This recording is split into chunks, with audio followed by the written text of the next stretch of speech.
Hello and welcome back to Choir with Knut. And today's stream is going to be slightly different. I'm actually not going to be arranging a pop song. I'm going to do something that I don't really get a chance to do much when I arrange because so I often work to brief, which means that I'm asked to work to certain specifications.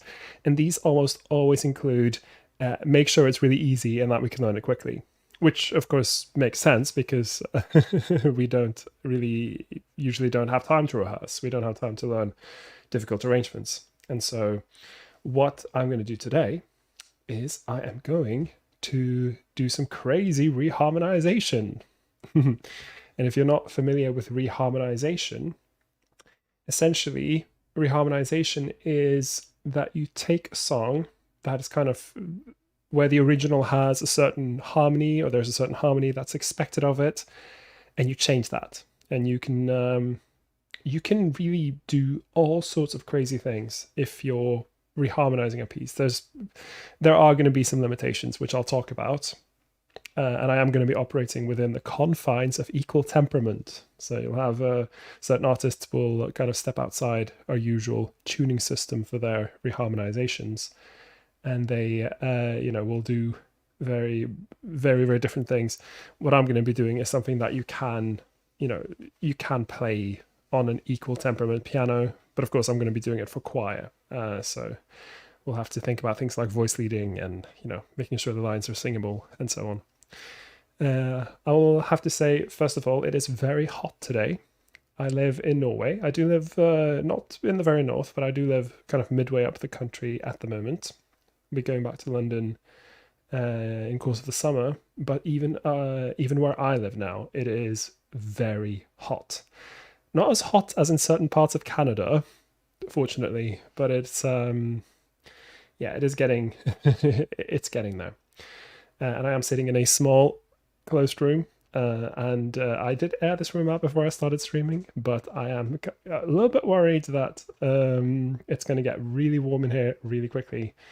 So we'll have to see. I might have to risk opening up a window and letting in loads of sound from the outside.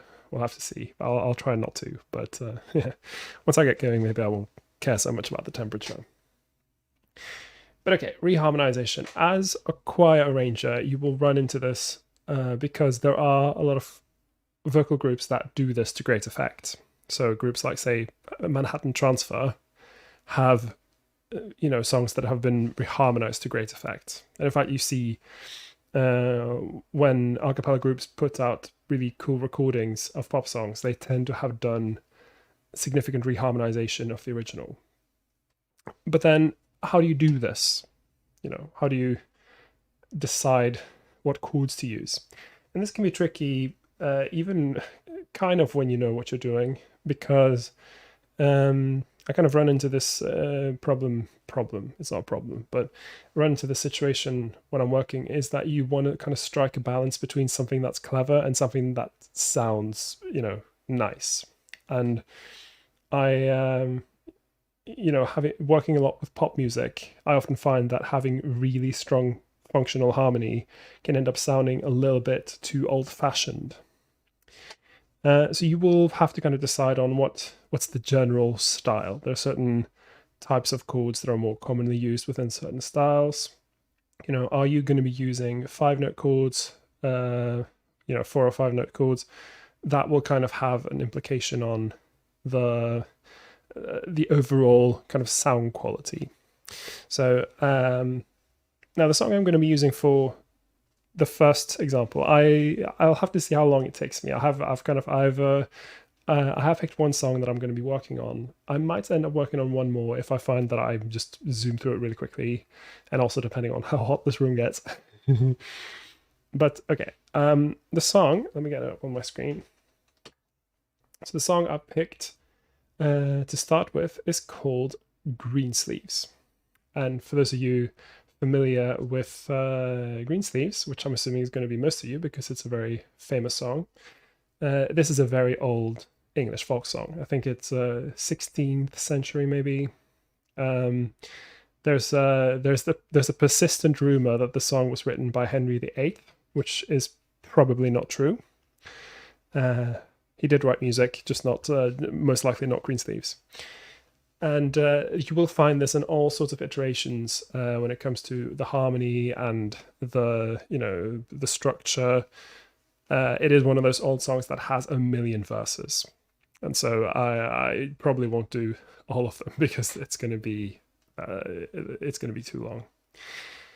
But it's a very good song in that it falls within, or at least the version I chose from, falls within something called a modal music.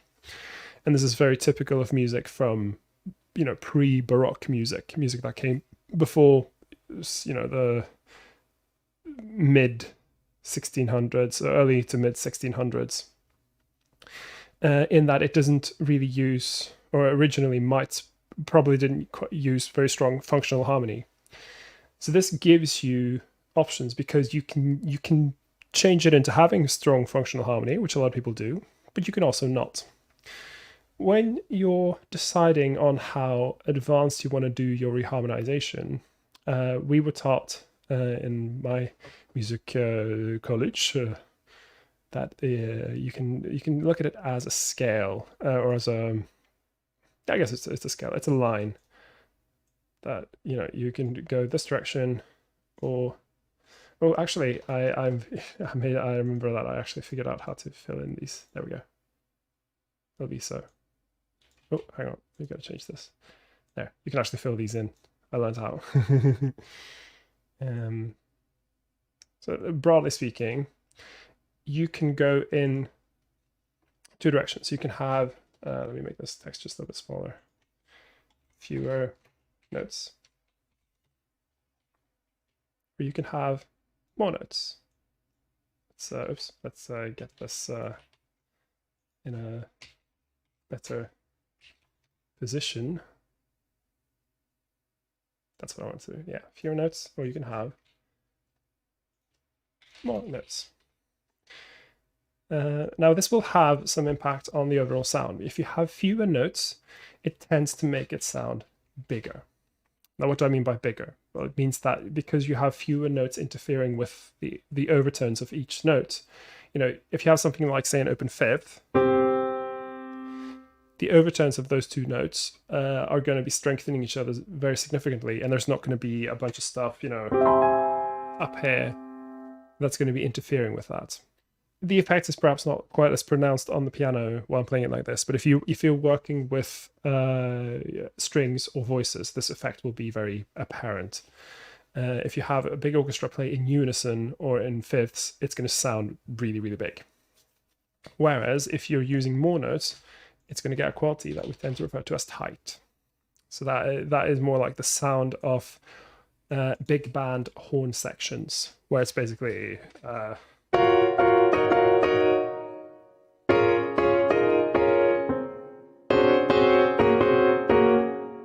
that kind of thing. And again, it maybe perhaps doesn't come across as well on the piano, but essentially the more notes you have in a chord, the more compact it will feel. It will feel more like it's like there. And again, this is a very subjective way of describing it, but that is essentially how we were taught to approach it. And I find that it usually turns out to be the case when I've got singers. If I've got singers, singing something like that, will sound quite there. Whereas if they're singing, that'll sound quite there. And again, I'm using very broad hand motions, literally. But essentially, you can plop yourself down anywhere on this line for whatever effect you're trying to achieve. If you're trying to make it sound big, broad, and epic, go for fewer notes. If you're going to make it sound really tight and like thrilling and more compact, go for this side. And of course, there's triads, which is where most people will want to go. That'll be more like on this end. And so the triads do tend to sound very big, particularly major triads, because again, you have this thing where the overtones match up.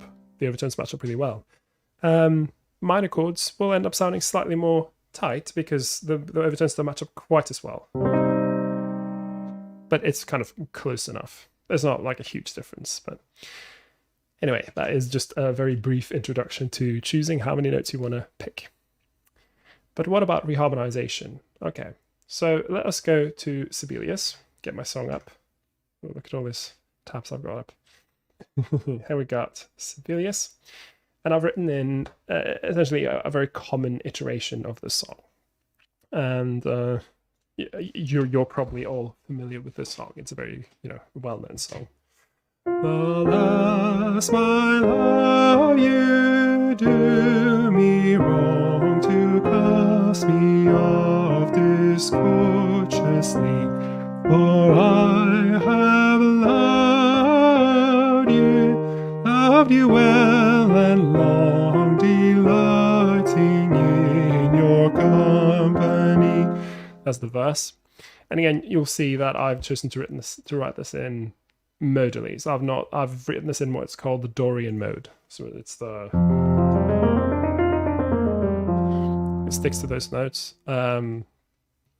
F minor notes except the sixth step, which is a natural rather than a flat. Don't worry too much about this, but essentially it's not using the typical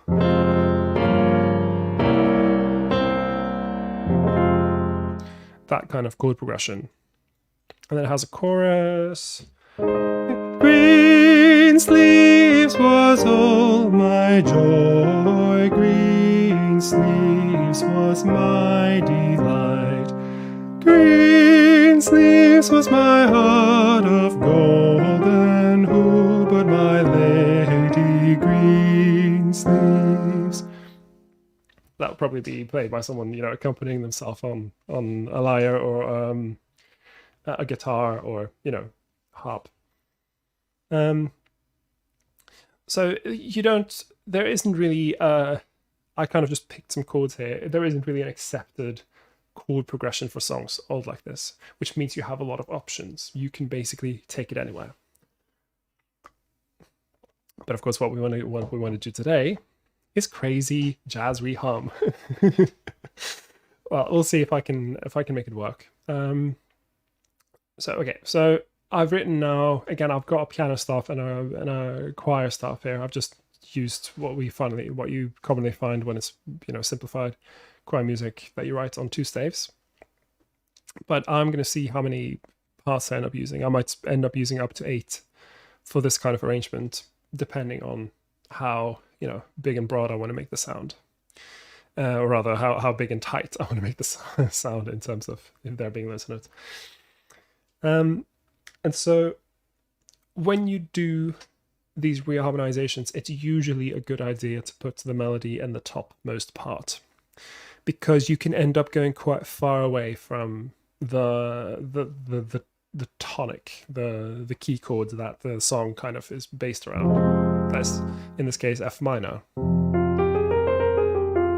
Whatever you do, it will kind of always feel like it's going to be resolving when you get to that chord. That'll be the rest chord. You can end up going quite far away from this when you're doing reharmonization. Marco is saying, interesting choice. So you are basically doing the opposite of bardcore. Bardcore. I'm not actually, what is bardcore? I'm not familiar with this concept.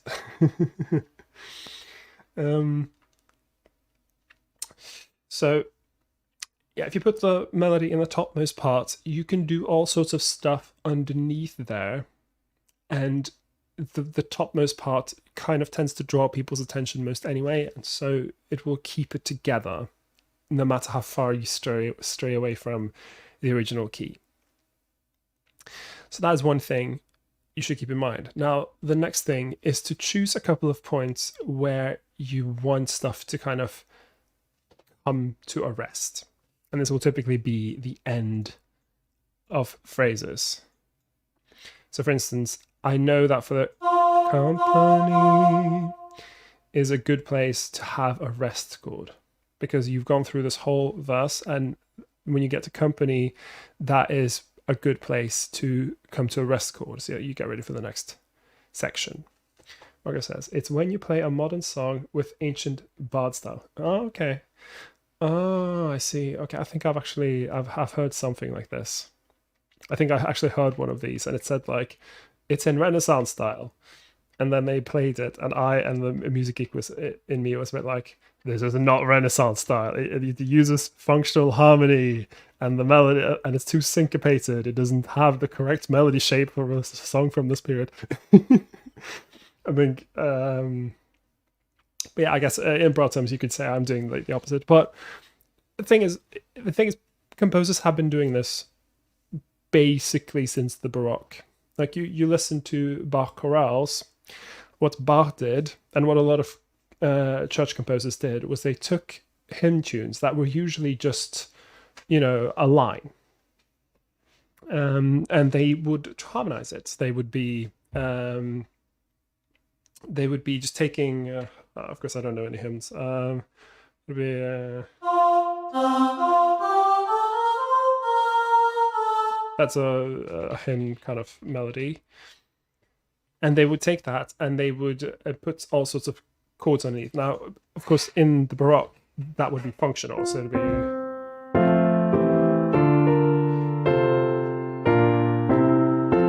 They would do that. But you don't have to do that, of course. You can do all sorts of things. But already back then, 1600s, they were reharmonizing. Because that music would have just been sung as plain chants, just melodic line, no harmony, and then composers started changing things. Mayor Conbrick says, "Hi Knut, I'm a great fan of reharmonization as it could potentially add another layer of flavor and enjoyment to a familiar song. Once again, I'll pop in again later, aka after work. Have fun." No problem, Mayor. I'll see how long I run the stream for. Because as I mentioned, it's very hot today, but I am going to at least be doing Greensleeves. And yeah, reharmonization is useful.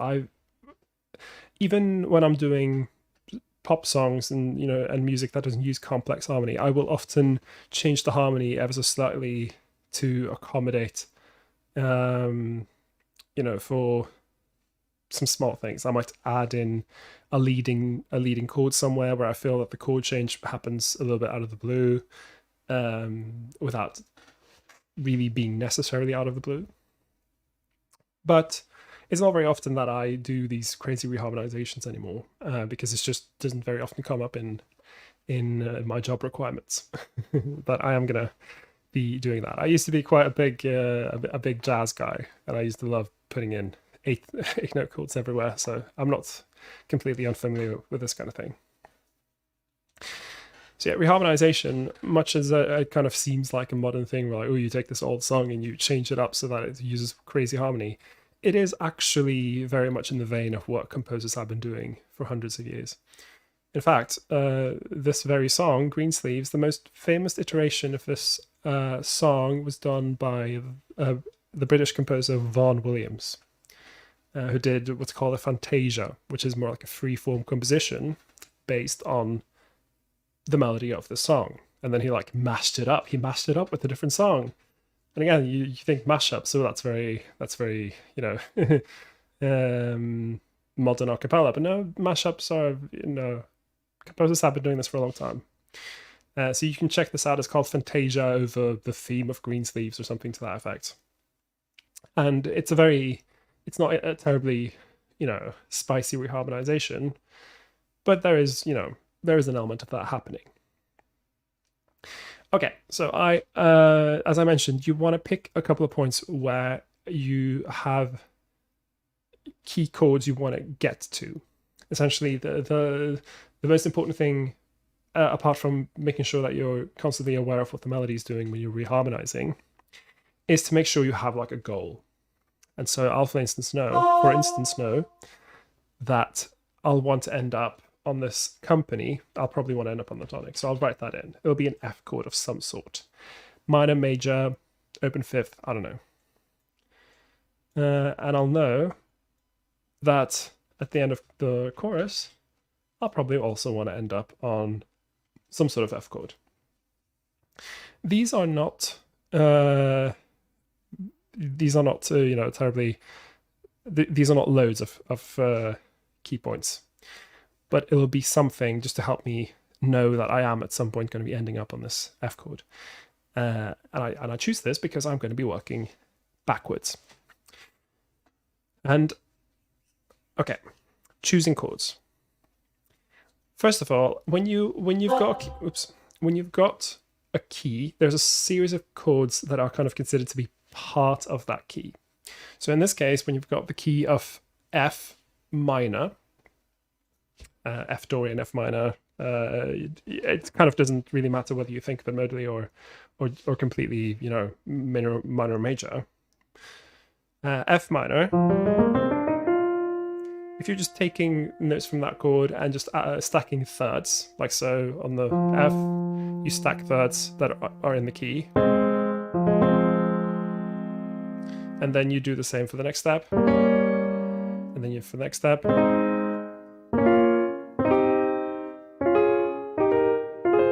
You end up with a series of 7 triads. And you can also add an extra note, so you end up with, you can stack an extra third, so you end up with 4-note chords.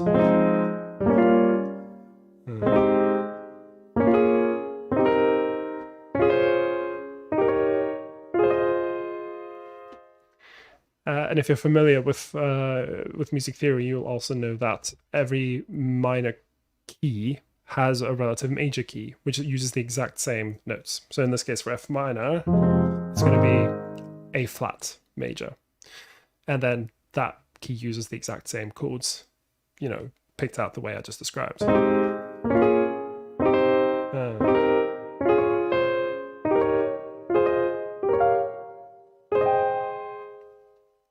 again, you can choose. Do you want to use 4-note chords, 5-note chords? It doesn't really matter. But the point is, those chords are going to feel like they belong to that key. So they're quite safe options for reharmonizing something. You can just choose chords that fit within, that use notes from the key, and they will sound like they're in the key. So,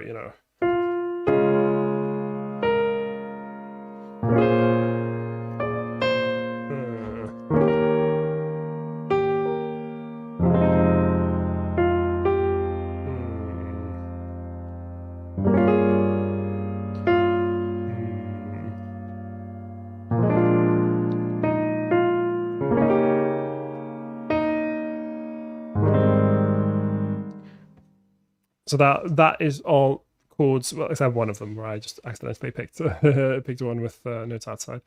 Those are all chords chosen from the key. So they don't use any notes that aren't in the key. So those are all going to sound like they're in the key. Nothing about those is going to be, it's going to be a little spicy. It's going to be a little bit weird, like, oh, what's happening? It's not, it's not the chord I was expecting. But they're not going to sound too foreign. Where it starts to get more foreign is when you start to choose chords that don't use notes in the key.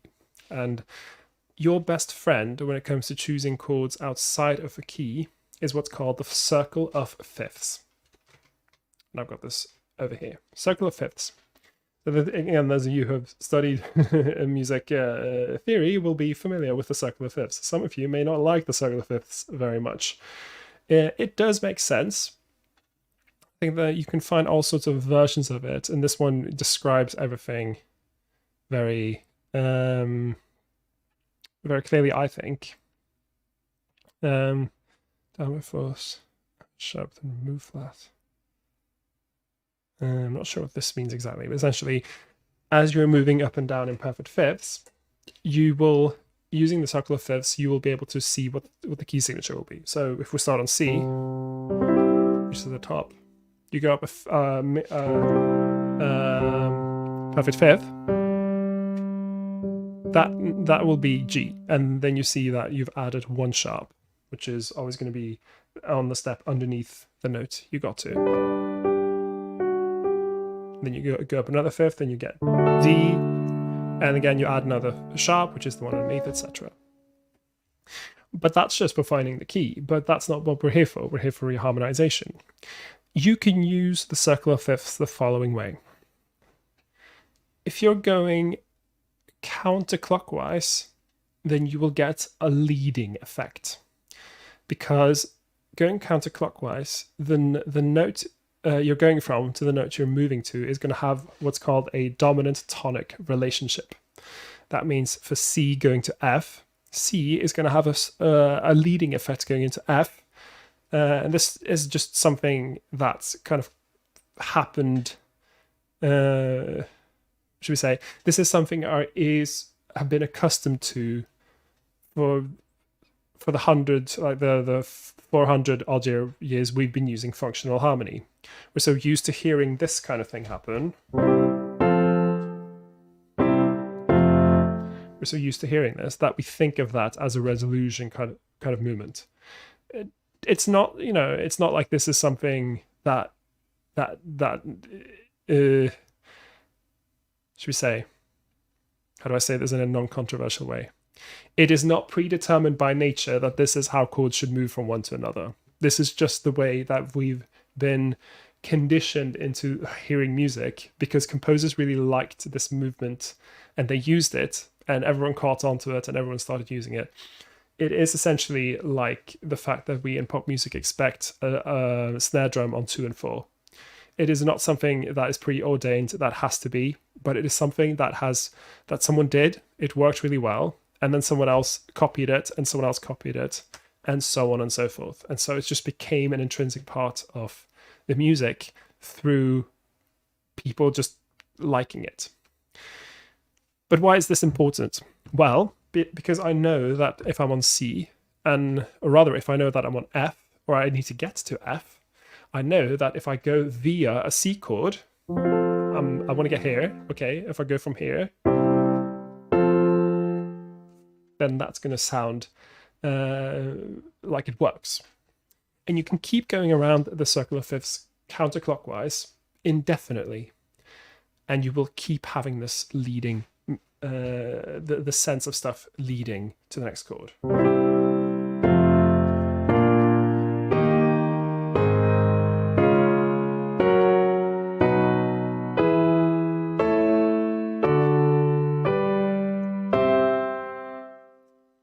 Continuous motion that feels like it works. And I just got back to C there and I could have kept going. And if you add a seventh to these as well, a dominant seventh, then the leading sensation will be even stronger.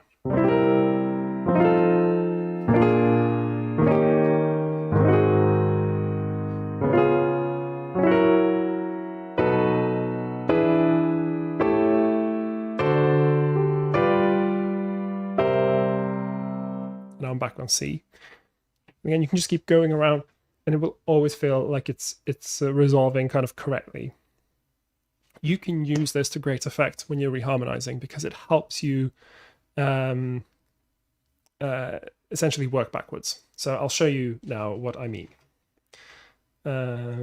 If I know that I'm going to go to F here, okay, so I've chosen a kind of a target chord, if you will. I know that I'm also going to have to observe the melody. And this is where you need to be careful because here, for instance, I know that this E flat is not a part of the chord that leads to F, which is going to be C. Okay, that's fine. I can either choose a different chord or I can do this thing where I add the E flat as an extension. So that is an extra chord to an extra note in the chord. And there are kind of certain extensions that are more commonly used than others. I think largely 9ths, 11ths, and 13ths will generally be fine on chords that use a 7th. It's a whole thing where you kind of get used to it the more you do it. But I know that for a C dominant, in fact, I'll do this on the piano staff. See, the E flat is considered the sharp 9th in this case. That is a common extension. That's not something that's super controversial. It's a little bit controversial, but it has kind of been used enough that our ears will accept it. So I can here add in C dominant with a sharp 9th.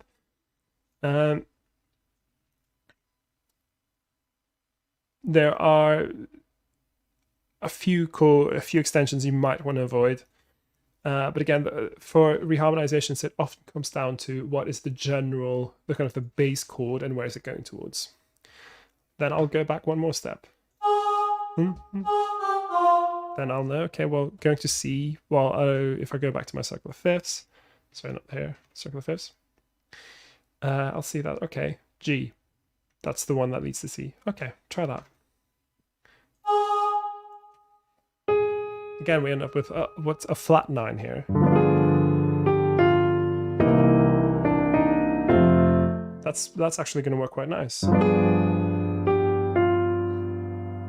The flat 9 is a moderately controversial extension in that it only really sounds good on a dominant chord, generally. And again, you gotta then choose what's, good is a very subjective way of judging it. But if you want a chord where it can kind of sit and it doesn't sound super controversial,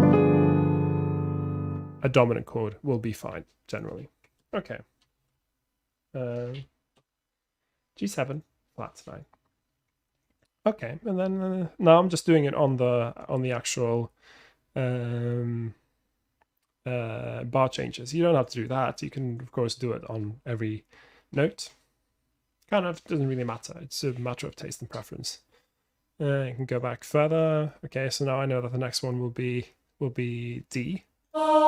This one might be a little tricky to get to work because that kind of motion, it will clash all sorts of ways. I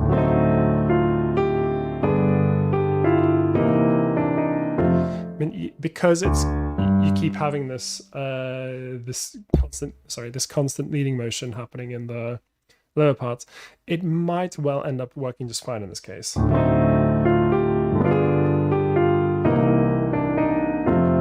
Like that could work.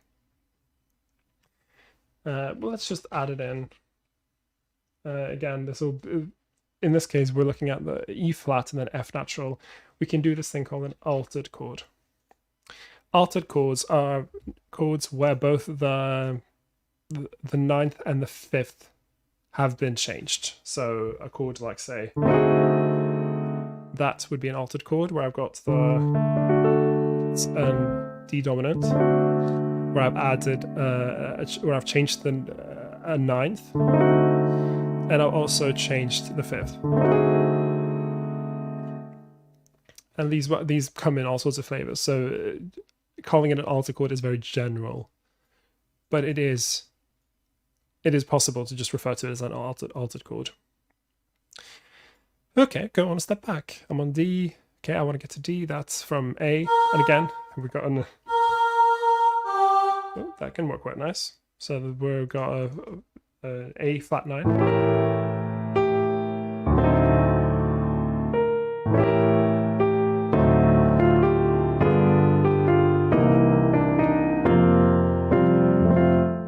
Yeah, it's kind of, you end up with extensions, but a lot of the time it will kind of work itself out depending on how you choose to lead and how you choose to reharmonize it, or to do the part writing. You can just keep going back here. But of course, you will kind of get to a point where you will, you'll have to kind of jump into this sequence of funky chords. And you don't necessarily have to go around it clockwise, like I said. You can do another thing. You can do a jump just straight across. This is called a tritone substitution.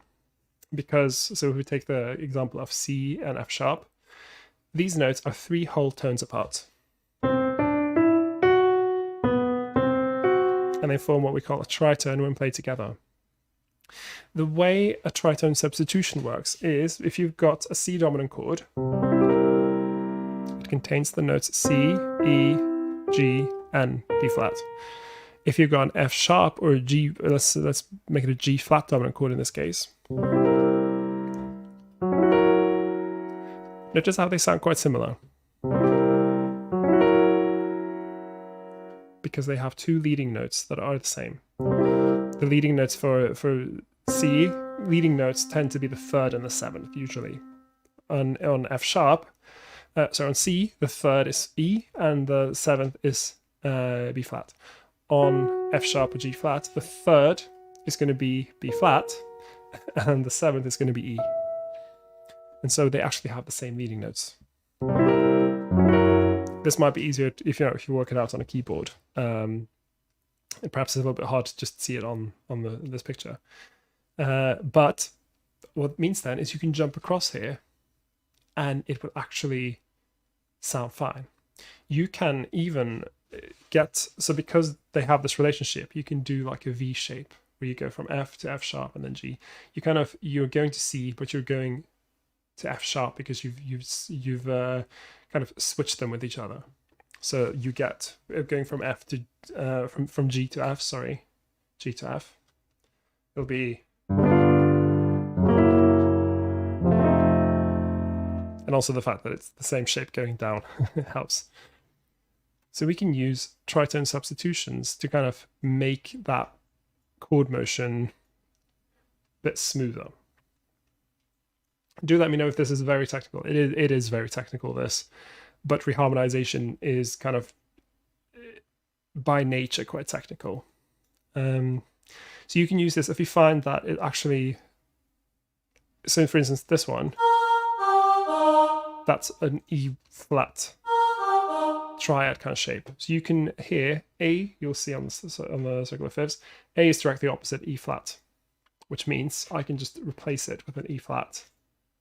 In this case, so we'll make it some sort of dominant.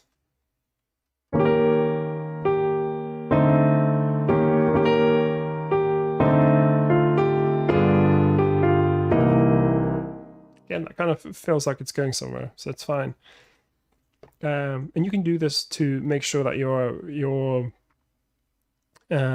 chords maybe end up a little bit smoother. For instance, this C, or rather this D perhaps, is a little bit too spicy. You will end up with some extremely crunchy intervals there, which might be fine, but you can also change it. Again, we'll use the same concept of changing it to an A flat here. Again, that's directly opposite D on the circular fifths, see? And these E flat, F, G natural, okay, well these are notes that appear in the chord of A flat major 7. So we get if I change this to an A flat major 7, oops.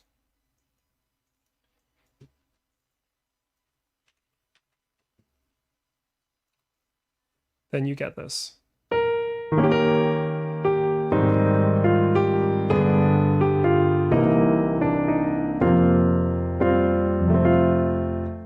Again, that sounds a little bit less spicy because we don't have these extreme extensions happening on the long delight, etc. This is kind of the most mathematical way of reharmonizing that will make it sound immediately good in quotation marks, because you're constantly thinking about going somewhere, and that can make these outrageous reharmonizations work. Just because they always feel like they're heading somewhere. If you're using a series of random chords, that might work in a very different way, but this one will feel like it's always going somewhere. Let's keep going. So now I can choose, because I know that this could be, I could easily interpret this as being an A, which means I can then choose, let's go back to our circular fifths. Okay, I can choose an E chord, or I could choose to interpret it as an E flat chord, because they're substitutions of each other, and I can choose some sort of B flat chord. What would be more suitable here? Well, then I can choose, do I want to make it really spicy, or do I want to make it quite vanilla? It's going to be fairly vanilla if I use B flat, because C and D natural are chords that exist in a lot of B flat chords. Yeah, that feels kind of like it's going somewhere, doesn't it? And then you can also play it in context. Again, this would depend on your piano skills, of course, and I realize that not every chord arranger is perhaps a skilled piano player, but it does help when reharmonizing.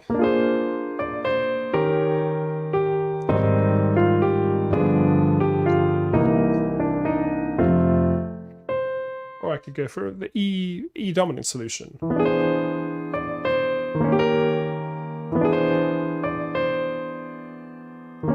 That might be a bit too spicy, in which case maybe I'll just go for B flat dominant in this case.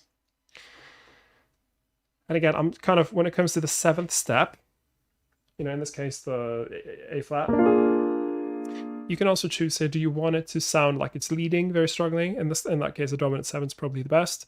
If the major 7 is part of the key, then that will sound like it fits. So this fits quite nicely into, that sounds like it belongs in that key. Okay, I'll just keep going back like this. Maybe for this whole phrase. B flat, what needs to be flat? F needs to be flat. Okay, so that is, you know.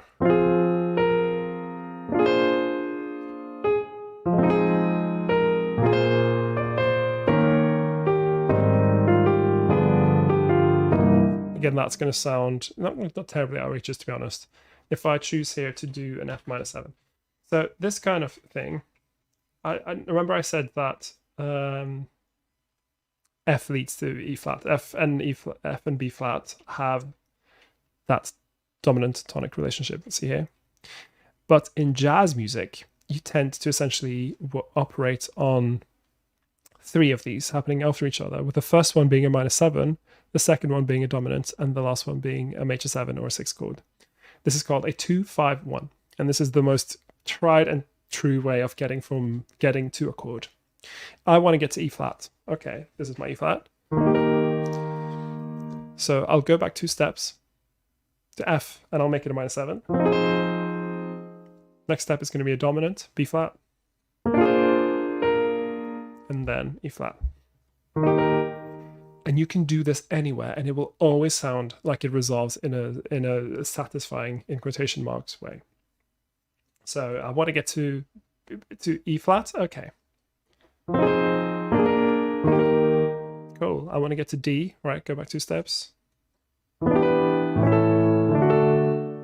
I do the same. E minor 7, A dominant, D major. I want to get to F sharp. Okay. Go back 2 steps. Every single time it sounds like it works. And so if you're familiar with songs like trying to think of a specific jazz standard that jumps around a bit in key. There are loads, which is why it's annoying me. I was going to say giant steps, but giant steps actually doesn't operate quite on this logic. It's a good one. There's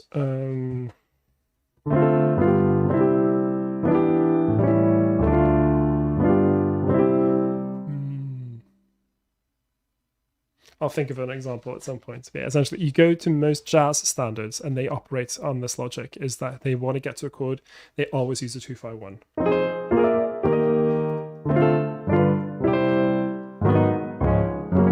You can just jump around very, very easily. And to any of those chords in the sequence, you can add a bunch of extensions to make it sound more complex than it really is.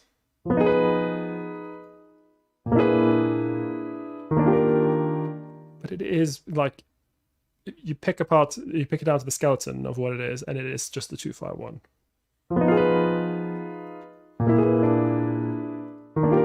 It's basically the same as.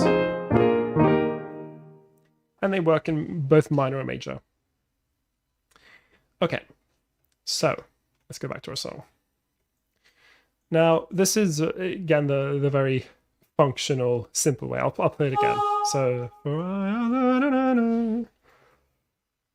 for I have loved you, for I have loved you well and long, delighting in your company. That sounds like a jazz version of Greensleeves.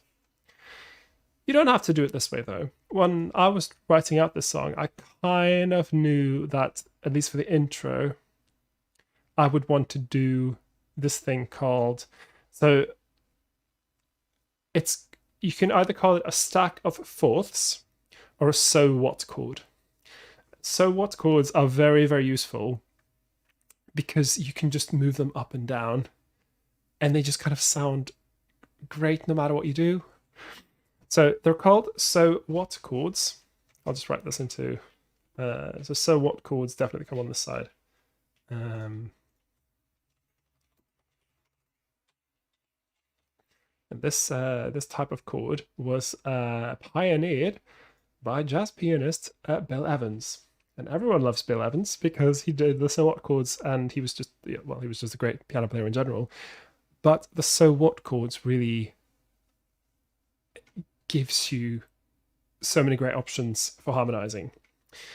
So what are so what chords? They're essentially stacks of fourths. So remember when I said that when I was picking up the notes in this key, I was stacking thirds. So I was going, okay, F minor, okay, third up, third up, third up, just in the key, and then you do the same for every step. These are chords based on thirds. But you can, what about if you stack fourths instead? So you start on the first one, and then you add a fourth, fourth, fourth. Creates a very different kind of sound, doesn't it?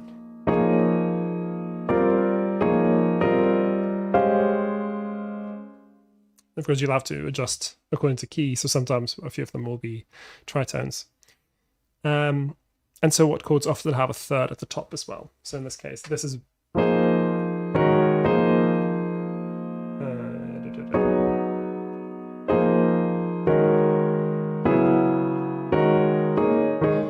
and this sounds very impressionistic, doesn't it? And it's not an unusual concept in late romantic music, but we, especially within the jazz world, often associate this kind of chord with Bill Evans. And as I said, what's great about these is they sound really complex and kind of glassy and weird.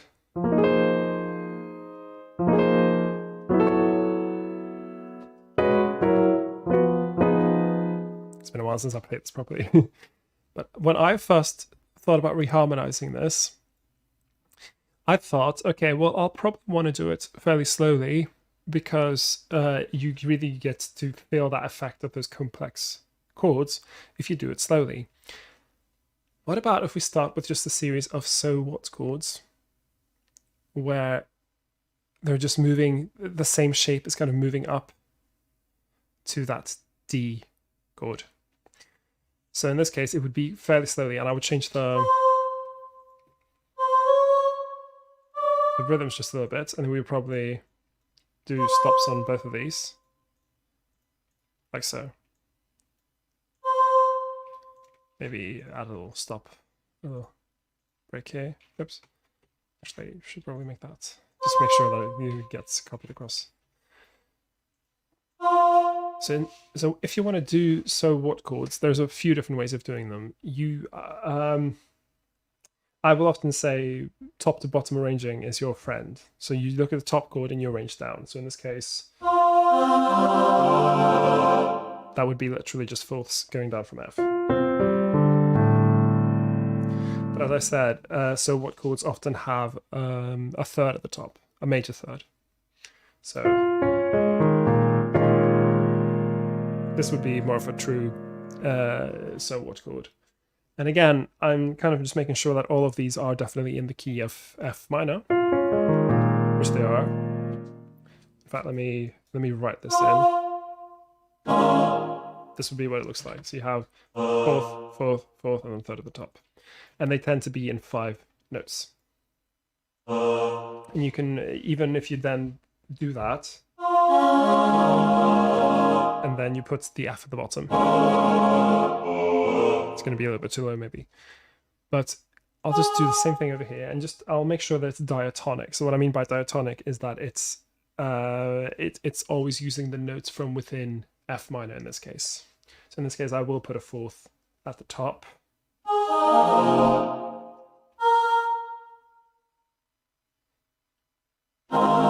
In this case, I'll put the third in the middle somewhere. Again, because I want to...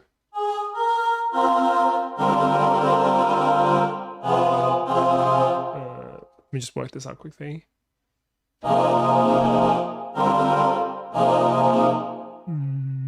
Okay,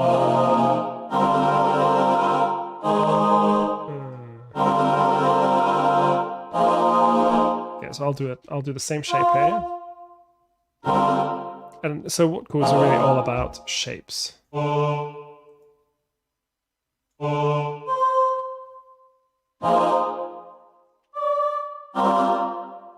in this case, I am using a D natural here. These are all so what chords going up, and they sound very open and spacious. So let me see if I can play them.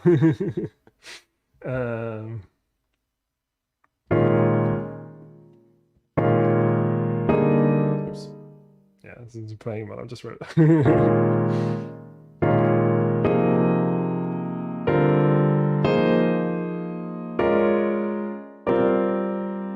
one more time.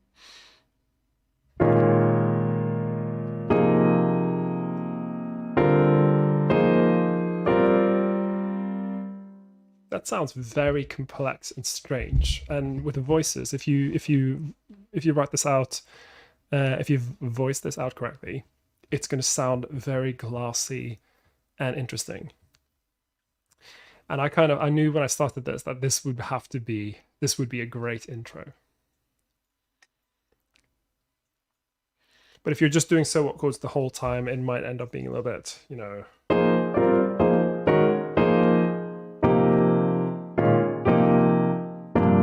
You can, but it can become monotonous.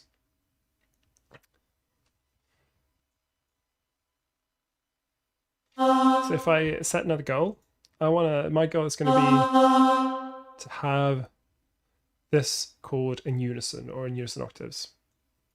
So that means that I'm going towards some sort of C. It doesn't have to be a C chord, but it is a C note.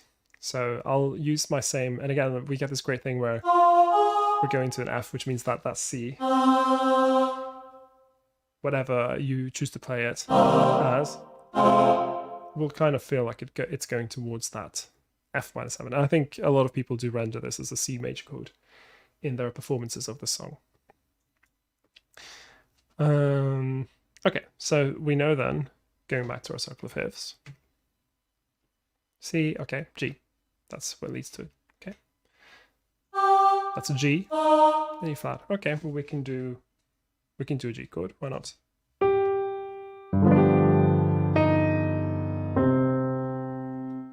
can even do a D flat, which is directly across. I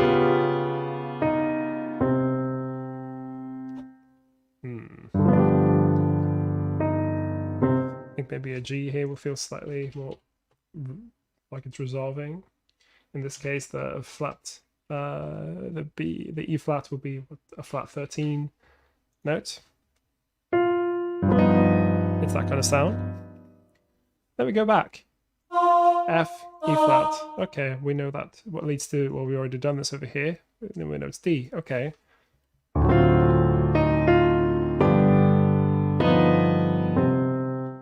There we go, easy. So we'll just use D, and it'll be an altered chord again. And again, we can choose to make this an A flat. That might be cool. I quite like it when you have a dominant with an added 13 note at the top. It's a very, very pleasing chord. Let's do that actually. I like that. A flat, 13. And okay, so now we're looking at something that leads towards A flat or D. Doesn't really matter which. A flat's the note. It's going to be A or E flat. So we've got so an E flat. It would be the fourth. Let's just test that out. And again, your ears are going to be your best friend when it comes to reharmonization as well.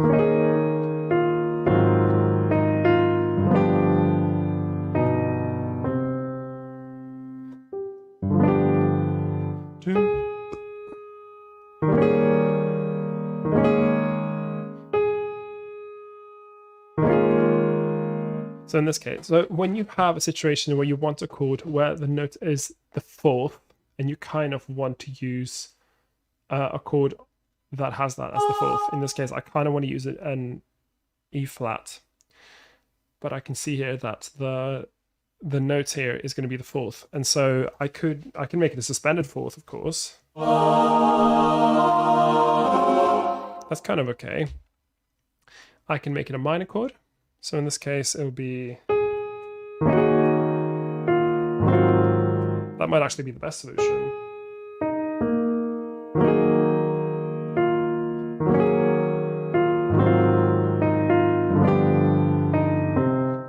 Or another thing you can do is what's called a slash chord. What is a slash chord? Well, a slash chord is a chord that's notated using a slash. And so in this case, the chord I had in mind was something like D flat over E flat. D flat over E flat sounds like this. It is essentially usually a triad with another note in the bottom that's not in the chord. And this chord, a lot of slash chords tend to kind of be very closely related to some sort of extended chord. So in this case, it is very, very much related to E flat, dominant 9, sus4.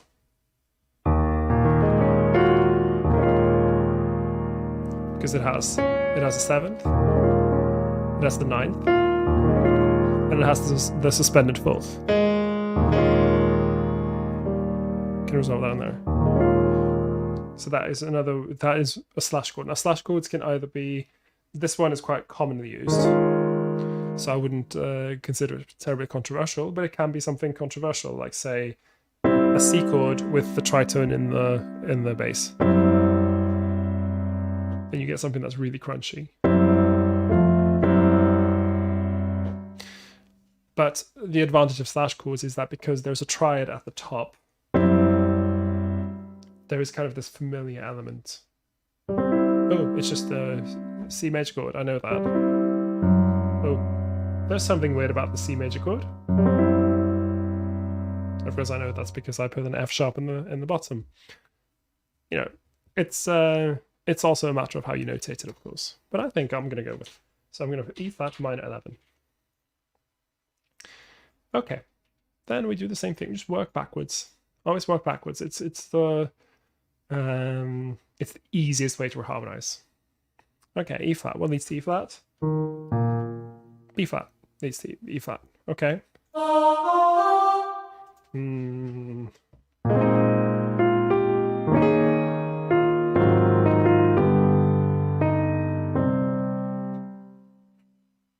Okay, so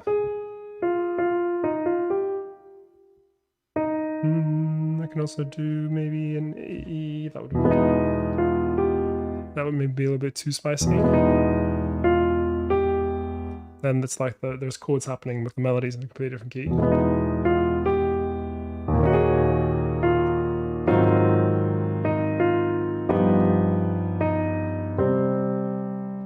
But I think it's probably safer to go for some sort of E flat, B flat dominant here.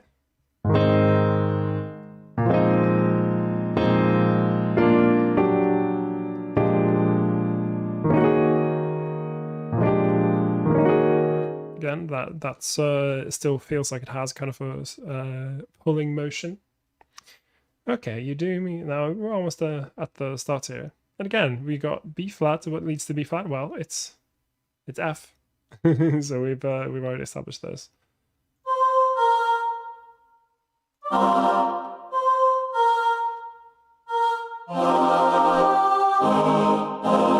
Again, we have the situation where this would be the fourth. I think in this case maybe it's better to go with a tritone again.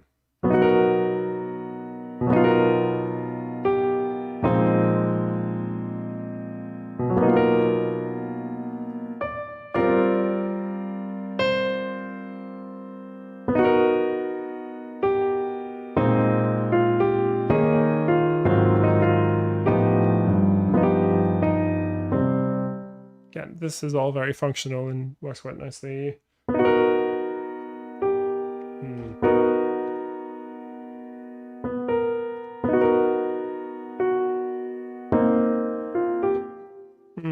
That's going to work nice there.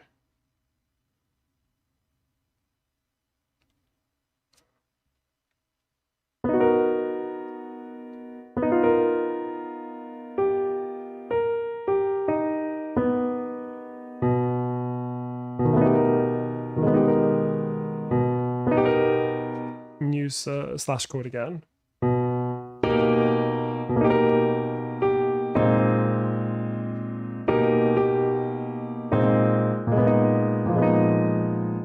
So in this case, it will be an E flat over a B. So it will be quite similar to a B, major 7, with a sharpened 5th step. You can also do a sharpened 11th step.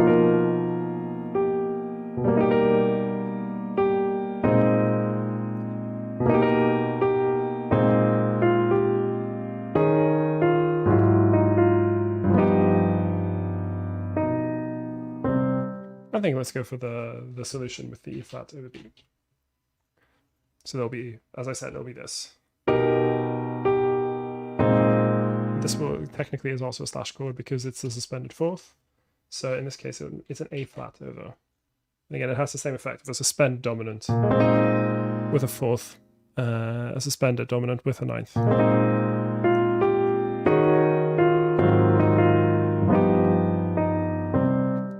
I kind of like the idea of ending up on an open 5th. It's really quite fun to go from extremely dense harmony into open 5ths. Okay, I've now decided this can also be an open 5th. Let's harmonize this. So I've already done the first bit, and I've put this already in a key that's really suitable for a soprano singer or a folk singer. So far I've used 5 parts. Can I keep it in 5 the whole time? I don't really want to mess with these so what chords. You can of course double. It's not a problem to double a few of these notes if you have to.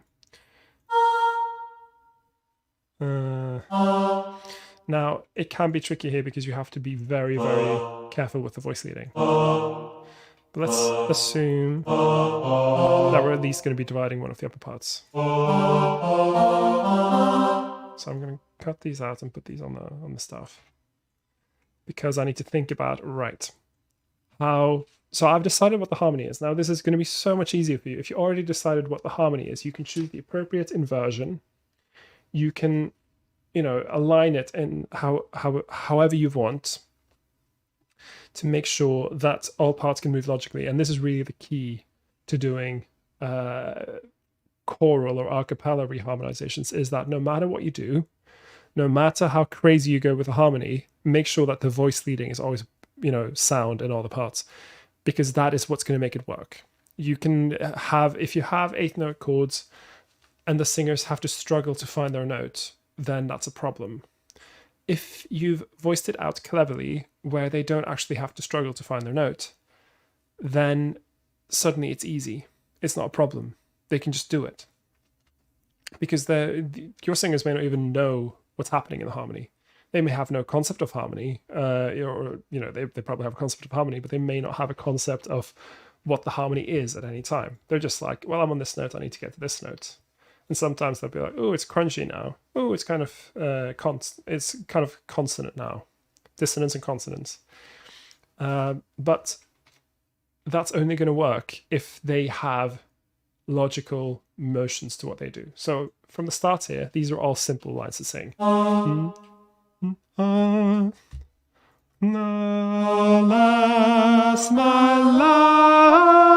That's just something that's kind of in the pentatonic scale.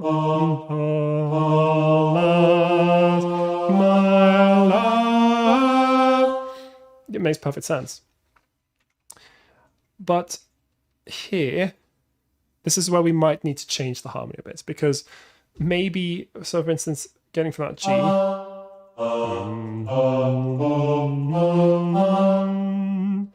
I don't know how to get to the B from here.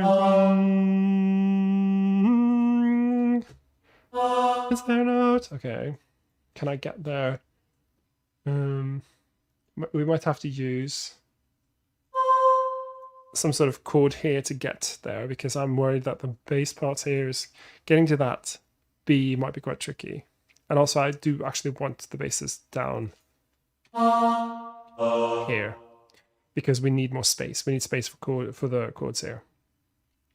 As a general rule, the lower you can put your chords, the richer they will sound. So having the basses up here means that everything's going to happen in this really narrow space.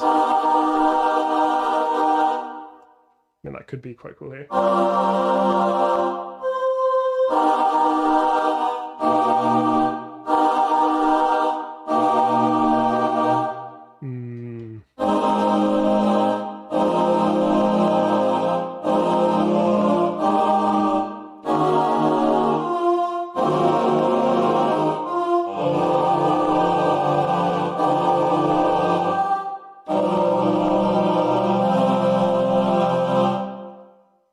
Even end this on a sus chord, maybe. That'd be quite nice.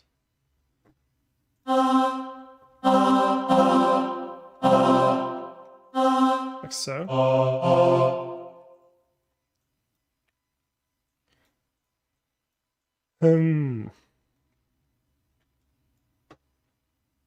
right.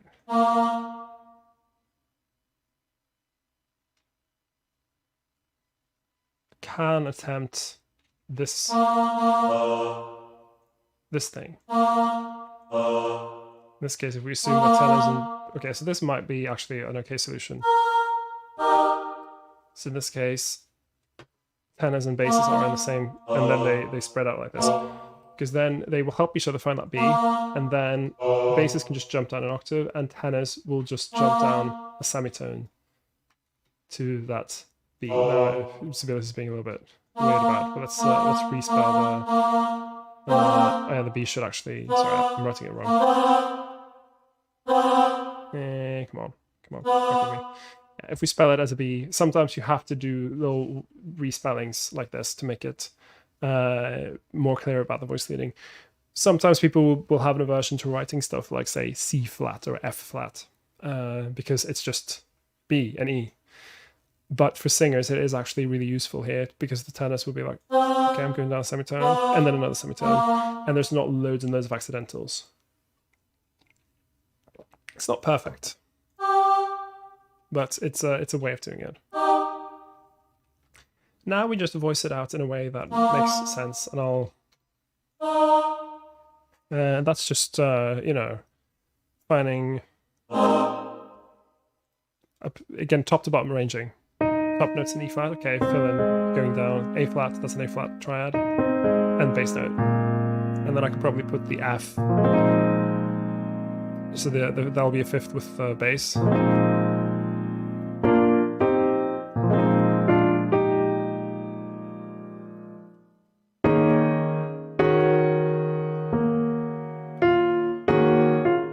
And then you'll want to choose on a couple of points where you have certain things in mind. For instance, for this cast,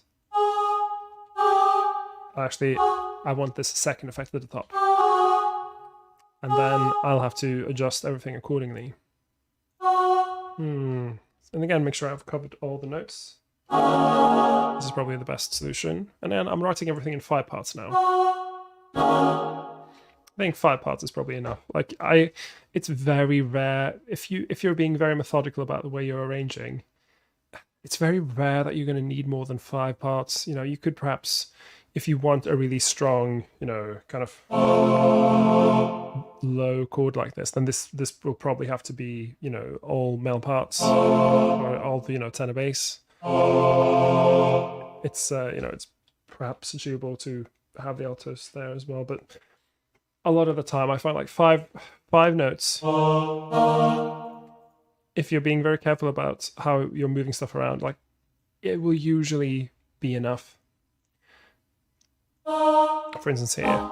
So here I'll know that I'll probably want this kind of setup. Do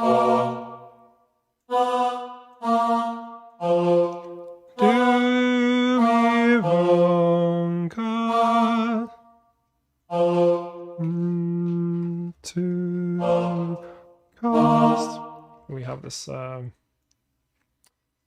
fifth motion at the bottom. Fifth motions at the bottom is usually fine.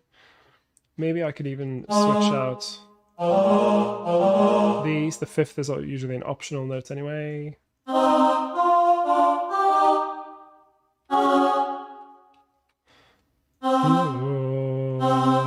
To cast, yeah. To cast. To cast.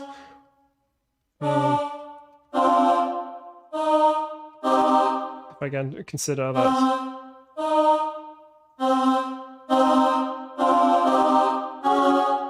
go. That'll be an easy motion for our part.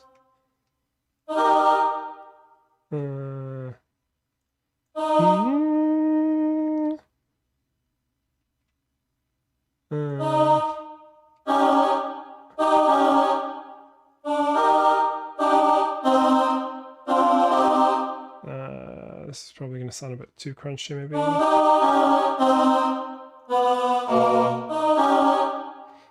Yeah, so here we have... you can go back and check these when you're working. Like, is this going to work? Yeah,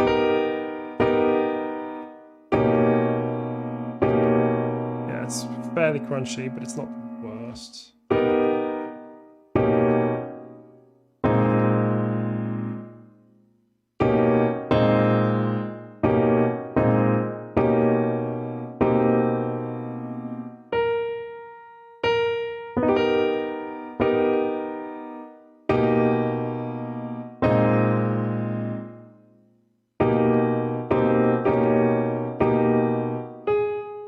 I'm just worrying about the alto notes here because you do have. Let's listen to this. Let's just assume that it's all sung MP for now. We'll worry about dynamics later because it's mostly about the reharmonization here.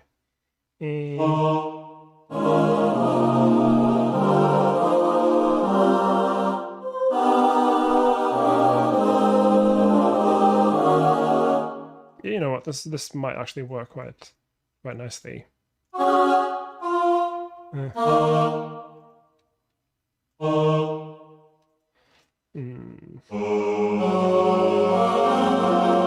This is the chord I want. Okay, how do I get there?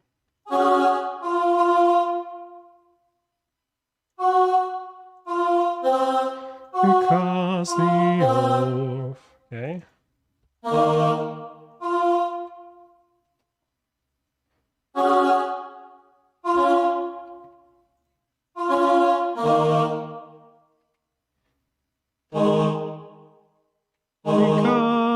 Cast me off.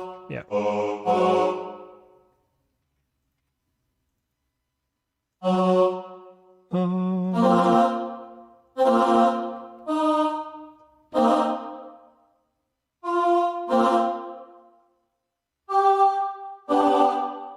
And here we can probably chuck in an extra.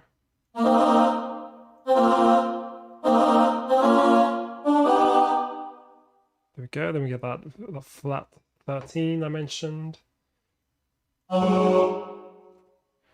Discourteously. There we go.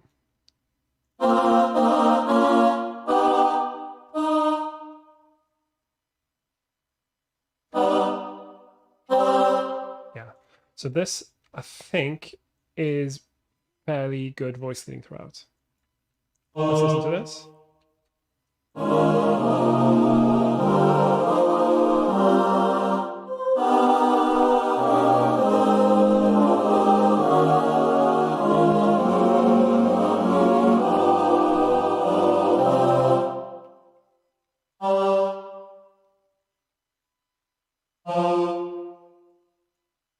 There.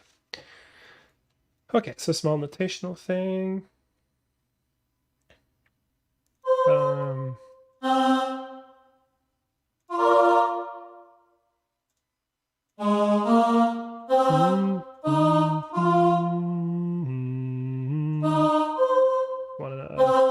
want octaves.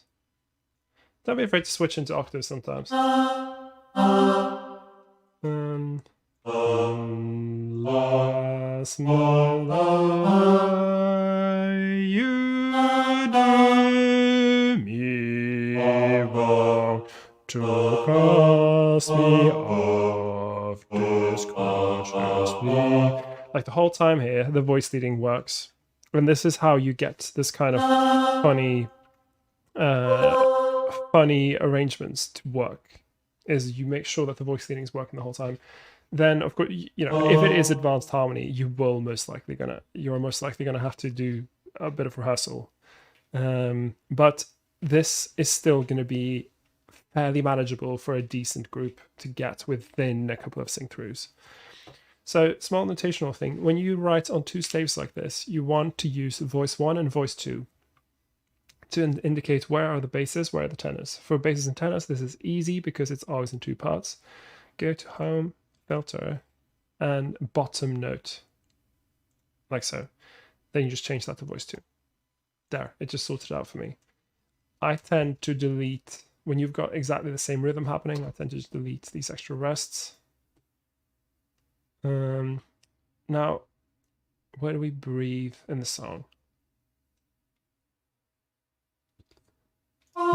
Alas, my love. Breathe. You do me wrong to cast me off discourteously. If we've got okay singers and they sing this with a bit of emotion, then they can probably do this with a whole breath. They might need to like agree somewhere where to breathe. Right, and then we're splitting one of these. I suggest splitting. So I mentioned, I think in the previous video, when you're making the choice between, you know, should I split the altos or sopranos? Generally, splitting the highest part is the best choice. Again, you have to judge based on what singers you have, because if you know that you have, you know, 15 altos and 7 sopranos, obviously you want to split the altos. But if you have the opposite situation, which is often the case, or all things are equal, so you have 10 sopranos, 10 altos, it is generally best to think of it as like a triangle where you have fewer people at the top, more people at the bottom, much like in our hierarchical society. But in the context of music, it is good to divide them up this way, because people's projection tends to be not quite as strong in their low range as a general rule. And so if you have more people on the bottom notes, that will give them more people, and thus, you know, more power to project as a unit against, you know, sopranos are not going to have trouble being heard up on a D. Like, they're going to be heard. You might end up with this, you know, the opposite problem down here, because a lot of soprano singers perhaps aren't super confident singing on so low as a C. But I don't think it's going to be a problem here. Select all of this. I'm going to just divide it up so that we have 2 soprano parts and 1 alto part. Filter, bottom note, voice 2, like so. And then we can delete this double note, because obviously they're going to be singing together. This should be fine. This can be removed. Yeah, so this is mostly already now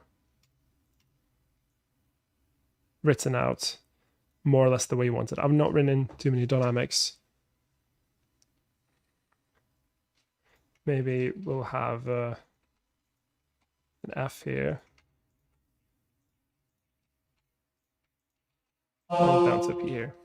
Yeah, this is I'm just choosing something here. You can go about it differently. I will say always do put dynamics in. It's such a letdown when I get an arrangement and there's no dynamics. It's like writing dynamics. Okay, let's listen to this one more time.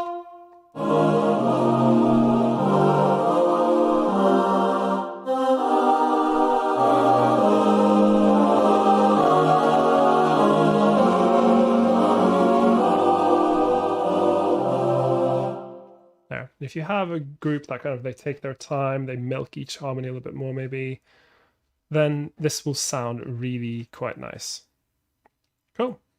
Then we just do the same thing again here. I know that I'm heading towards an open fifth. Like so. So I'm already going to just write this out as it is. You can do it with parts like this. Like so. There. This is what I'm getting towards. I've decided that this is my goal, and I then need to get there. Now, if you've already worked out stuff on the keyboard, you can probably translate a lot of that onto the sheet music. But you, again, just account for voice leading. So in this case,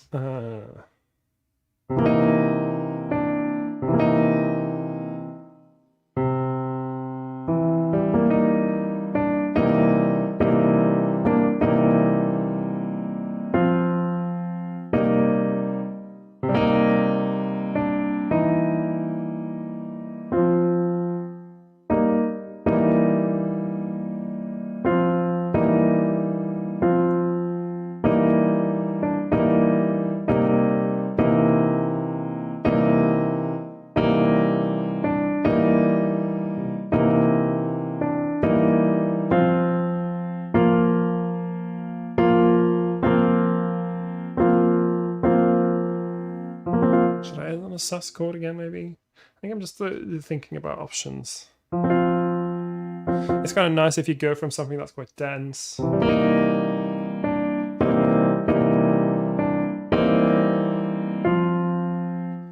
Let's go from something that's very dense to something that's definitely not. There we go. And I'll have here I'll have the bass step up to the E, because that gives them easy access to the F. Oops. And I'm writing everything out on one stuff. Here I'm just copying it out by selecting it. So you can use the arrange function, but when it's just two staves, I feel like I can just move it simply. Like it's fine. That reminds me, this should be a long note. This should be a longer note. And here you will need to use the inspector. So go home, inspector, and then change the X value up, and you'll see that the note starts to move. Move it a little bit over there, and then use reset note spacing. So select the staff, go to appearance, reset note spacing, and that should create more space. That's already, it's not quite there yet. So let's move it a little bit further. You can do this at the end, but it's also good to just take care of these small things while you see them, because you will forget. It's we all forget. It's fine. Cool. This looks fine. This looks fine. Okay, let's just go through the rest of it, and again, I'm just gonna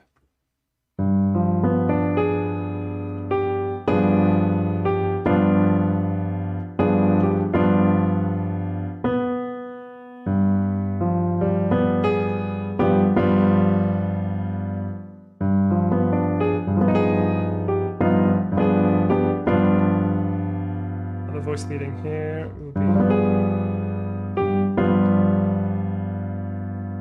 okay. I think this isn't ideal because I do want to have a few more people. I'm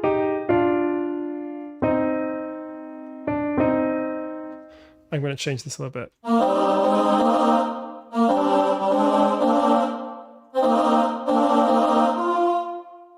There we go. So the fifth, the perfect fifth, the fifth step here can usually be left out of a chord, and this is really useful when you're trying to choose how to organize a chord. If you've got, here I've decided on 5 parts, and I found that I actually want to have more of a thirds thing happening at the top here. So like this.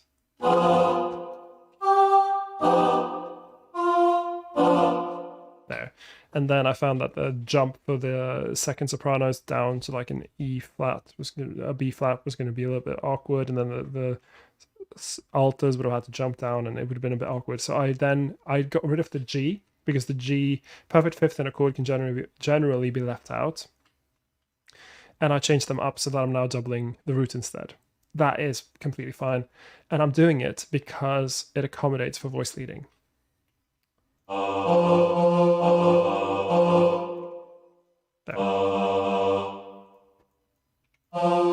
That should be a minute. I will also sort out the upper parts in a bit. Cool. Again, just choosing what would be a good one. There we go, with an added ninth.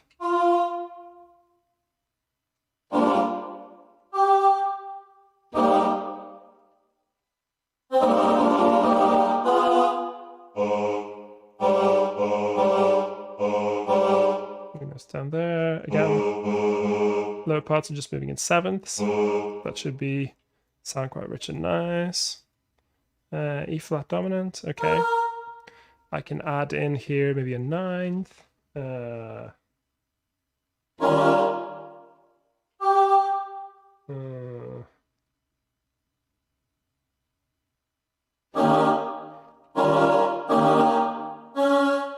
Nice and long. Yeah. Nice and long. Yeah. Actually.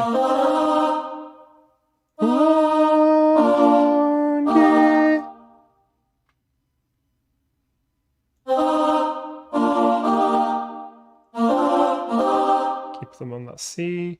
Again, the most important notes if you're doing a reharmonization or you're doing complex harmonies, make sure as much as possible try and keep the third and the seventh in there. You can on shorter notes you can leave them out if you find that it accounts better for voice leading, but those notes are so defining of the harmony that they do they should for the most part be in the chord. So here I have this. When long.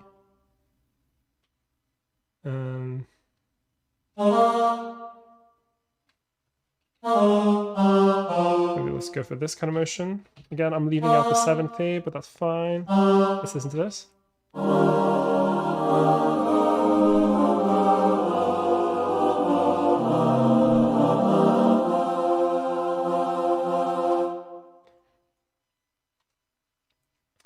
I think we should have F here, and then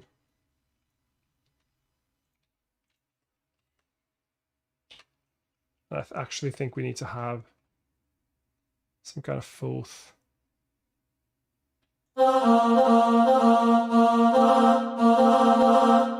We'll have a suspended fourth instead. I think it's just going to sound a little bit more in the vein rather than a completely open fifth. Maybe I'll change my mind. We'll see. All parts.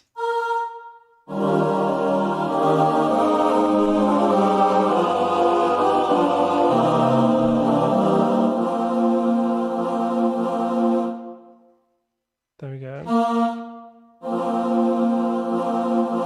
Could even have with an added ninth. That's perhaps a little bit too tight.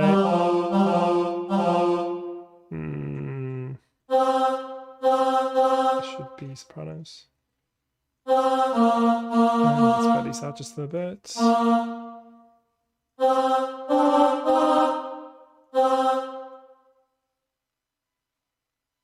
it's not super ideal to have both soprano parts here, but it does save space, and it kind of makes the harmony just slightly clearer.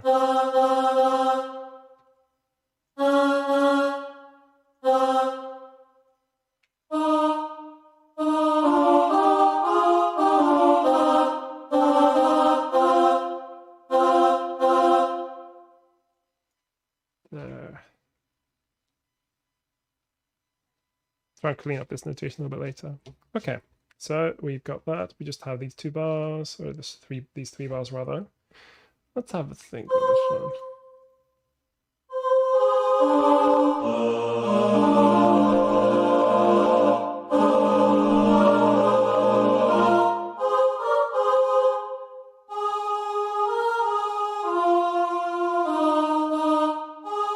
Thinking about voice leading again.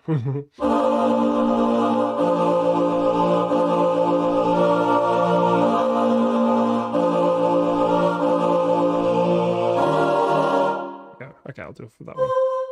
In this case, there we go. Again, thirds at the top. That should lead nicely into the next one.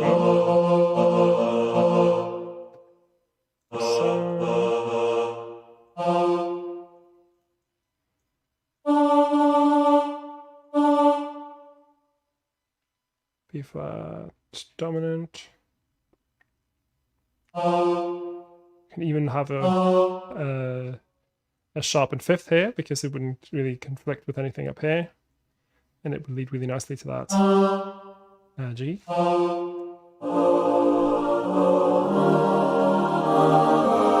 Yeah, just you can add in little extra notes as long as you've chosen your harmony, and you can see there's, like, I know that the sharpened fifth is a very natural extension to put on B flat to make it sound jazzier and more tight. Then I know that, okay, I can do that. And here,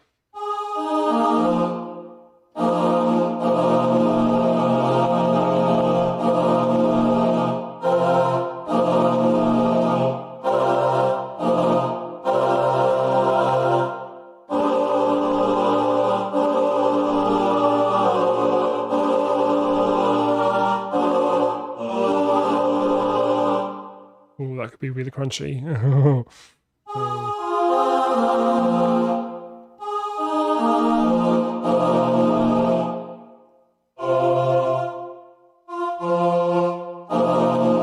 Let's start with an open, so what chord here?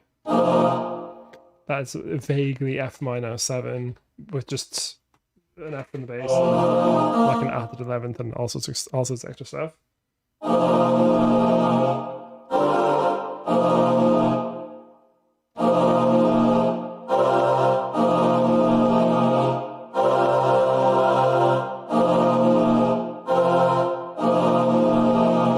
I'm just working out what I want to do with this next chord.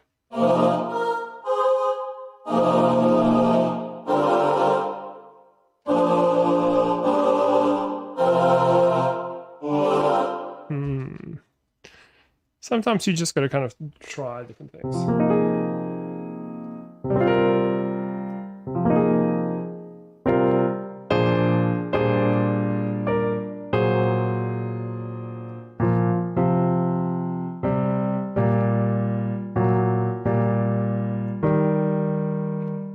This is going to be very crunchy because I do introduce a minor ninth interval, but I think it might just sound really quite cool here.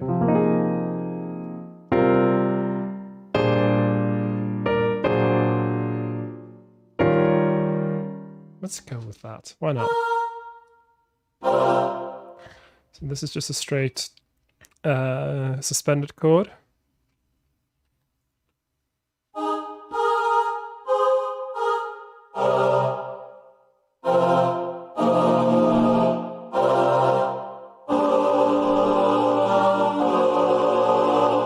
Yeah.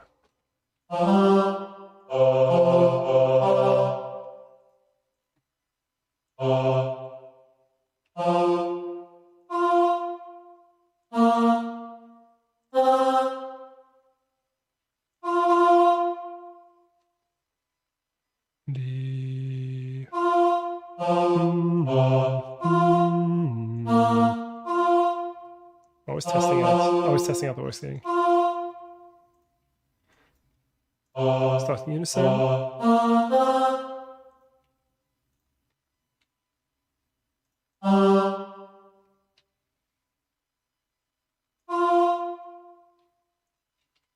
Go up to an MF here.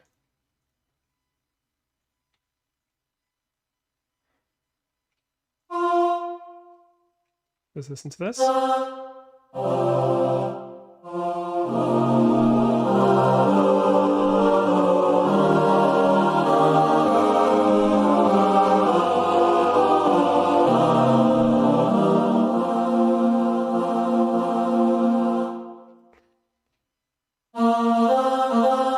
Let's try actually having it on as an open fifth and see. Let's listen to all of this and see how it all sounds in context.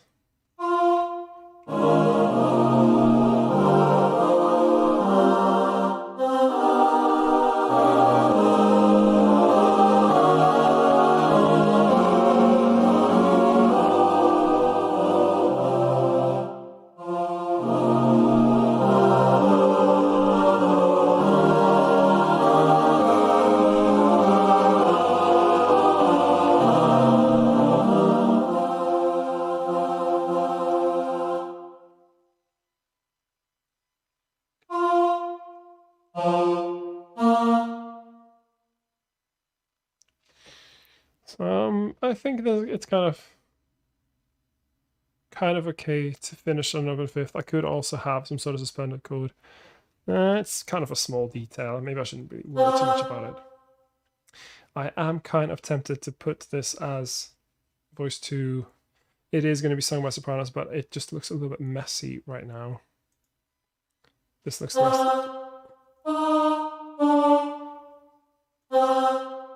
slightly less messy. I think it kind of makes sense.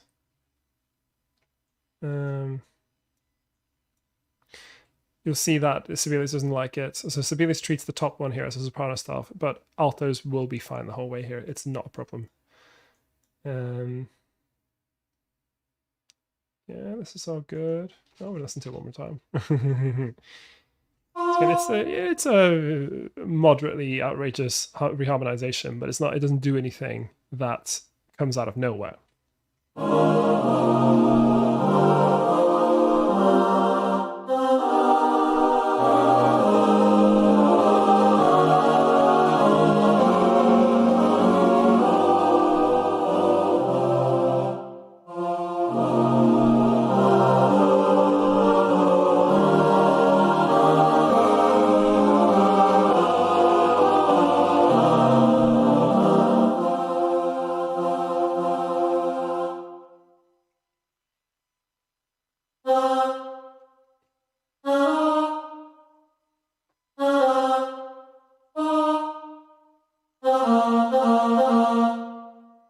Kind of.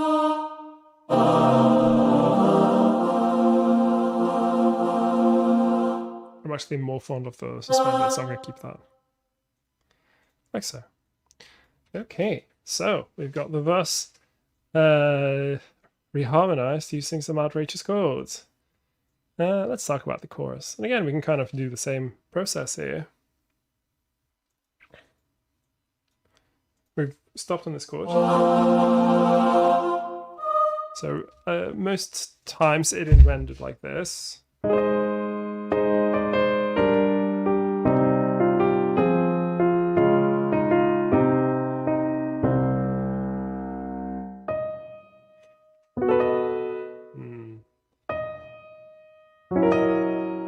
So we were here.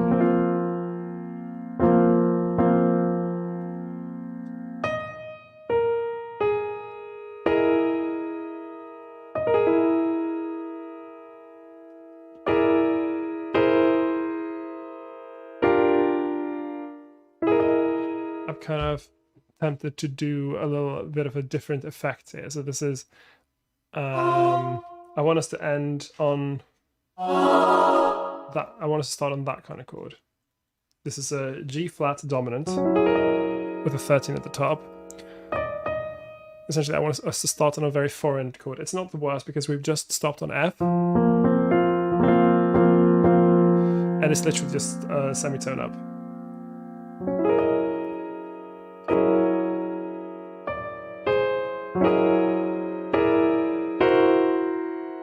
And I want to do this in upper parts only. Green, green, green.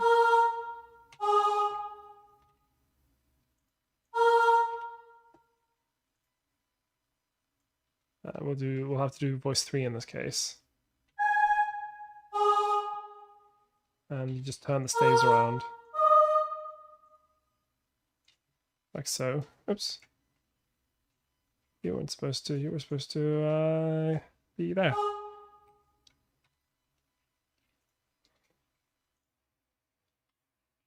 Yeah, working with more than 2 voices on one staff can be a little bit tricky. I want us to have that kind of thing happening.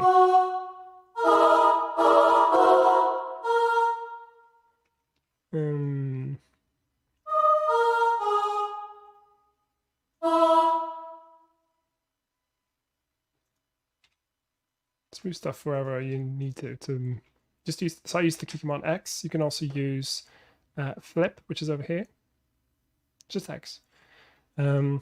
yeah, it's not super common that you use more than two staves on or two voices on one staff. I'm doing it here because I want this effect and I don't want to have to split into more parts. But I am using all female voice parts here.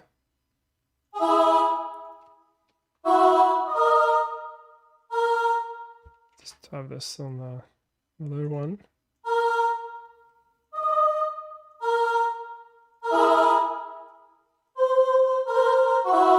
So what I've got now, MP going up to, it's going to go up to an F in 2 bars time. And then I will introduce the lower parts as well. And then we will talk about reharmonizing it properly, because now I was just like, I want to start on a bit of a weird, this will be in effect a half diminished chord. And a half diminished chord is essentially my notes minor third, major third.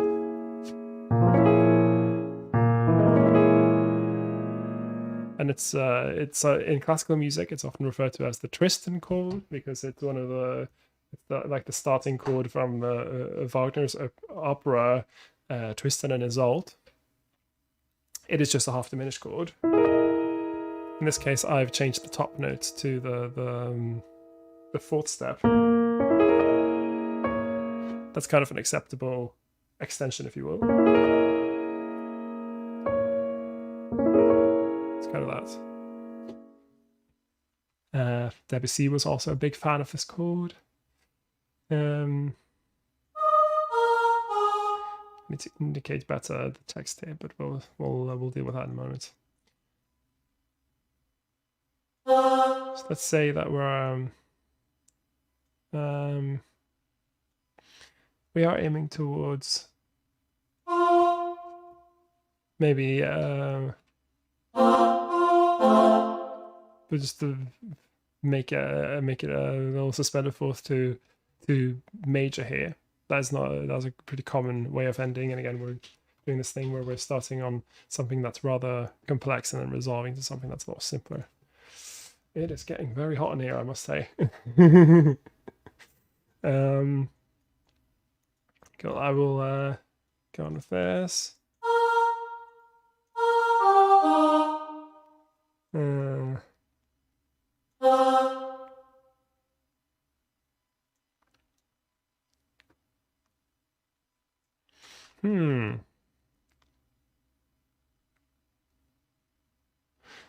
Actually, wouldn't it be cool if we just had the upper part singing this, the first phrase, just the upper parts, and then the lower parts take this bit, and then they all sing this last bit together. I think I'm going to do that instead. I'm going to end on a unison here, so we're heading towards a C of some quality.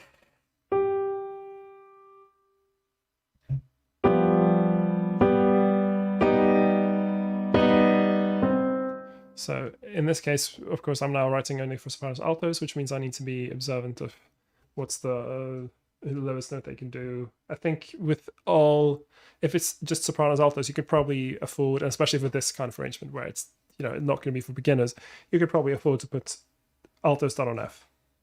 So it'll be.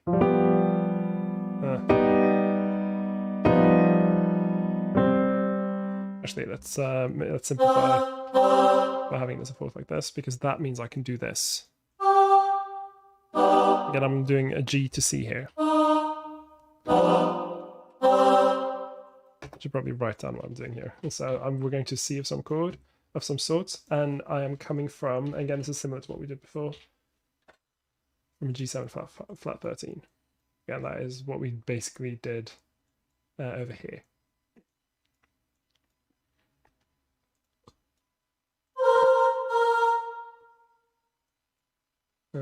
My D lat. Okay, we're going to G. Again, we can probably do A flat here. Again, this is very similar to what we did before in terms of the motion. It's the exact same melody. Why not just do the same thing? We've got something different happening on account of there only being upper parts now. Oops.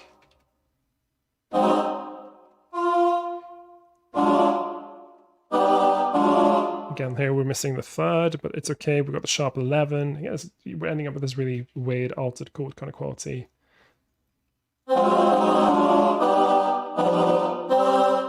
And it's just very logical chord motion that makes this work, plus voice leading.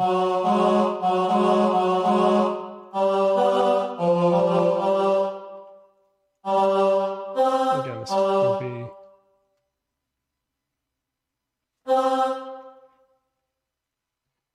Let's hold this the whole time because they're stopping anyway. We'll write this as voice 2 because they're not moving. Actually,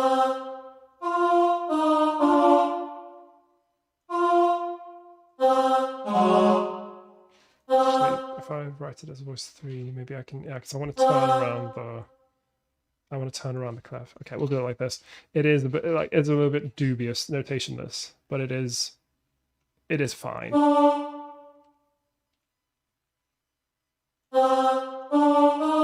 That might actually be a little bit clearer as well for people singing it. So yeah, we use voice 3, and here we end up with, yeah, so yeah, it's not always easy, this. If we do this voice 3, no.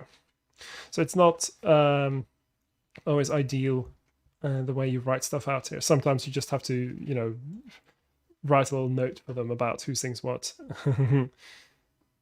Okay, so we're going to A flat. The dominant A flat is E flat. Again, we can do what we did before, which was E flat minor 11. Yeah.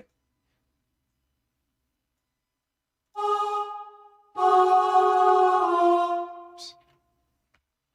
But how about...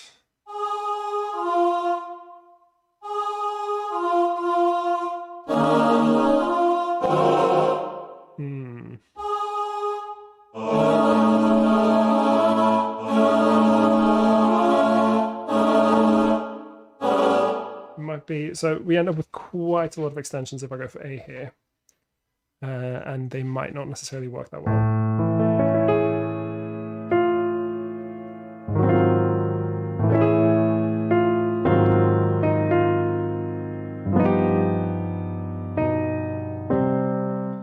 That might not be the best solution. Maybe E flat is just the...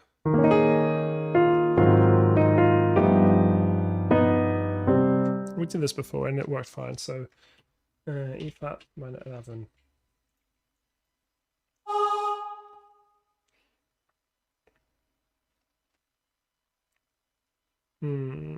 How do I write this out in the best possible way?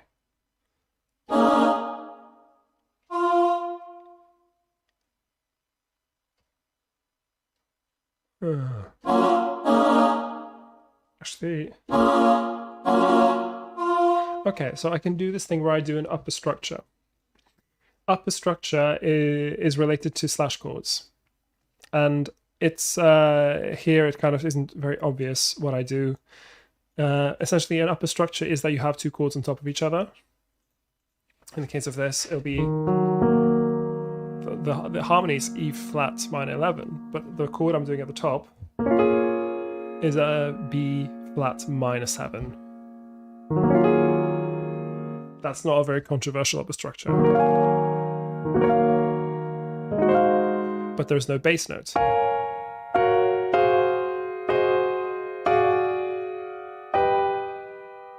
Like, that is going to sound, because it is vaguely related to the other chord, it's fine.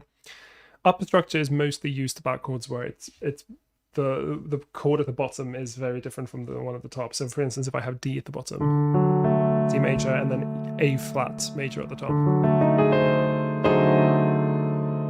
that's going to sound very crunchy, but it is kind of, it is vaguely a D dominant with some extensions. You know, it doesn't sound terribly controversial when I do it like this.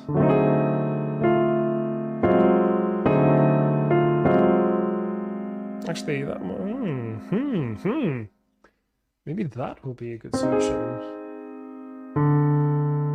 No, it's not gonna. It's not, because its altos aren't gonna go all the way down to that D. That is going to be ridiculous. But it would be funny if I did that.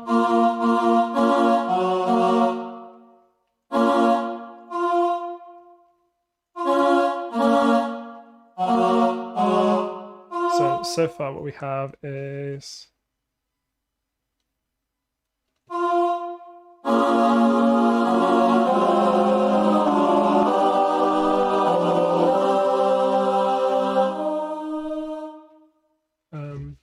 Michael is asking, how do these more unusual chords affect the voice leading? Well, simple answer, they don't. You need to still do voice leading. So think about each line a little bit. It's even more important that you think about the inner parts when you do this. So Greensleeves was my delight. I could tell that that's probably pushing it a little bit. Greensleeves was my delight. That is more of a suitable shape. Let's make this voice one. Yeah, it's a good thing to ask. And the thing is, you have to be very strict with yourself and make sure that you still follow good voice leading guidelines. Like, try to not have awkward lines that use like a random combination of tones and semitones. Try to, have them move using logical intervals. So now the alto one will be Greensleeves was my delight. That is probably going to be fine. Greensleeves was my delight. Yeah, if you can kind of sight read it and it doesn't require loads and loads of effort, then it's fine. And for some of these, also, they will get their notes from each other. So here, for instance, the soprano 2 will get their notes from alto 2. So they're from alto 1. So think about these things as well. Like, sometimes if they're moving to a note someone else is singing, it's probably going to be a little bit more forgiving.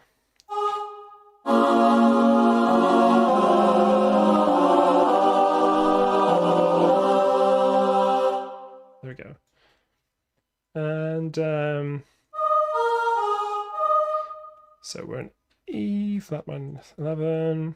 So the chord we're going to be coming to is this chord. That's an A G. This could be one of two chords. It could be either C dominant sharp 11. This chord that is. So it could be either this chord, or it could be E G flat dominant sharp 11. Either of those is fine. So what I then need to think about is how am I getting there? And the thing is, I'm actually quite close to it already, because I'm on E flat minor 11 here. If we go back to a circle of fifths, E flat is here. There's G flat. Did I put this in the wrong order? Oh no, hang on.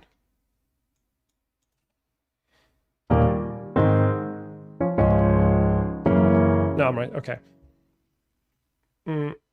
E flat, A flat, D flat, and then G flat. So I can probably just keep going backwards here. So we are going from here. It's going to be,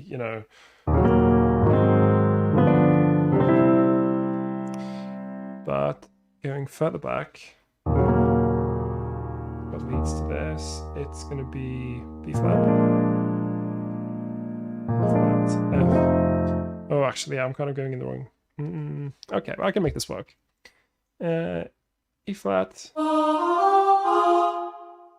Now, because this is more of a weird upper structure, this is more akin to.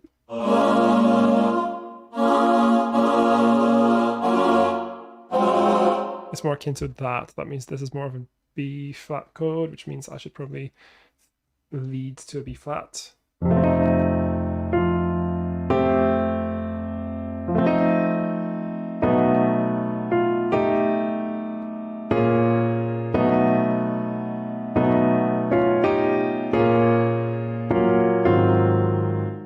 this, so I can treat it as a B, or I can treat it, let's say that I treat it as a B dominant, for instance. Could be, because this is more, like I've written E flat, but the thing is it's more of like this. B dominant should lead to that, and then I've got, essentially I'm coming to a chord that's something akin to G flat dominant sharp 11. Again, this is very mathematical. I'm sorry to say, it's going to require a little bit of math, but I know that for B,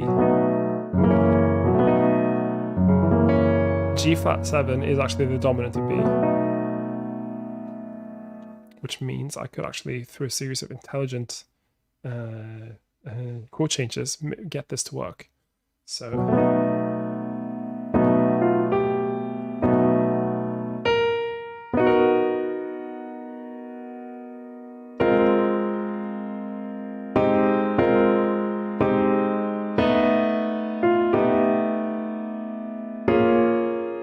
Okay, so essentially, if I'm thinking of this as some sort of so what chord, this is an F minor so what chord-ish.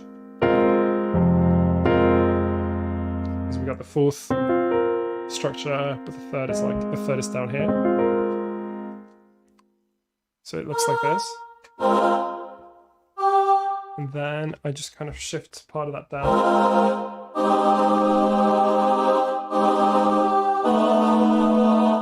This could work. There we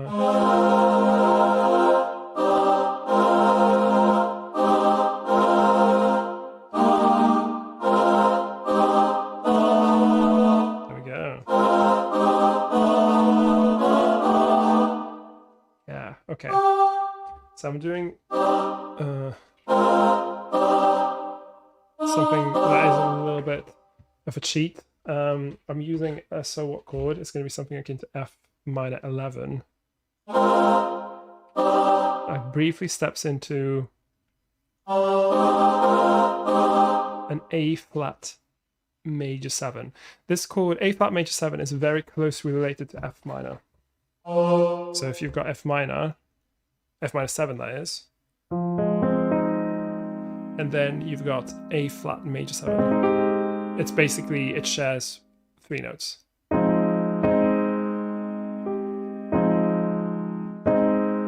And then I use, so the trick is, and sometimes this is where the, so I mentioned very briefly in the beginning of the stream, I mentioned giant steps. And the trick giant steps uses, if I'm remembering correctly, is that you have a series of chords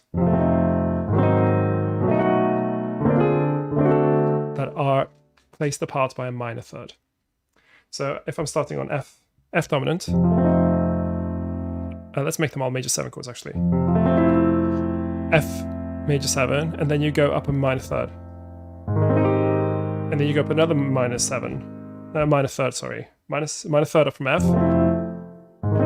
Minor third up from A flat will be B major 7. And then another minor third up from B or BD.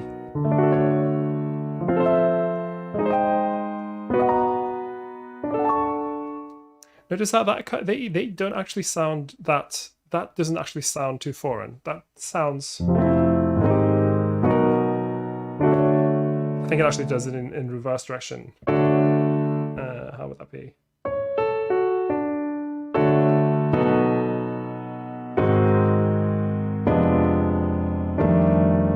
I can't remember exactly how it goes, but essentially you can kind of cheat a little bit when going around.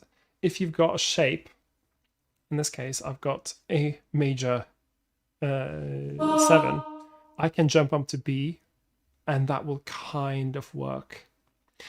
Now, why this works exactly, I am not entirely sure, but I think it is because they are likely to share a lot of notes in common. So A flat major 7,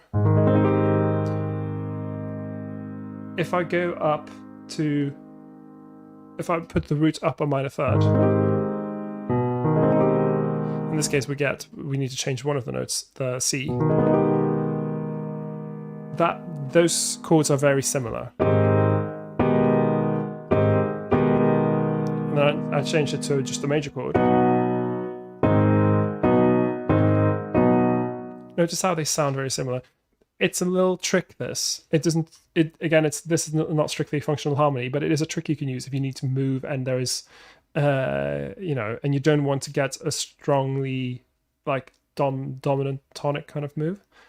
You can just move up a minor third and it kind of works. And in this case, it'll work nicely because I'm trying to get there.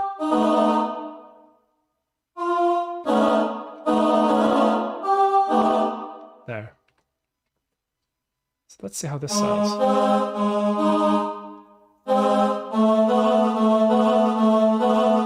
Let's get the notation sorted out. And before I do anything, I'm also going to check. No, this is not going to. This is going to be tricky. So let's change the voice leading a little bit here to make sure that it's not too tricky.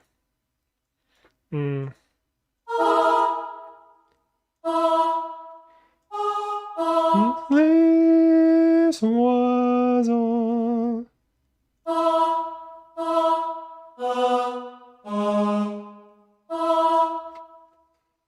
Yeah, this is where so I've got, now if you just listen to this and just don't even think about the voice leading, it's probably going to sound fine.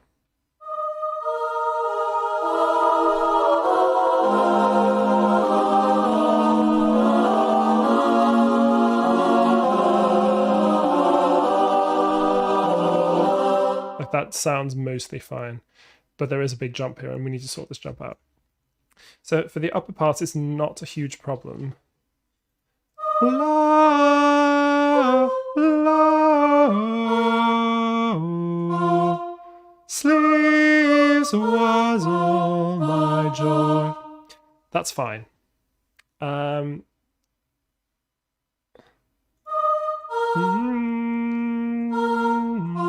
that's even easier.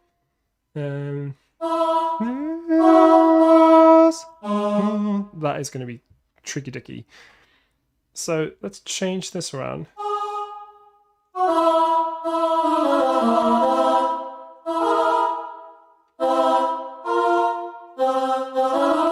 Actually, if I keep this, my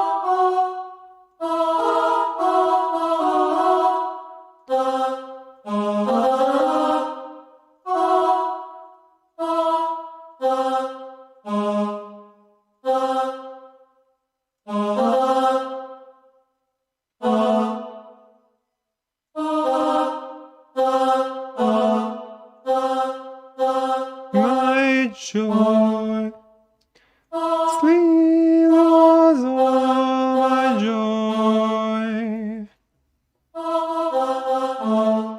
Not the easiest, but it might be fine. Let's listen to it.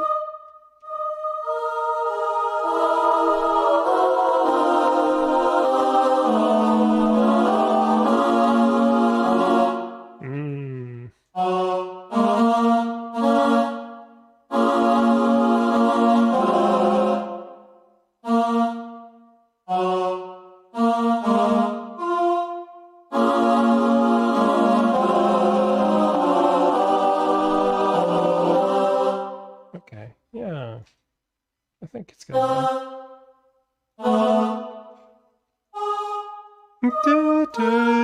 Sleeves was all my joy. Yeah, so this one is a little bit tricky.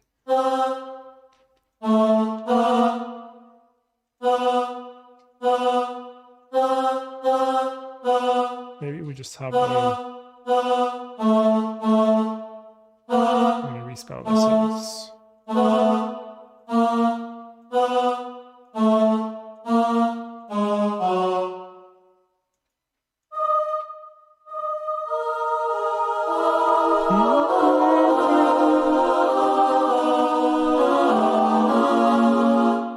This might be okay.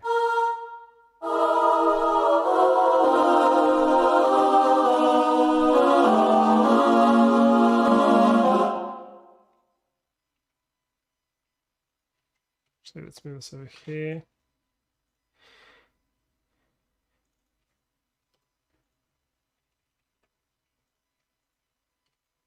like so. Please apply to all. My joy, Greensleeves was my delight. Okay, that might work. Greensleeves was my delight. Oh, my joy, joy, green, joy, green. Yeah, it's a minor second.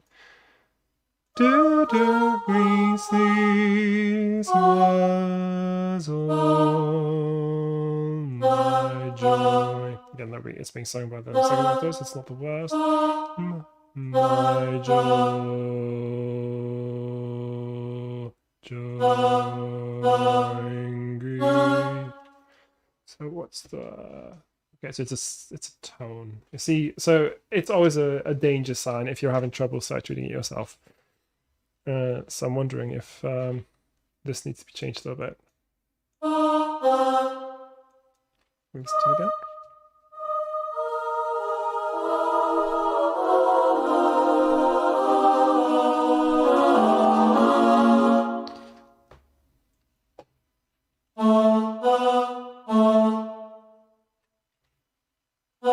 Let's spell it as a B.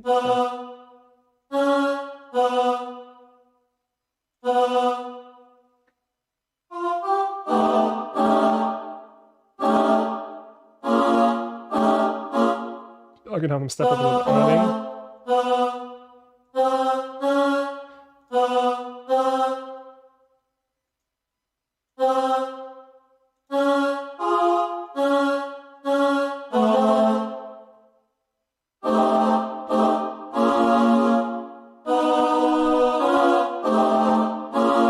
That might be okay.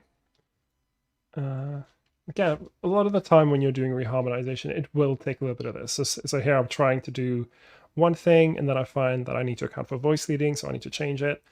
You'll have to do this. It's completely fine. You can see I'm having to do it, and I do quite a lot of vocal arranging, and like that's not a problem. That's just part of the process. If you're trying to be clever, you gotta do the work.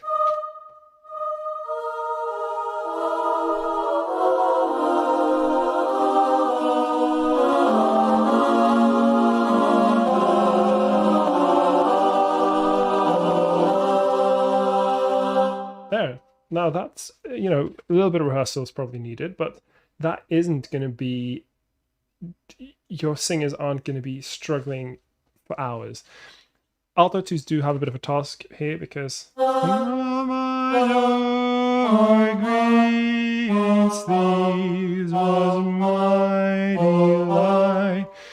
that is a bit of that tone, semitone, tone, semitone. But I could just kind of sight read it and it wasn't the worst, so I think I'll accept it. And then I want the men to pick up on an F here as well. So they're on. Now, remember my goal here is F. It's going to be.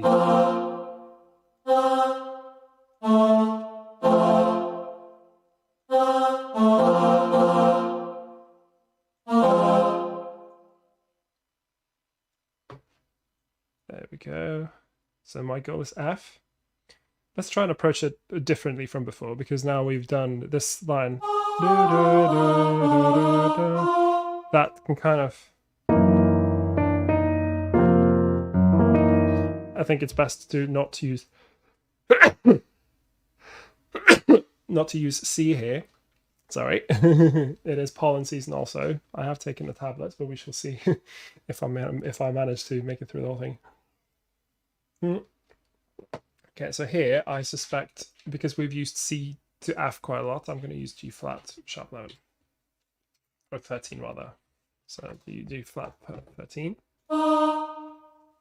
And let's just voice that chord out. Maybe we'll do it like there. Actually, it's going to be a bit low for sopranos.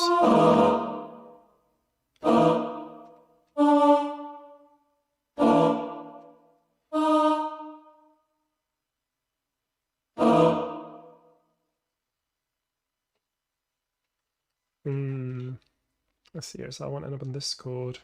I can have both tenors and basses on the bottom notes. And then if I do...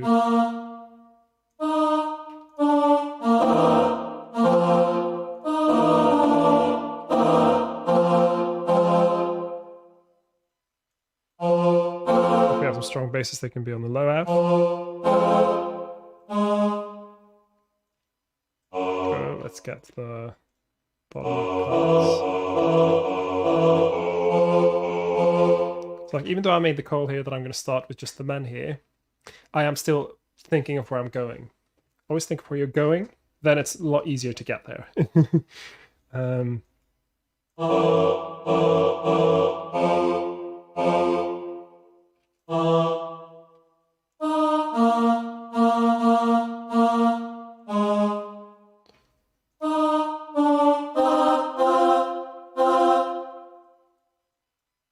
There, that should work quite fine.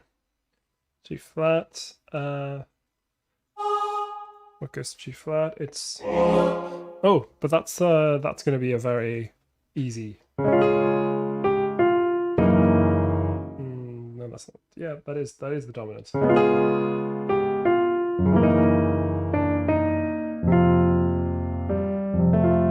Yeah, D flat. D flat is the dominant of G flat, and so that just writes itself basically. So in this case,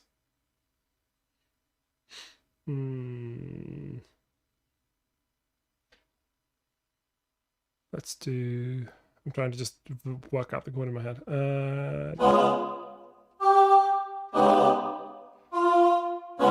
Okay, with the sopranos at the top. Open my lady, open my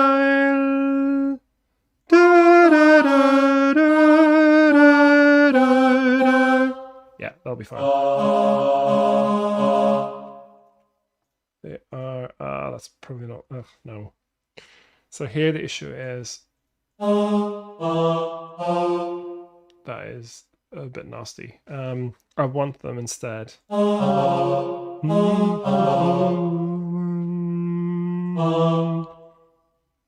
I might have to double the third here.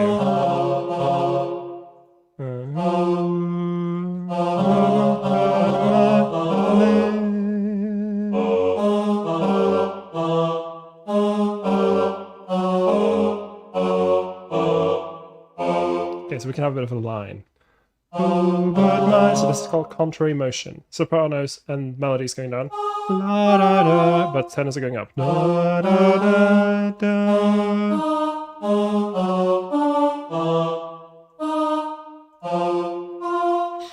So contrary motion tends to sound good most times.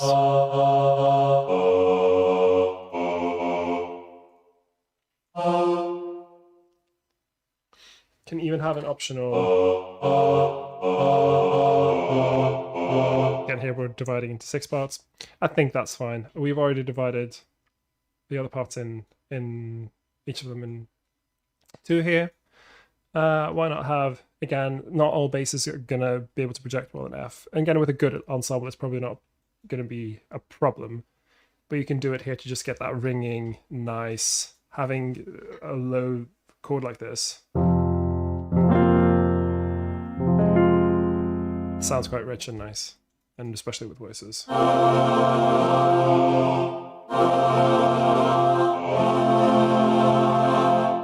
As long as it's not too loud, because it's going to be hard to project, well, for everyone really in this range.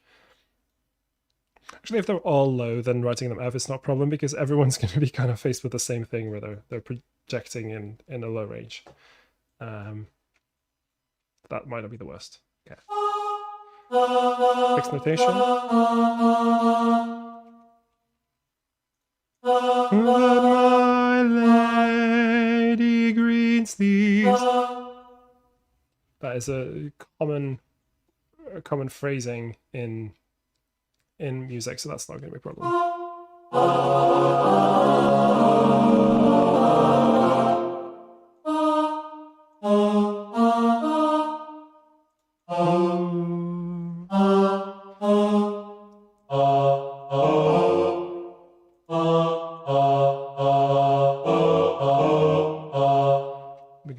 advantage of the splits here.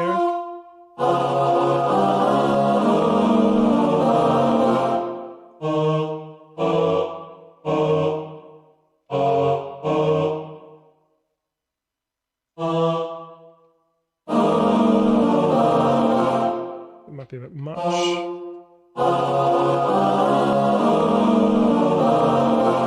Yeah, that sounds a bit naff, actually.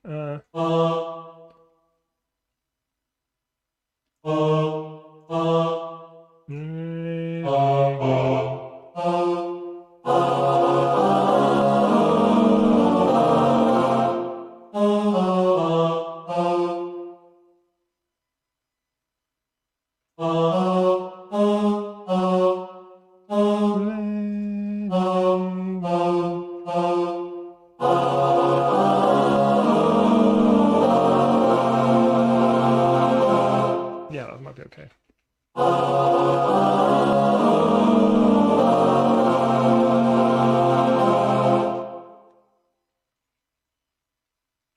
I'll probably want them to go fairly quiet here. MB.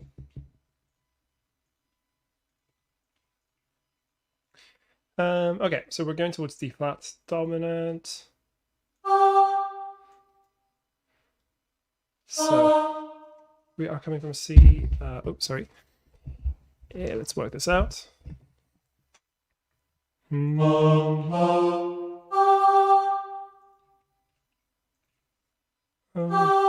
I'll want probably to have this go and who my lady Greensleeves.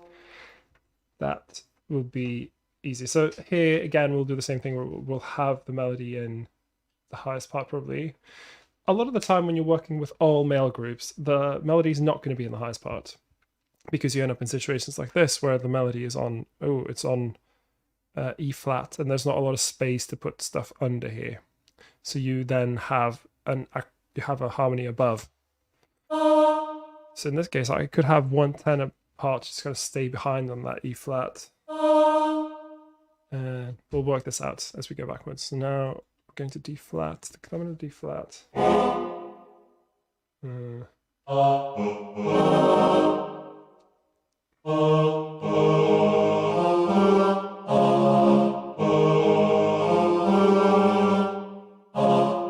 Dominant is A flat, and that I think is going to be a major 7 in this case because of the G here.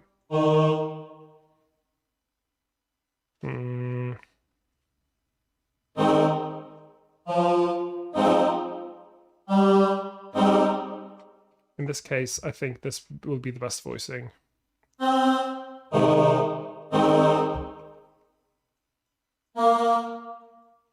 So the melody will move a little bit around. So the thing about a song like Greensleeves, or indeed any song that's like quite famous, so everyone knows the melody of Greensleeves, at least in the European or in English-speaking world. Like it's such a famous song that if you're writing your parts in a way where the melody is present, it can jump parts, but people will seek it out. They will listen and they'll be like, where's the melody? Oh, there it is. Where's the melody? There it is. And so you can kind of get away with switching the melody into different parts here, and it's probably going to be fine because the audience will seek out the melody. We've got E flat as the dominant of A flat. I'll just quickly fill this in. Then it would be B dominant, and then it would be F, which works quite nicely because we're coming from C. Again, with this song, it just kind of seems to work itself out, and you'll find a lot of the time, if you've decided where you're going, a lot of the time it will kind of just work itself out. In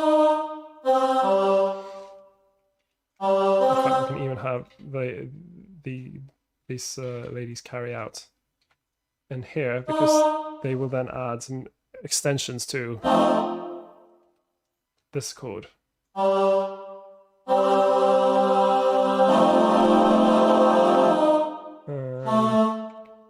Maybe try with the minor.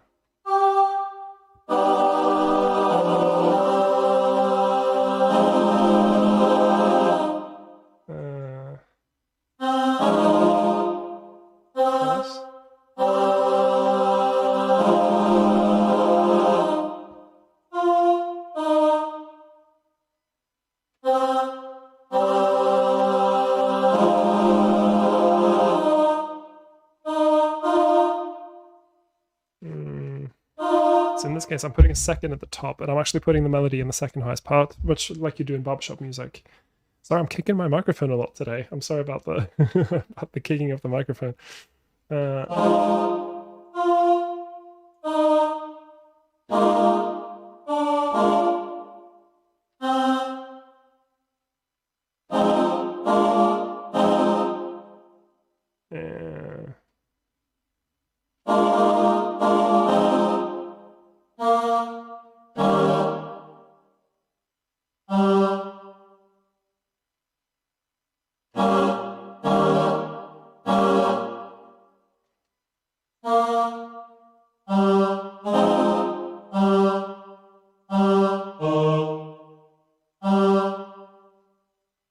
Okay, so here you'll see that it moves a lot between the parts, but it might still sound correct.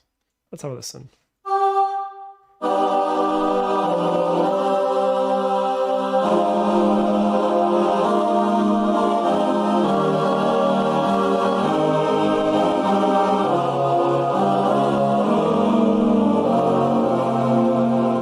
There.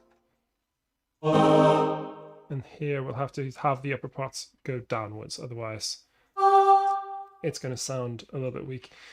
We could have the ladies also fill in the chord here. So in this case, the chord is A major, like so. A major 7.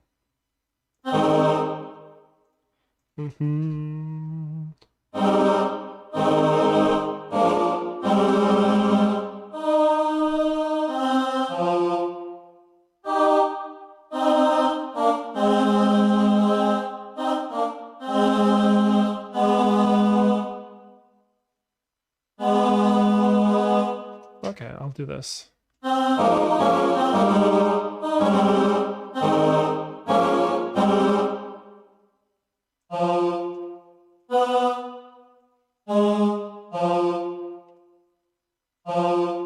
Oops.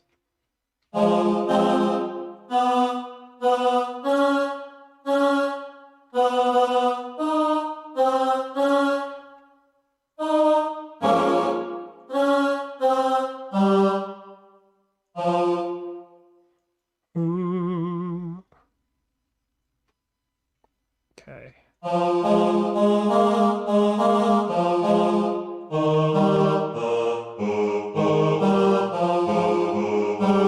Sorting out notation here.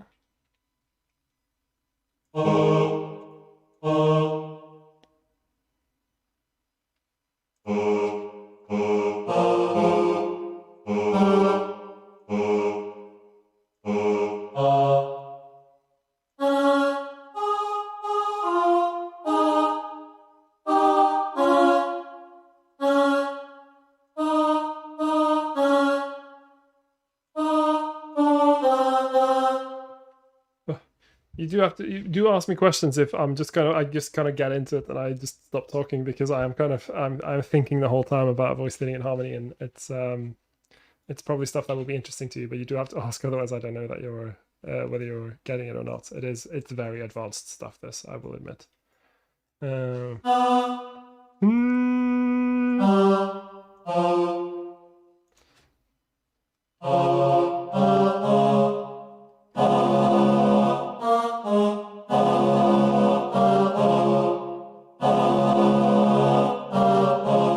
I'll do this.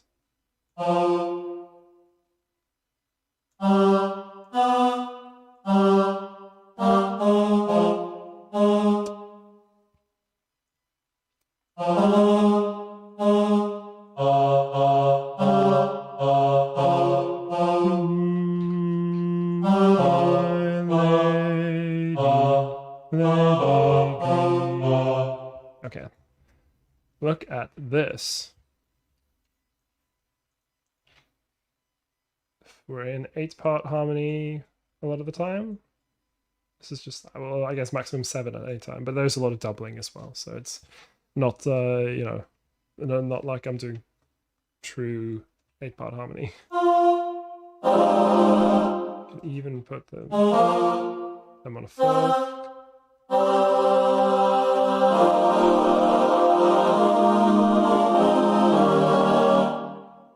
I'm not quite quite fond of this motion.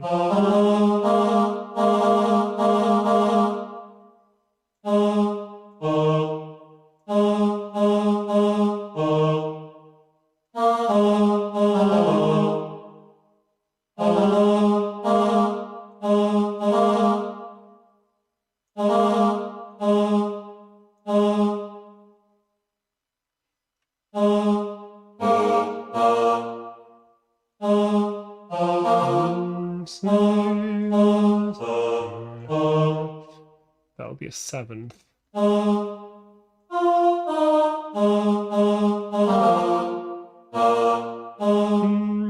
Greensleeves was my heart. That's a little bit better.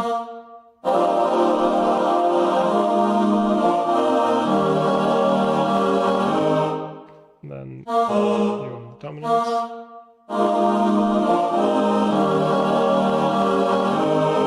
Can even do this as a suspended chord. In this case, it'll be heart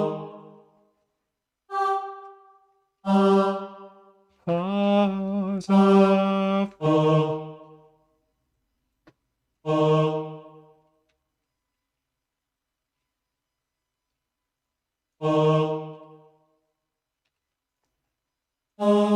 Let's move this slightly. Oops. Let's move, again, go into the inspector, use X, I'm just going to push it a little bit to the side like this. And appearance, reset note spacing. And there we go. This is kind of okay. Okay, now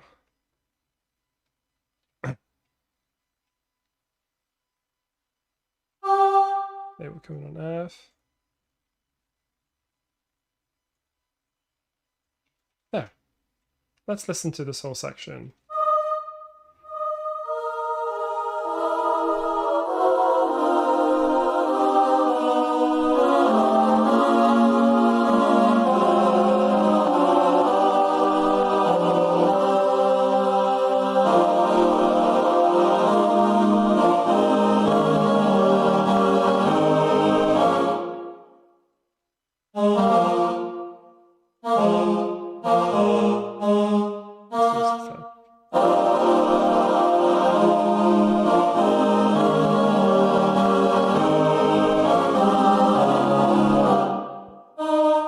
For some rhythmic interest, let's have these guys moving a little bit early, just so there's a little bit of rhythmic interplay.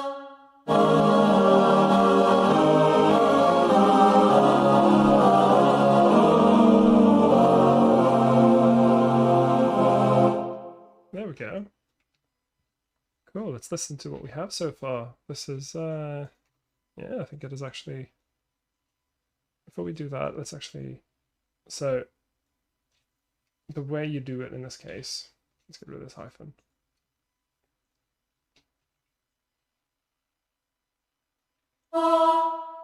Green, green, green.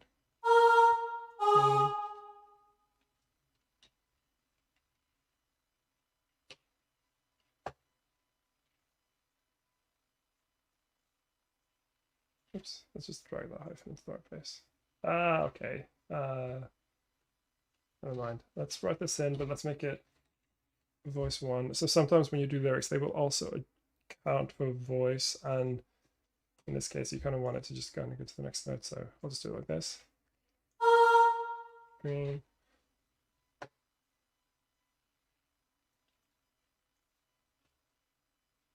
Let's make this voice 1. Again, doing stuff like the lyrics can be a little bit tricky also on one stuff like this, but this, that looks vaguely readable.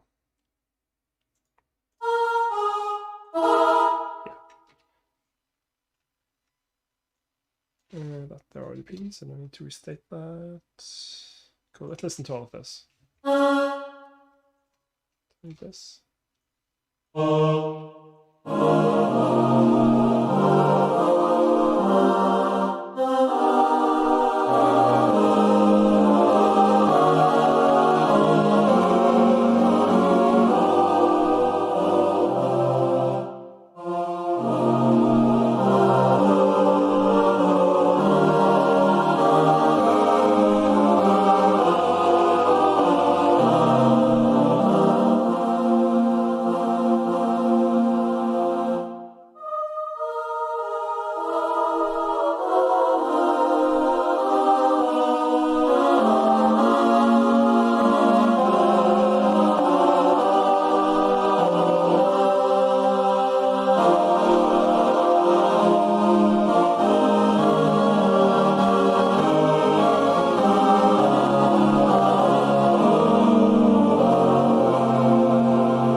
So that is actually sounding like music. Like weird music. I'm actually gonna put in a couple of stops.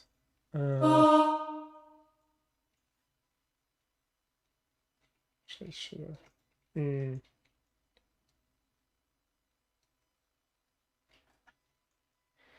This is a little far. So the one thing that's a little bit annoying about Greensleeves is this da, da, da, da. It's like where are you supposed to move? Where are you supposed to breathe here? Free was all my joy. It's a bit of an awkward, like, where do you breathe? What's the best place to breathe? It's not really obvious with this song where to breathe. I'll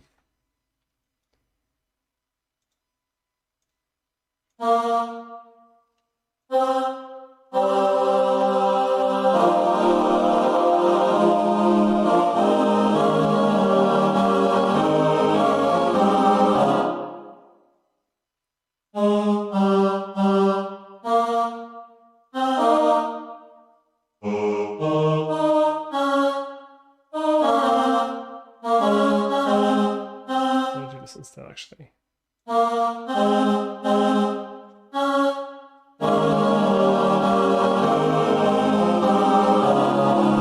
I think it doesn't have to be extended harmony the whole time.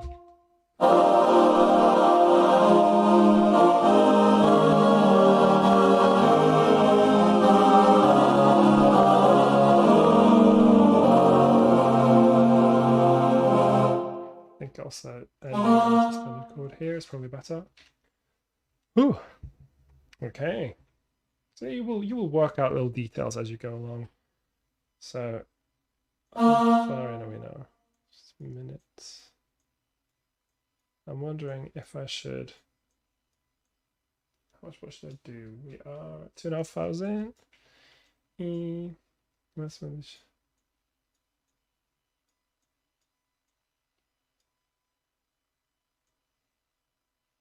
I do kind of want to do an extra verse.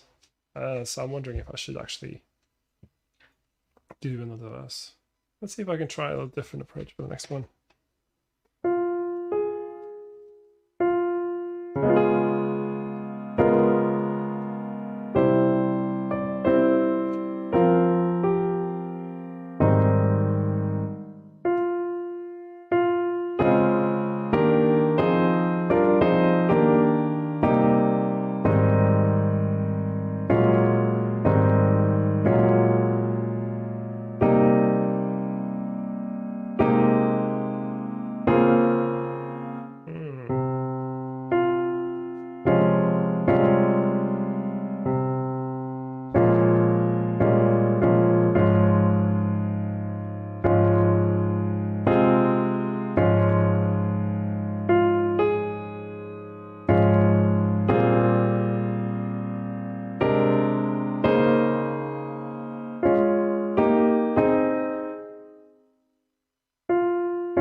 Do a pedal, we could do upper structures. What would be the most interesting?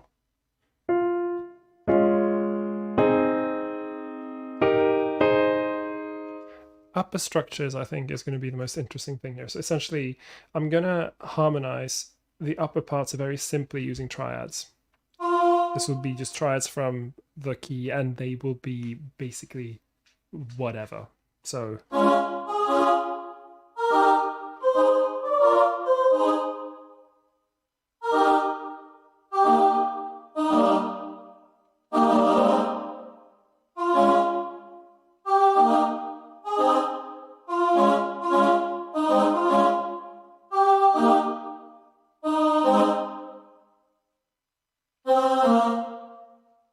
okay, so now these, the only note that's not, well, none of these are really not in the key. You could question the D natural versus D flat, but honestly, it's not a huge thing. So like this will sound very, you know, very much in the key.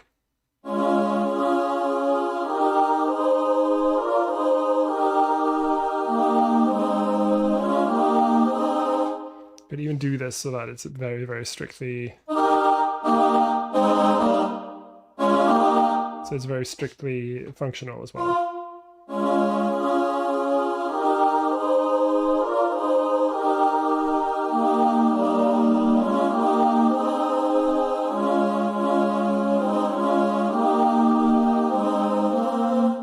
So these chords are all major chords. Upper structures are generally easier to do with major chords. So now I will, again, I should probably aim for something. So again, I'll aim for F. So we'll aim for this kind of thing. So it's an F sus really. And we will go backwards. But in this case, the upper structure will just kind of happen. And I will select chords that will then make the upper structure sound like extensions. So the top notes, they kind of work on their own. If we're just listening to this on its own,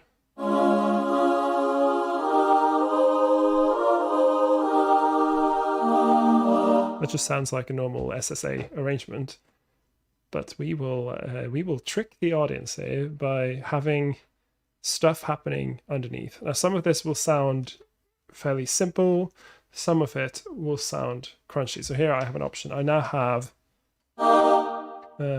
this happening at the top. And then put a C chord in the bottom.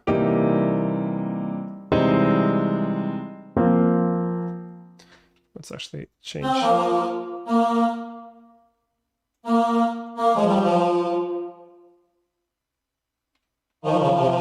Maybe even this. We'll see how we end up.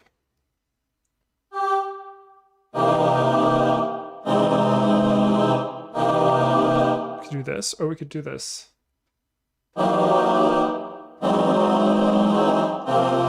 And this will be very, very crunchy because we're introducing a minor ninth interval. So the two different chords I used now, I used a C chord. This is the C chord with the upper structure in the sopranos altos. That kind of sounds similar to what we did before.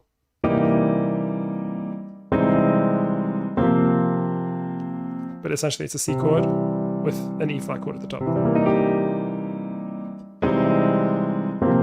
It's fine. Or we can have a G flat chord at the bottom. And then the melody's on a G, so that will sound very crunchy.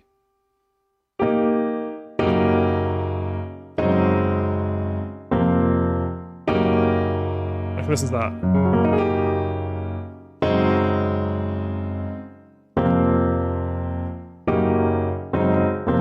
Even though I'm generally not a fan of introducing minor ninth intervals, I might actually do this. So it's a G flat. I don't have the third in here because the third is kind of covered by the alto here. But essentially that's the effect of a G flat chord.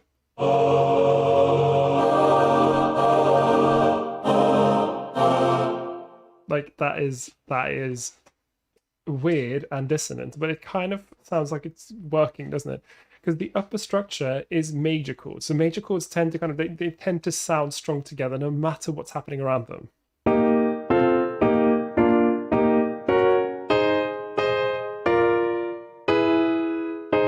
Even if they're coming out of nowhere, they always sound strong. So you can put all sorts of random stuff underneath them and they will still sound fine. So in this case, let's get rid of this F. Essentially, I'm just chucking in a G flat here. And then I'll just do the same thing as before. I'll just go around maybe the circle of fifths, choosing essentially something that works functionally in the lower parts, but that is always going to be slightly at odds with what's happening at the top. So in this case, D flat. So we've got, in the upper parts, we've got, well, then if I did D flat here, that'd be cheating because D flat's what's happening in the upper parts. So really, I should then go directly opposite, D flat to G. I should go to G and use those chords instead. Okay, so now let's use the piano.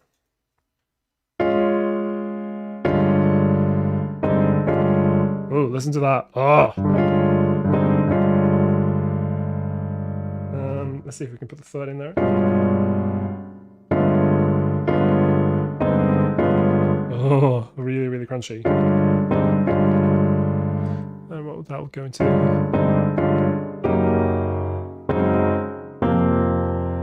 Ah. Oh, this is going to be so outrageous. I love it. Let's just listen to this quickly.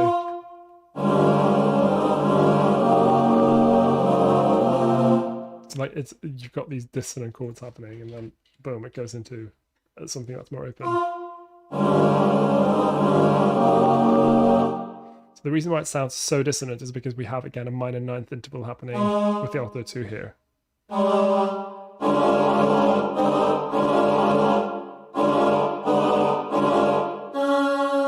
You can even have...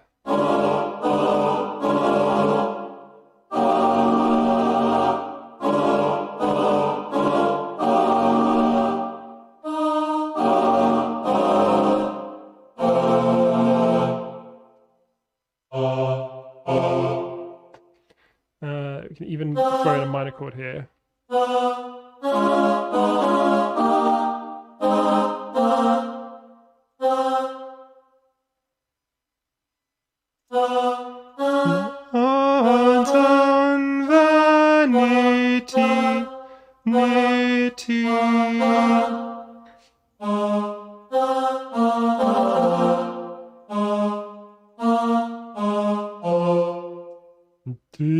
That's going to be very low for altos, but it'll be just about manageable, I think. Okay, G. Okay, let's go further back. Again, this is when people do crazy reharmonizations. This is sometimes the way they go about it. Is they will create an upper structure like I did, and then they will do something functionally underneath that is at odds with it. But then because the upper structure is all triads, they kind of sound fine, and then the upper structure always kind of seems to be going somewhere. And so you end up with this crunchy thing that still always seems like it has some sort of goal. And again, I never do this professionally because no one ever, like, I'm not, an audience might find this amusing, but usually people just kind of want to hear the music the way it's always performed, or the way they're used to hearing it on the radio. But it is kind of fun for an intellectual exercise. Cool. So here we have the upper structure of A flat. Hang on.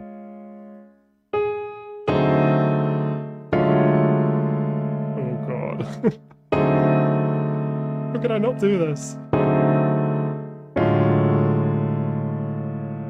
Okay, I might have to. The second one here is. Ooh, look at that. This one's not too bad. Let's go with this one first. So that's a D with an A flat at the top. So that's essentially, I'm picking notes from across each other here. I've got,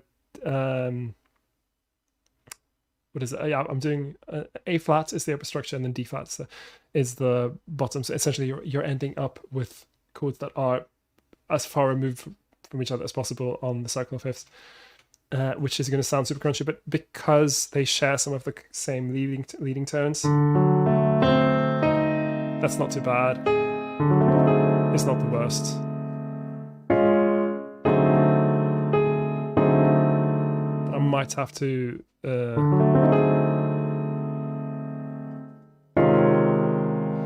change the bottom chord a little bit for the second one.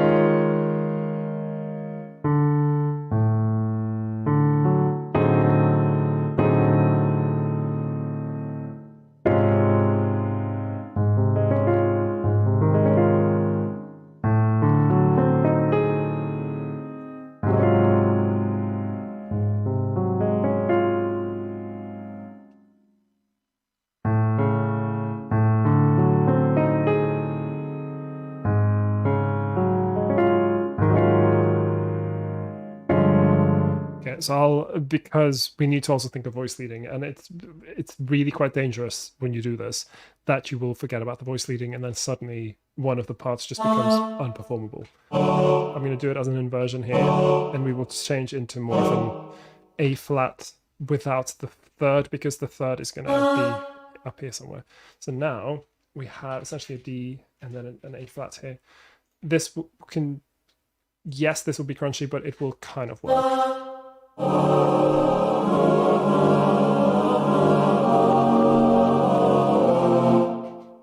Like, what is this? Let's add in the ninth as well.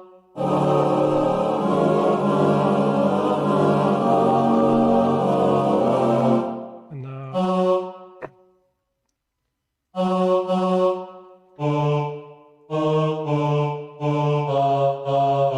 yeah, the voicing is fine. This I already checked, so that should be.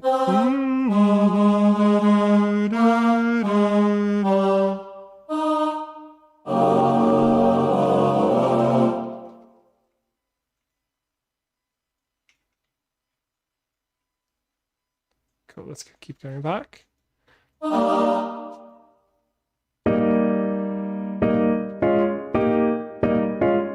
is what I have. If we go back, there'll be A. Oh, that might actually work out of the box.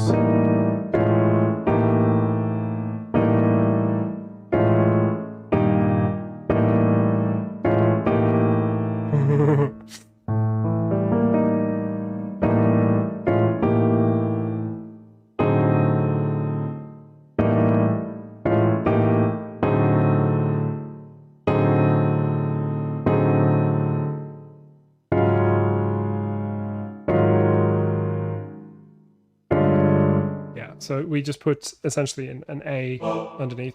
I'll do it here as an open fifth because it's going to end up getting quite muddy if I don't. And also it will lead very nicely into the next chord. So if you just listen to the voice, the bottom bars now, it'll be fine.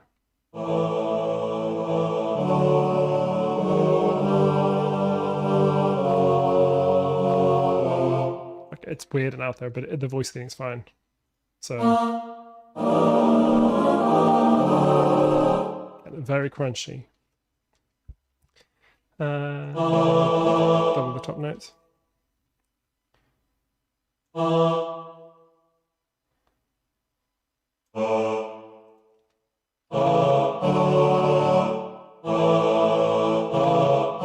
Actually, double the bottom note.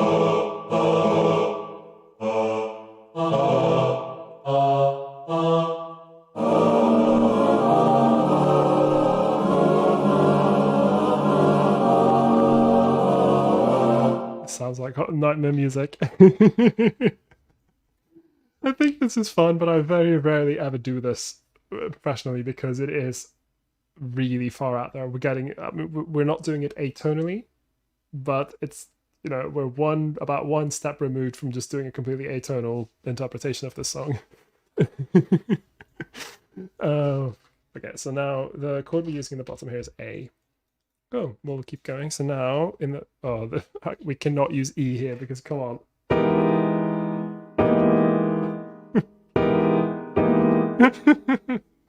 Maybe I should actually do this.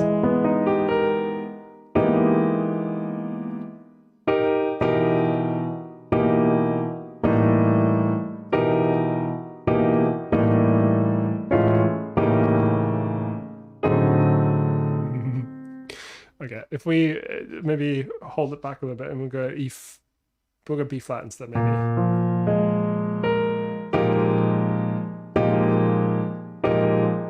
That's a little bit more tame.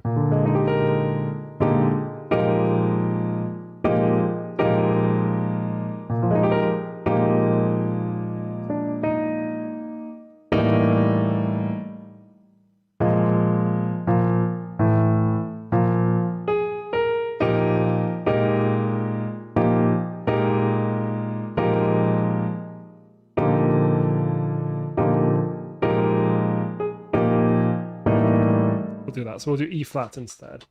Sorry, B flat, because I think if we do an E here, again, I'm just referring back to the cycle fifths, like my options, if I want to keep it completely functional, which I think is a good idea if you're going to attempt this, because it's going to just sound so out there and weird, and at least now there is some sense of motion, and yeah, it's super dissonant, but at least it's going somewhere.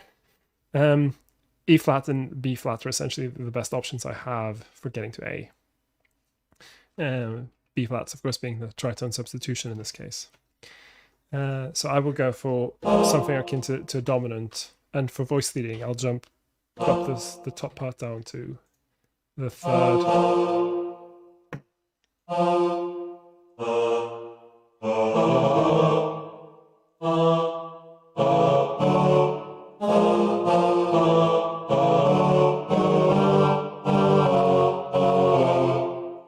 Yeah, I think that'll be fun. Oh, we are now. Let's look at this one.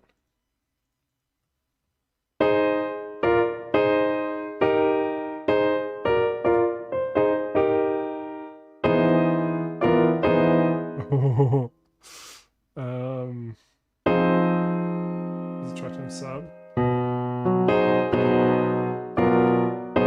Ooh. Yes, let's go for that. B. So in this case, we're just going to do maybe open again, because the third is being accounted for in the altos here.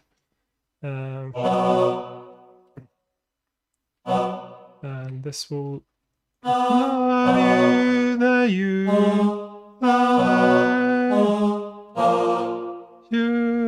should.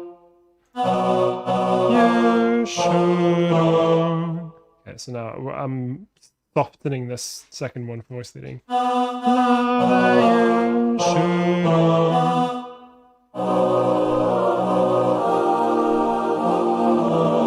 Maybe can have these guys go up.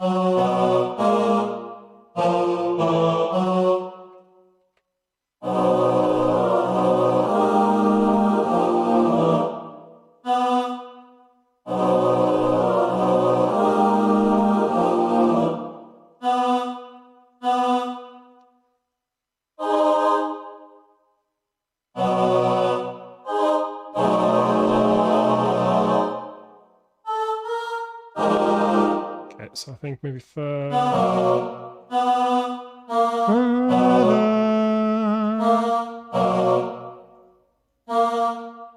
Oh, there's where that's me.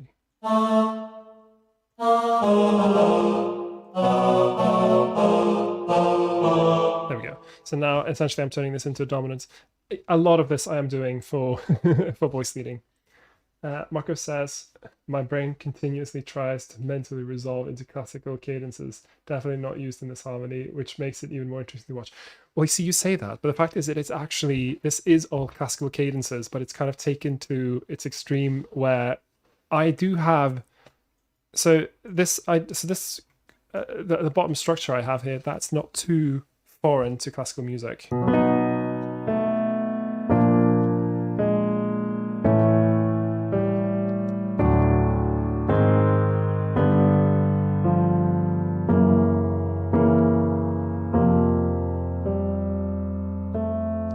Like, you do get maybe not quite so extreme examples of this kind of substitution happening in classical music.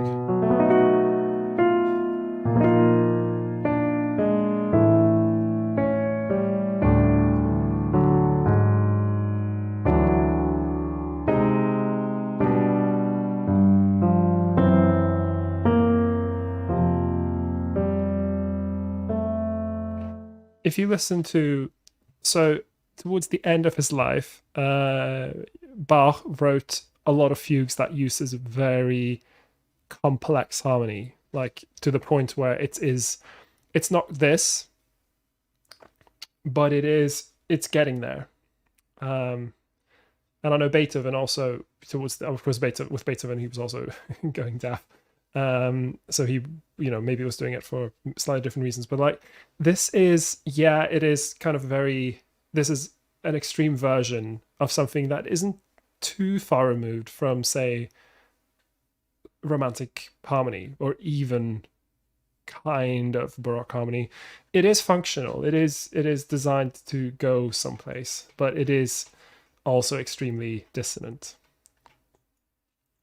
Right, let's just finish this up. So here we stopped on F.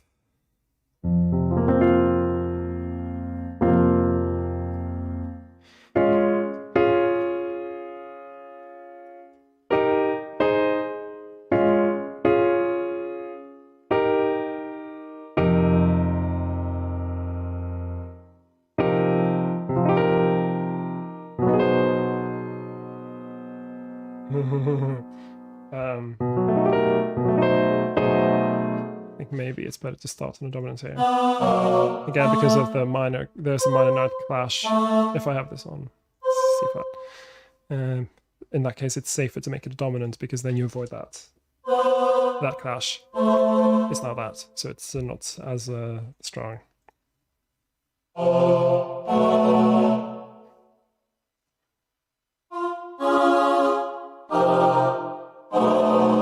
Okay, so I'm gonna trick the audience. Start with just nice little triad chords, and then boom. So this is just an open. This kind of ends up being similar to what we've heard before, where it's just kind of open harmony, where it's an F, C minor 7 with an added like 11th.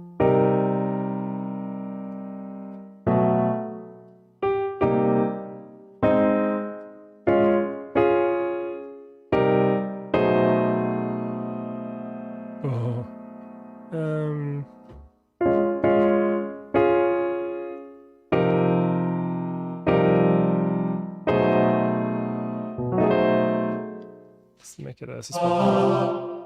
Here we go.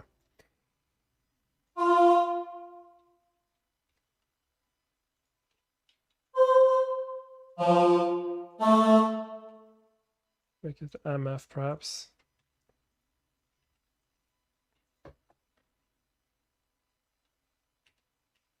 And maybe a more crescendo here. F.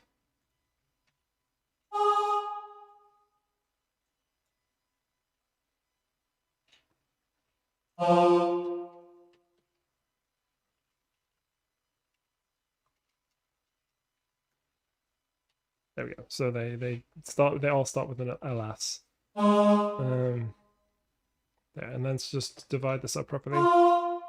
So this is an example of an upper structure taken to its extreme. So you see this is a B chord, but it has not a B chord at the top. This is a B flat chord. In fact, I should probably write in the quality. B flat 7. There's a B7, B flat 7. A just major. D major. This is the 7, yeah. This is spelled a bit strange. But it's again, it's written to make the voice leading clear rather than the harmony all the time. Just an open G, just an open G flat, just an F. Yeah, I could also make these dominants. That might, I don't have to make this a dominant because the F's counted for in the soprano. This. Let's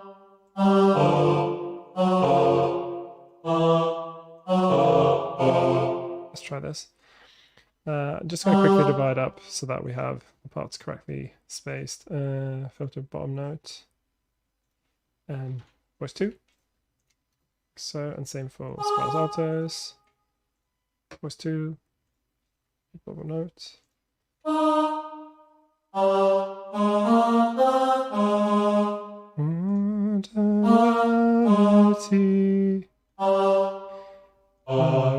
That you should own the harmony. Again, it's it's just chromatic the whole way. It might be a little bit tricky, this, but again, it's not going to be for a beginner group. It's too crunchy and weird. This is I need to acknowledge that this will not be sung by well, this will most likely not be sung by anyone, but definitely not by a group of beginners. Okay, let's listen to it.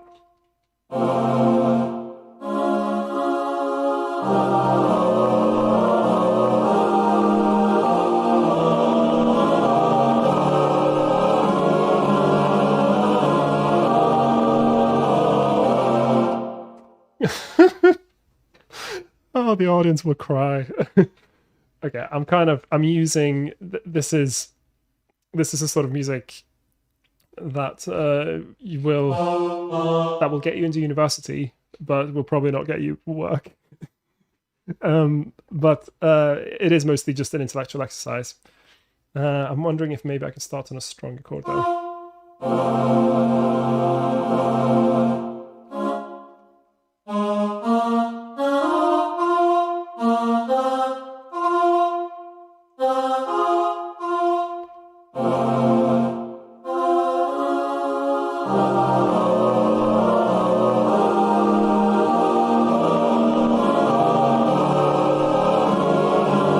It's getting a little crunchy on the bottom, so I'm going to remove that.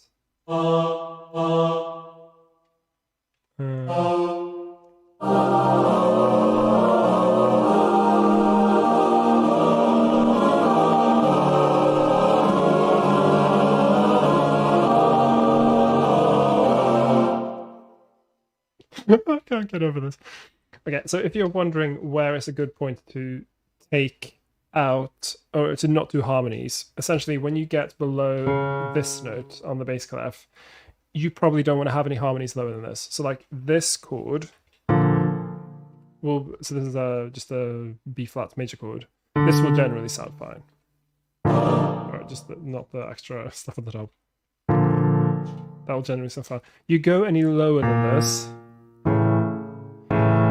it can still sound fine, but it can quickly end up sounding muddy. So a general rule of thumb is don't put your harmony notes lower than this.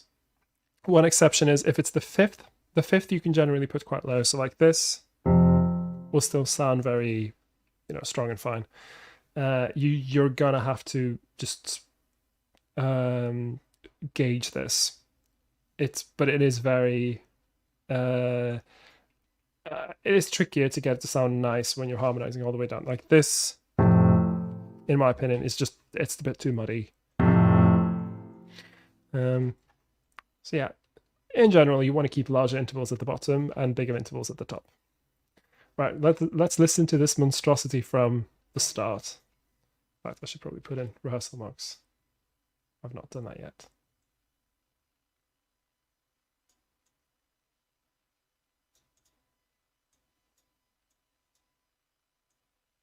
Just making some small adjustments.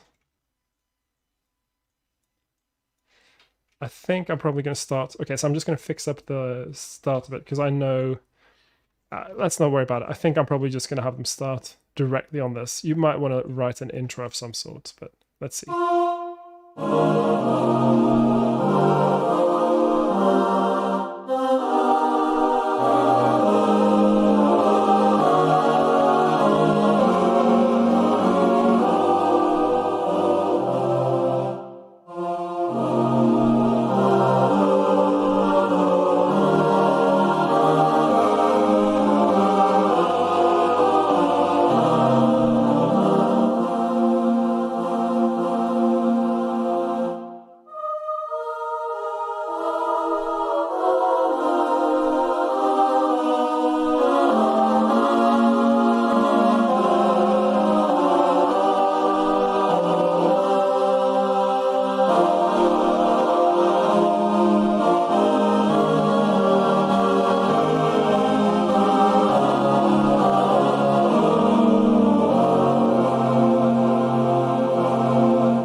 I think I'm just going to take out the seventh at the bottom here.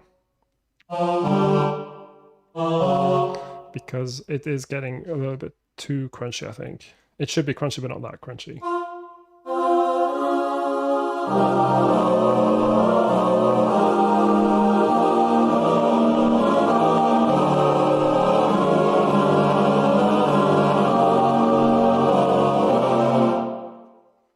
Cool. So let's do this again. I can probably get away with having quite a similar thing happening.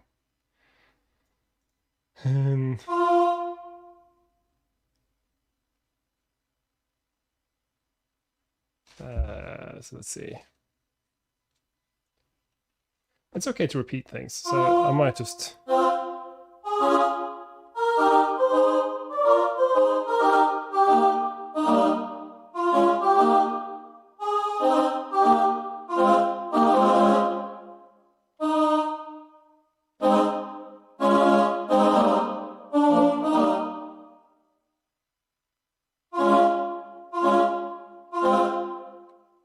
go. That'll be, so this just ends on a minor chord here, but.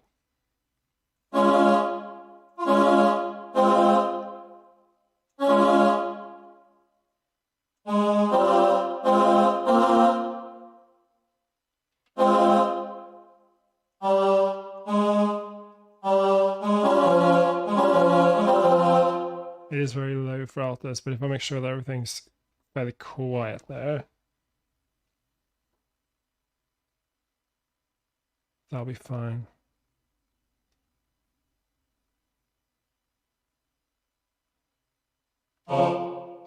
Let's do the same thing in both the upper and lower parts. Okay, so actually, I'm going to double this.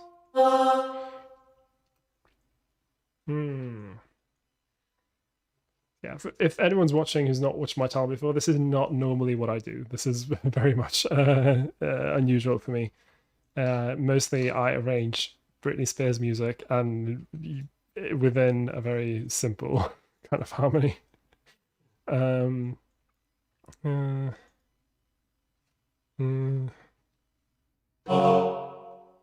Yeah, I'm gonna see. So we're going to F here. This is going to be G flat. So they're ending up again on.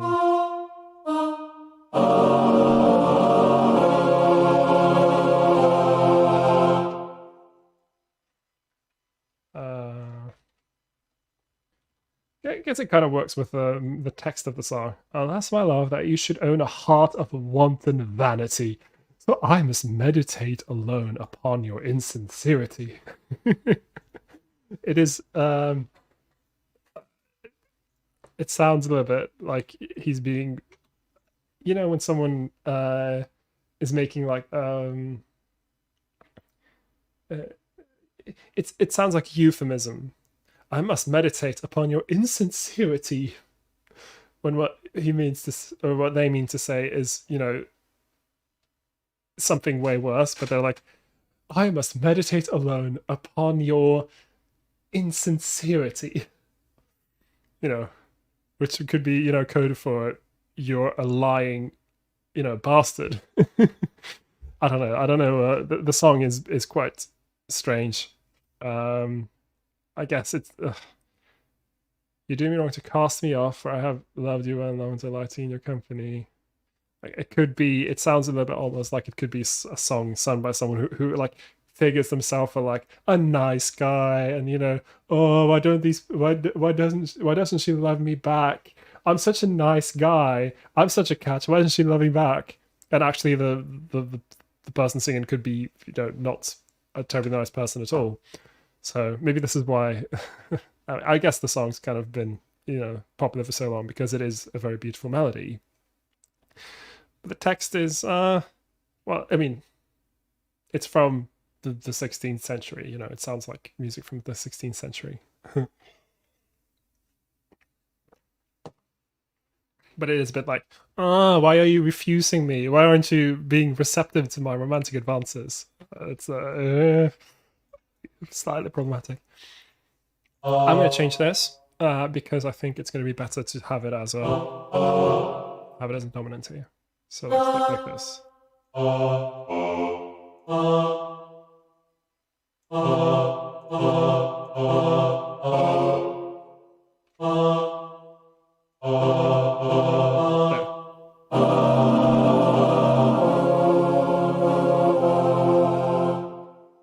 There. So that's actually going to be G7. Okay, we'll just do the same thing, just work our way backwards. What leads to C? Well, let's look at what we have here. We have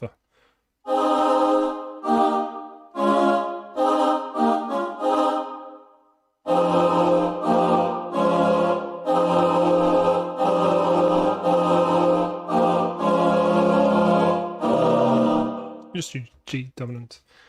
Again, if you're wondering how I choose these upper structures, I'm just choosing random major chords because major chords tend to sound strongest for upper structures. And we'll just do let's do this. Michael says, I agree with this type of harmony. I never know when it's too crunchy or dissonant. I can hear it better when you play it on the piano. Funny comment about university plus sonnet. Yeah, it is. You could ask yourself if the. No, I'm not going to say anything. This music has its value. If you want to make it sound disconcerting and horrible, and then this is going to do it for you. But you can make it sound disconcerting and horrible and still make it feel like it has some sort of direction. And that's I will encourage people to like just do stuff, like, know what you're doing. Don't just choose random notes, and try to use something where you kind of have a sense of what you're doing. You don't have to, like here, like I said, I just chose random major chords, but that was my goal, was to choose random major chords that lead nicely to each other, and then I will choose something in the bottom that does lead to each. Like if you just listen to the bottom parts on their own, they will sound fairly. They won't sound very controversial.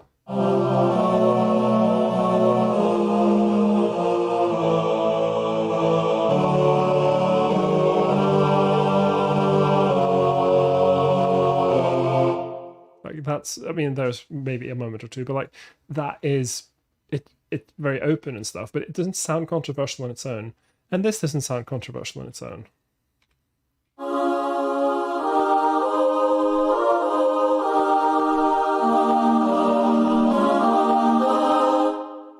So this means you can rehearse the upper voices first, then the lower voices. Once they kind of have their parts sorted out within those groups. Greensleeves and monstrosity in green. I mean, honestly, I don't. I think I can just. It's just an arrangement of Greensleeves that is modern. Your word, not my. But essentially, it also helps the singers get to grips with their parts before you then throw that. And I do take great issue when composers do music like this and they don't go through this process where they think about the voice leading of each part, because it is really the only way you can. I mean, I could throw together a mush of random chords and if I score that out, where it's possible to follow on a piece of music, like string players will kind of be able to do it because they do have a much easier time doing wide intervals. Of course, I should, that's a very general statement, but singers, you're not gonna. No, that's not gonna work. I'm sorry, mate. You try again. You need to do voice leading, which means you do need to think a little bit more carefully about what each part is doing. Which is also why I encourage people to sing through it. Oops. Alas, alas, that you.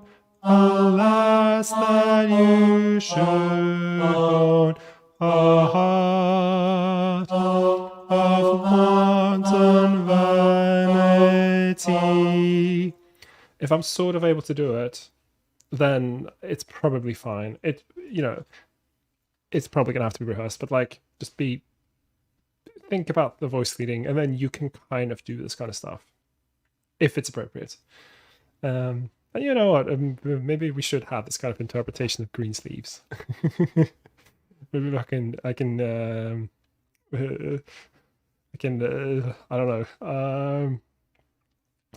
What's the word? I can blackmail Therese into singing this with me, and we can get some sort of version of it.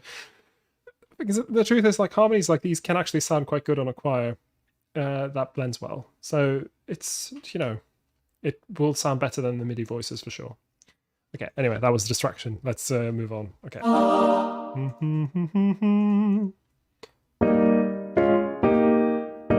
So we've got G in the bottom for the previous one. So what should... That sounds a little bit too nice.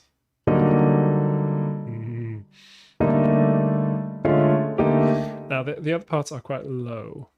So having a D there might cause some problems. Maybe I should just go for A flat.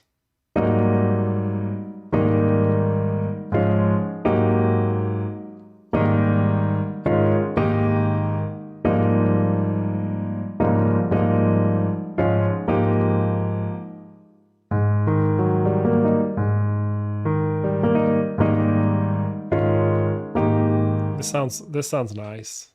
So I wonder if I can somehow make this sound worse.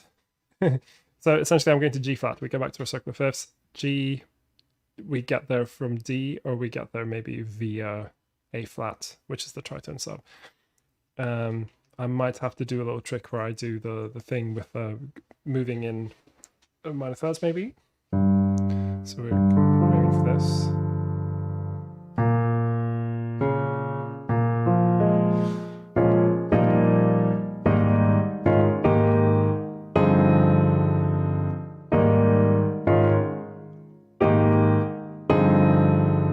Maybe you know what? It might actually be okay to just have something that's not too crunchy here, because we will have enough crunch going up into the next bar. So what I write now is this.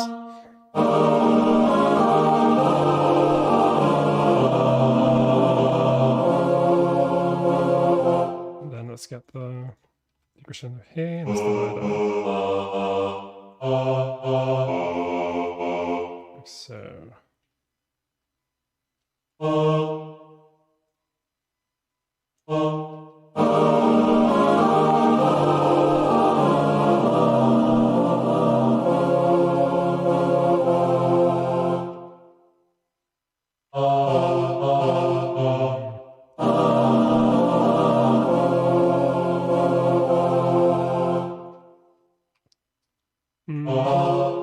I guess it's okay with the octave now.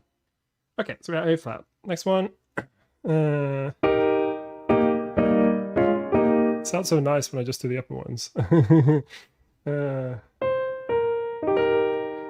dominant of A flat is actually E flat. So that's too nice. We don't want that. That's like nice harmony. We want.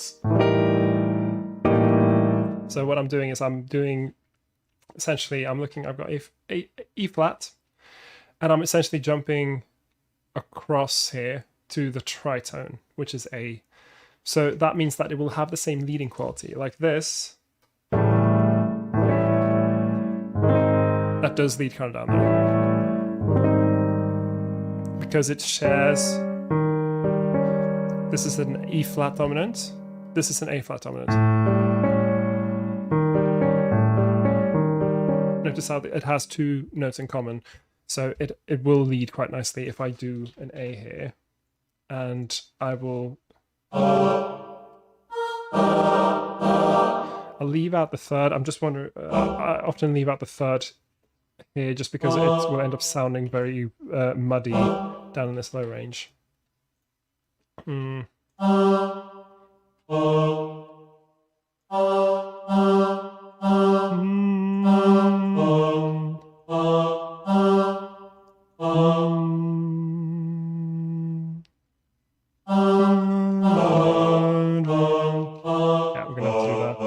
For voice leading, this will sound better.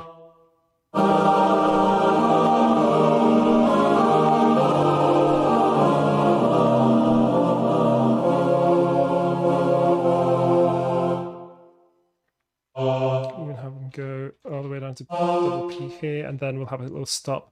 And then what I want to have next is I want to have the opposite. I want to have something that sounds really quite sweet. Again, maybe with all parts singing, or only the upper parts singing together. Cool. We got to A. Yeah. Da, da, da. We have an A flat and B flats. Following. That might be our best option, actually.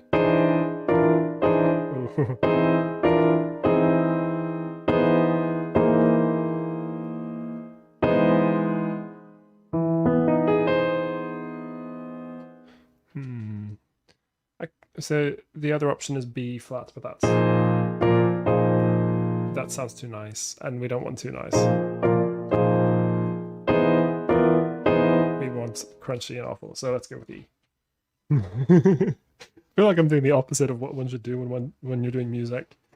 It's let's make it sound as awful as possible. I don't think it's the best philosophy.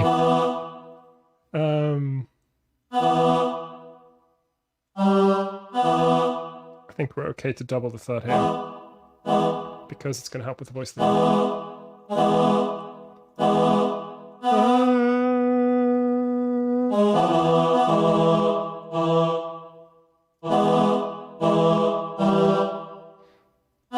Meditate, meditate, meditate. That's just the resolution. Meditate on the Lord and sincerity. Do that for me. I'm not a bass. There, that should sound crunchy, but it just sound like it works.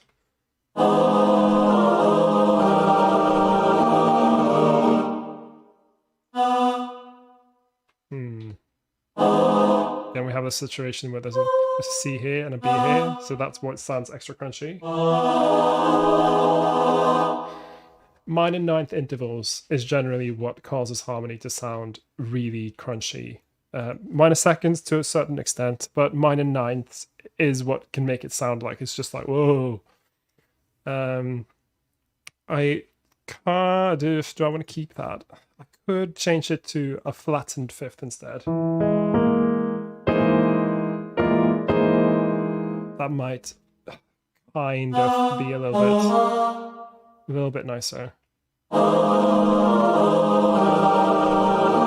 think actually that will sound a little bit nicer. So what I did now was I just flattened the fifth down to the sharpened 11th.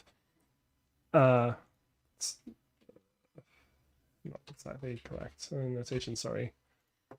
And this is just to avoid the minor ninth interval, because it's already crunchy enough. It doesn't need that extra minor ninth interval. Okay, we are getting close to here. Now, if I can have... So for E, of course, what leads to E is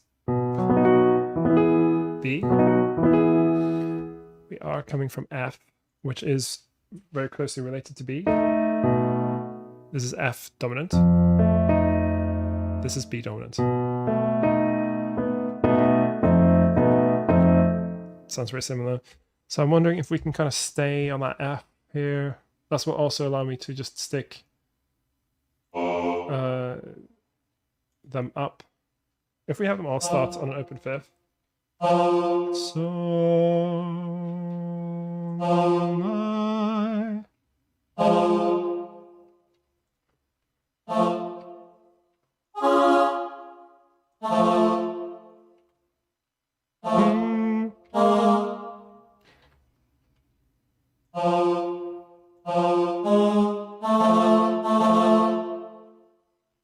like this. Oops. Oh, I see what's happening. Sorry, I'm hiding stuff and then it's I am kind of assuming that all things are equal now, and so I'm splitting tenors rather than basses. You might find that splitting basses is more suitable for your choir because there tends to be fewer basses than tenors in a lot of choirs. Cool, and let's make sure that this is notated correctly. Again, this is quite low, I do agree. It is just about achievable for good altos, but it is, it's getting there.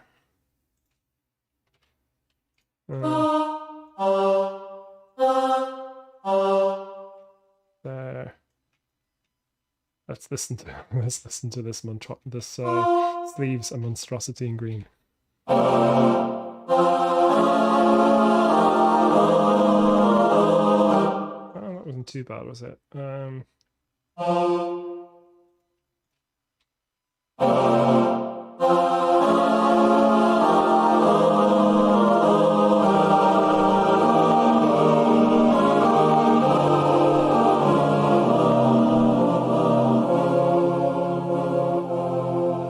It's kind of nice how it gradually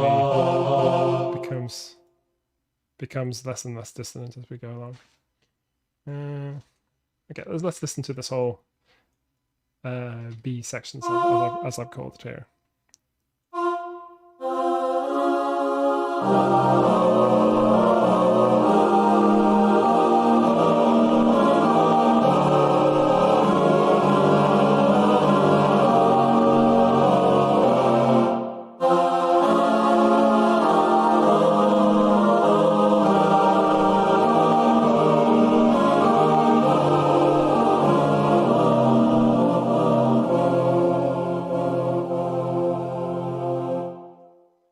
It's like, yes, that is crunchy and it is going to be a bit, hair raising, but it does always get to the target chord, which is an F.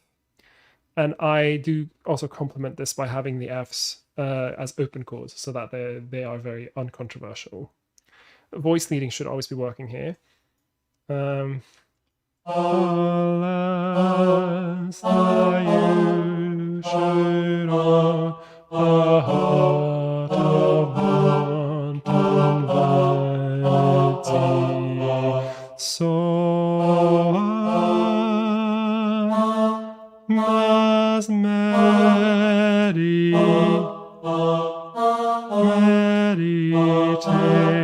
alone. That should probably have a...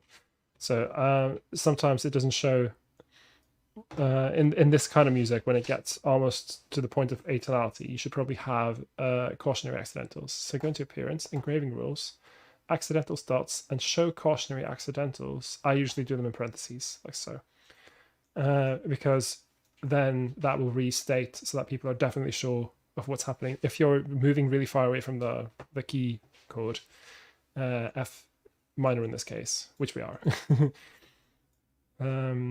I mean, again, it's so when I'm singing through it, that is precisely because I need to make sure that the voice leading is always working. So let's do bottom alto. Actually, yeah, let's do this one. Me, so I must meditate.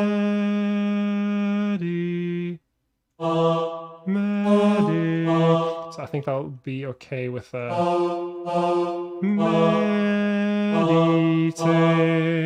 alone. This needs to have a caution accidental.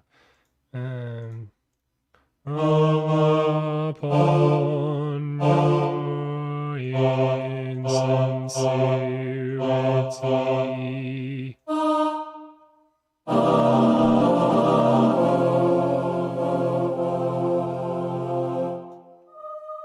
Yeah, there we go. Altos.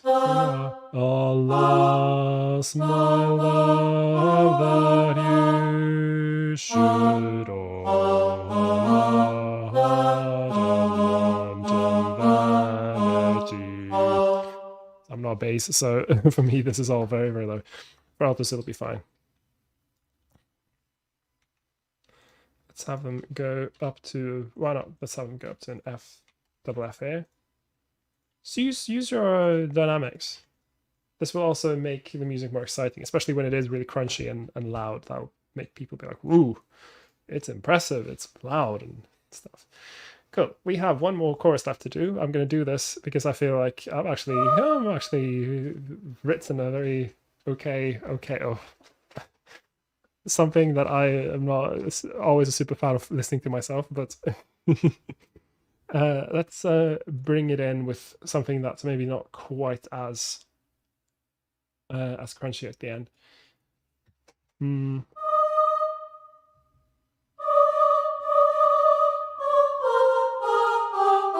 I'm joking.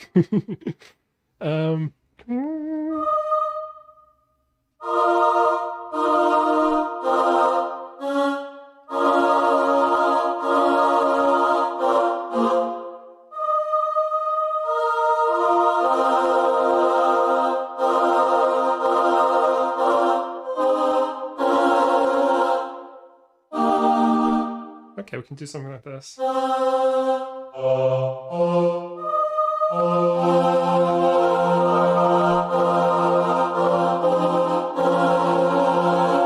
Okay, so we can do here at the end. Let's do this thing where we use a pedal. So a pedal is a note usually in the bass. It can also be in high parts, but usually you put it in the bass. And then you have a series of chord changes that happen in the other parts while that note stays the same.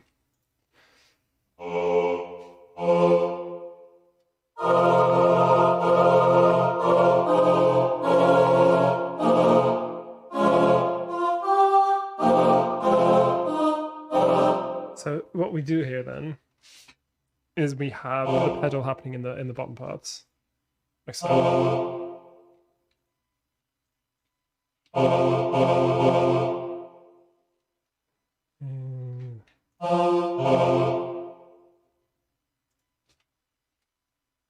Maybe something like this. Now we have an F pedal.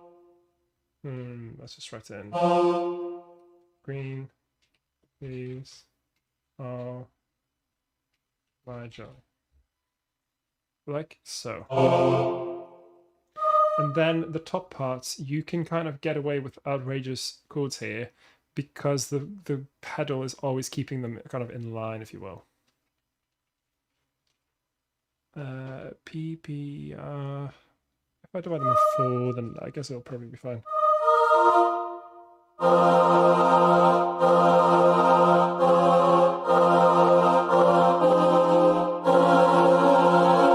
This will sound quite nice. So now I'm just doing open 4, so the so what chord again.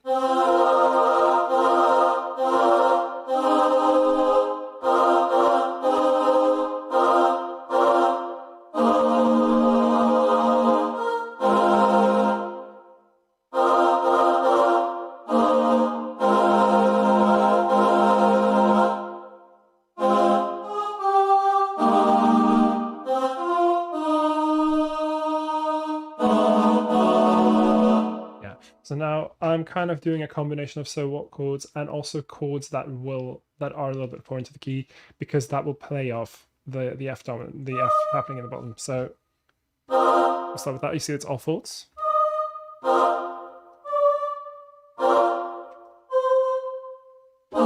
Again, that's kind of a so what chord with a third at the top. Kind of make sure we have that in that sort of D flat here. Marco says, let's face it, we are all enjoying weird chords more than we admit. I mean, I got into jazz music partially because of the fun harmony. So I do enjoy this kind of stuff. I used to do a lot more of this stuff. But it doesn't really pop up as much in my work. So I've not done it loads since university.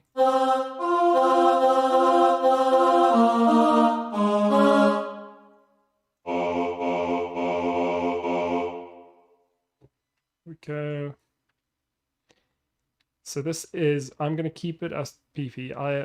Sopranos are kind of getting to where PP, maybe P instead. I do advise people against writing the singers too high and quiet because it's so difficult, and usually it's going to be impossible to get it sounding good. So in this case, I'll write them as P so that they have some leeway. It's not the worst when you have most of them down low, and I've split this, and even when you're in this situation, you could even have the top note as a solo if that helps with keeping it quiet. With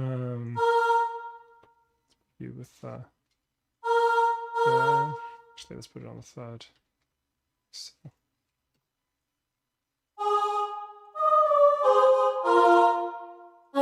So we are here. I have to ask Michael, are you living anywhere near where the massive horrible heat is happening? Because we're all being told about the house is essentially melting someplace in Canada. I can't quite remember where.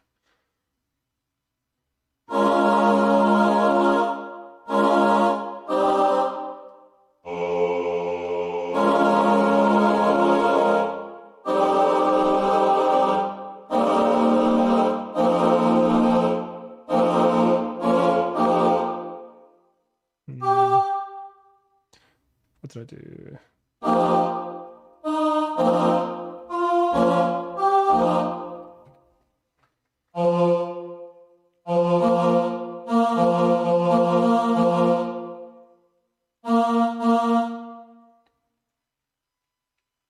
Listen to this.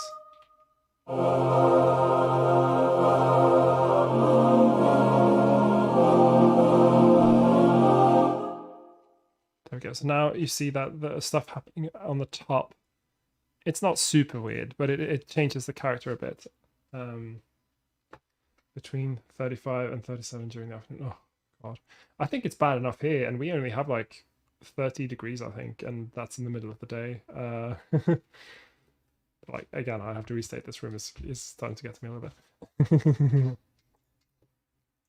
Let's see. I'm actually going to put a little pause on this as well. There. Let's listen to this coming out of there. So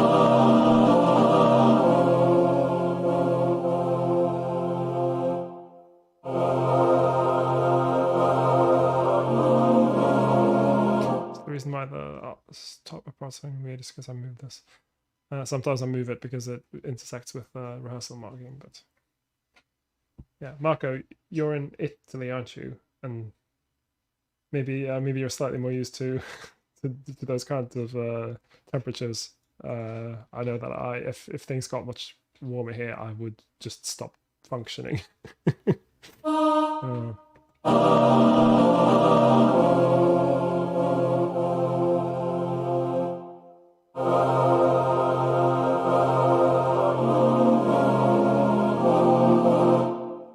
Wonder if I can.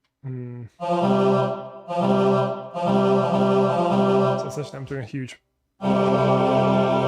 open fifth at the bottom with a fifth at the top of that as well. You can stack fifths as well, but that is usually a little bit more tricky because of range.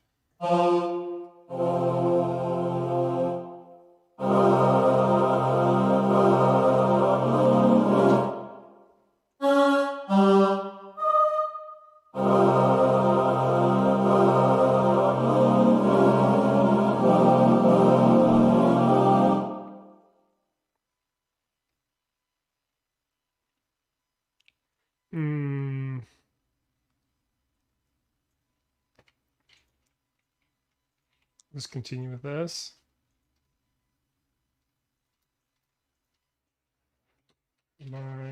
The light. Yep, Italy, says Marco. I live in the north, so we don't reach 40 degrees as in the south. Still, I am considering becoming a vampire to sleep during the day and be active at night when it's cooler.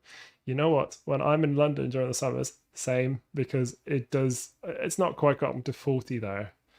But it's not been far away these last few years. It's I find it very, very tricky to work when it's really warm out. Like, I'm just about managing here, but it's yeah, let's just say I had to cave in and get air conditioning very quickly while I was living in London. I have done a thing here which I don't like it when people do, which is that I've written tenors above altos, but I think tenors are not going to have trouble being quite on that G.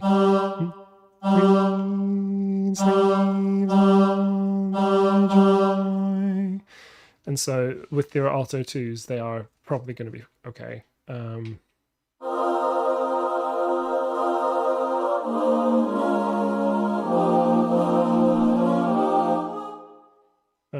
let's just continue with this. Again, I'm going to use a combination of so what chords and foreign chords to make it sound.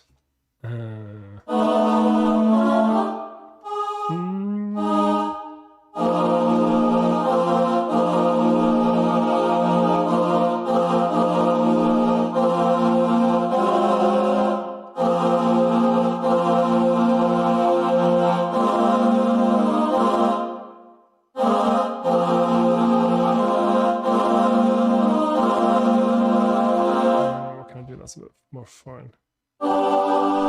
Maybe G chord.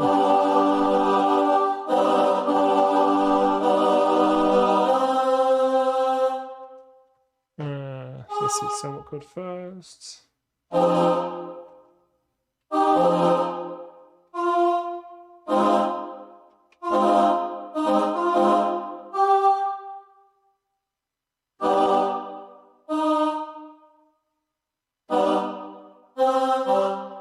There we go.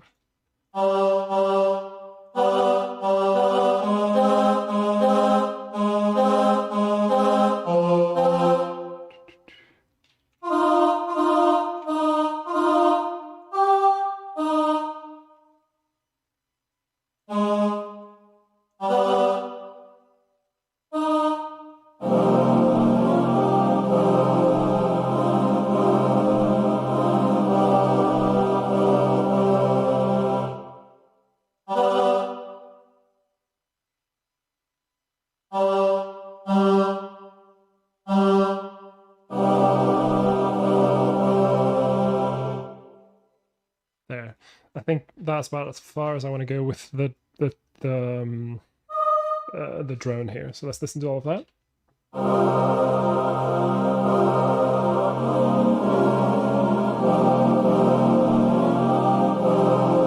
Maybe have them get slightly louder here. Not much.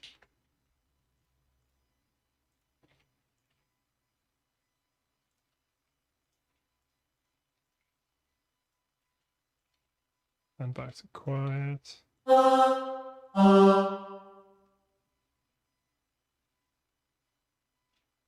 Actually, let's extend these like so. There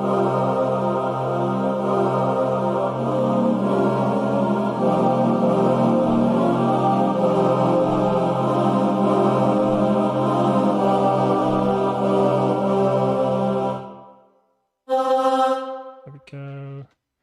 This will be, I think moving the altos up here will be better than they're being helped by this happening beneath. Okay.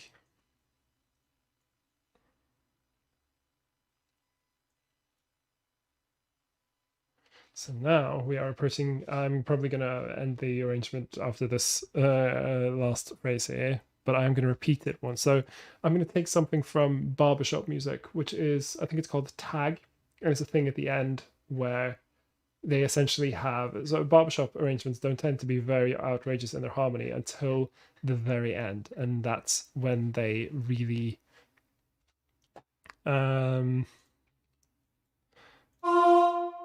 go all the way with their harmony. So I'm just going to prepare for that by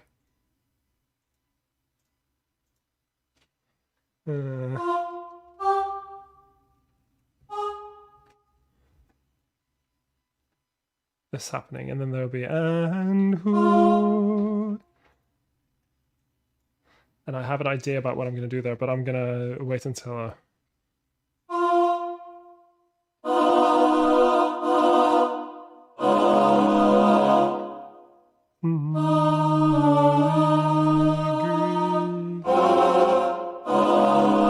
so I'm going to end on the 6th chord. The 6th chord is, so typically in classical music, you have this thing at the end where like you're, you're getting to the end of your big piano concerto, and so you have something that typically goes so.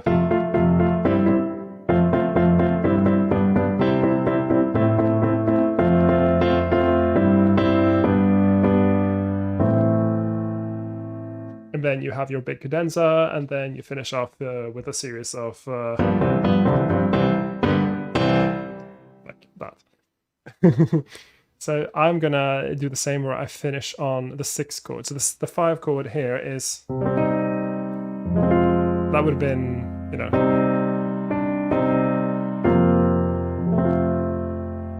normal cadence, but I'm gonna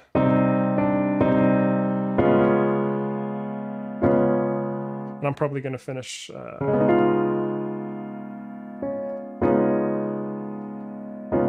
probably voice it out like this. So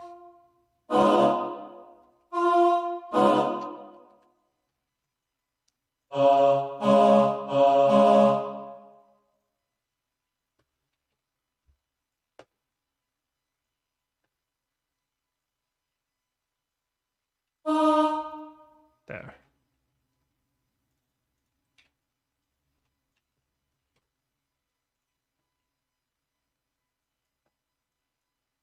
So now I already decided, okay, I'm coming from what's going to be C minor 7 or something. Or maybe,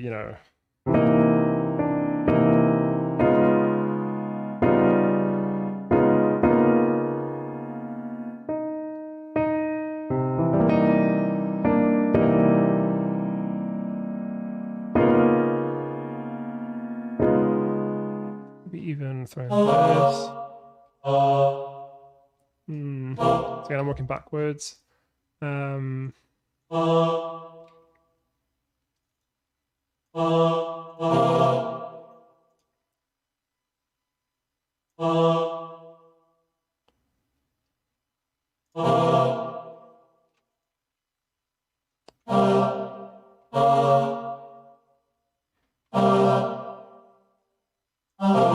I'll double the third. There we go. Yeah, for voice leading. I'm doubling the third for voice leading.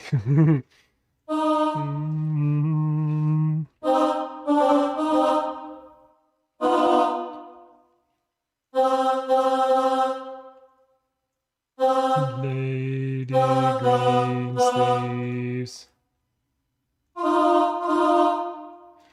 And then I'll work back. And I think...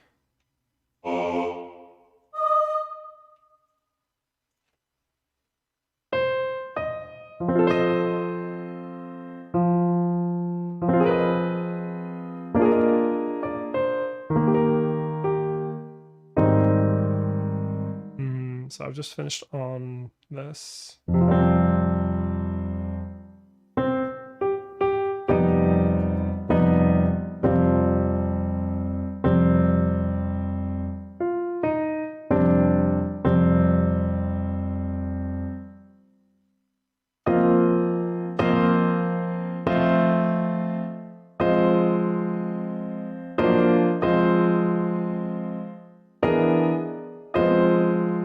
I should probably start on something akin to...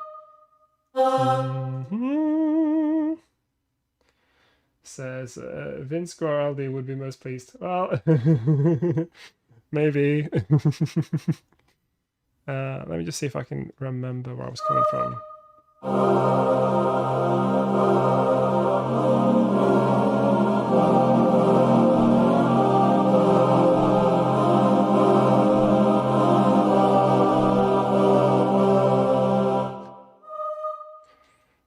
Kind of tempting to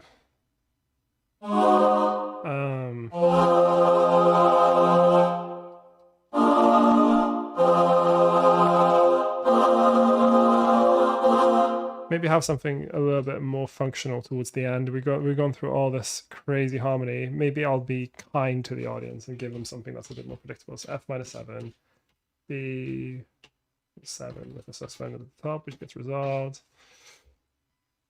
I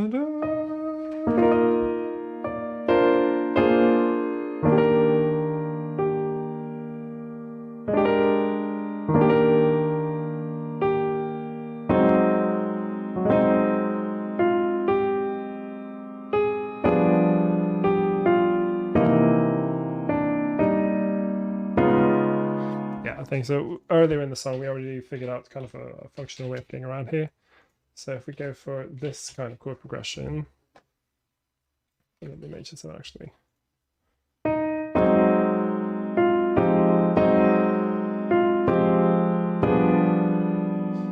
Yeah, we'll get the 7th in, and then we'll switch to the 6th or something halfway through here to accommodate for this one. That means this would be. This would probably be E flat major 7. Again, this is not quite as outrageous as what I've done before. My goal was not to do, well, I mean, technically my goal was to do an outrageous reharmonization, but that doesn't mean it has to be atonal from start to finish. So now this most natural thing would be to have basses jump up an octave.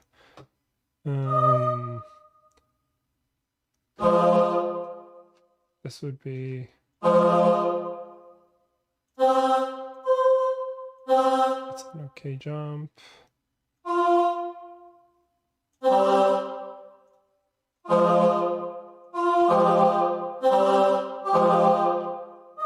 Add the 9th there, and then we are there, so how's that sound?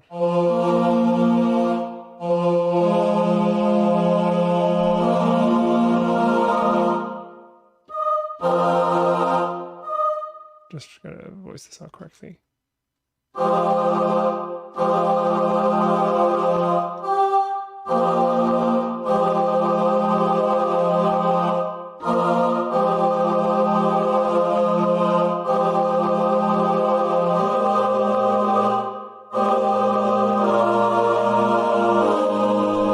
Okay, let's go for a root position.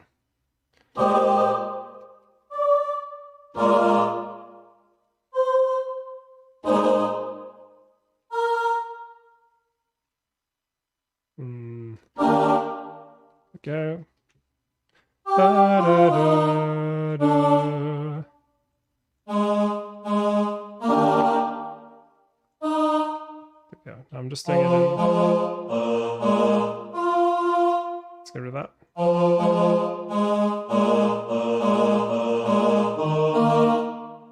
This is a little bit more similar to what we did in the beginning. There, and then that's the altos. Now they just have to jump over an octave. Greensleeves was my heart. And they, well, the melody is kind of weird there anyway, because it does go up by a tenth. My delight green. Like that's just the melody, so you can't do anything about that. But the harmony is just an octave. My delight Greensleeves was my heart. This will sound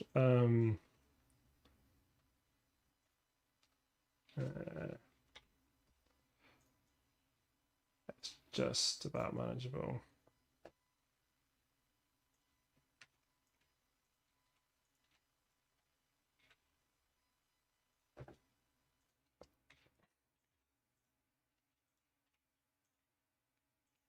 Let's just move the dynamics around a little bit. Just trying to make sure that there's a constant development in the dynamics here.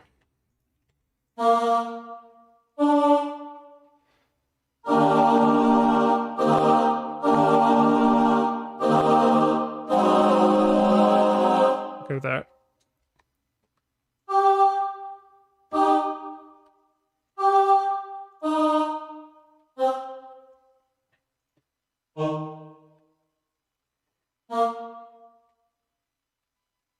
And here I'm going to go A flat, and then I'm going to change the quality of the chord.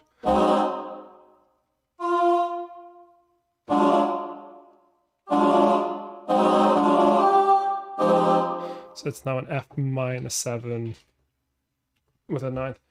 Because the G flat and A flat dominant will be a little bit too crunchy for my taste.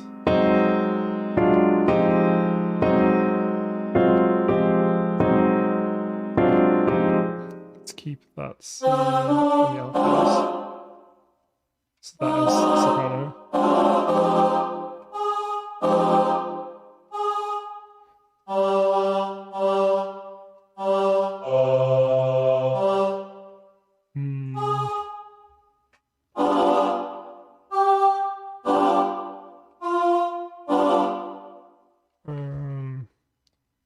So I need to get someone over here.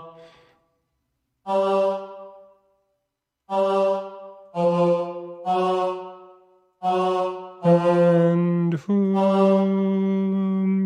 are my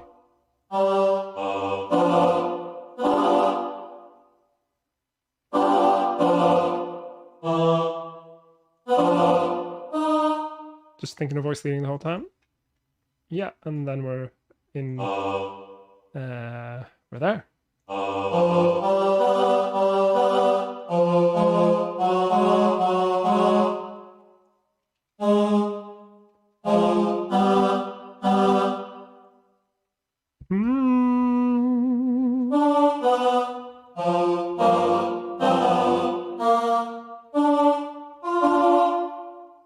Go, and then I just gotta make sure this looks good.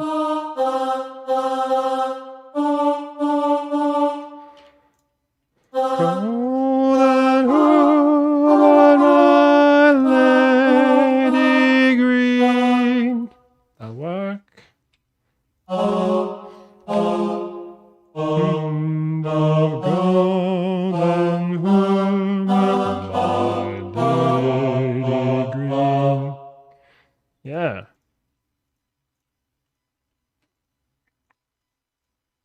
And this is a lot more conventional than what we've had before, but it is gonna work.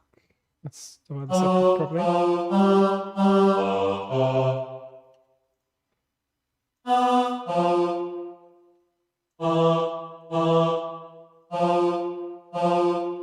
There. So So I switched this to a bass note instead, just for voice leading again. Always think about voice leading. Don't forget about it. Okay, let's listen to this section.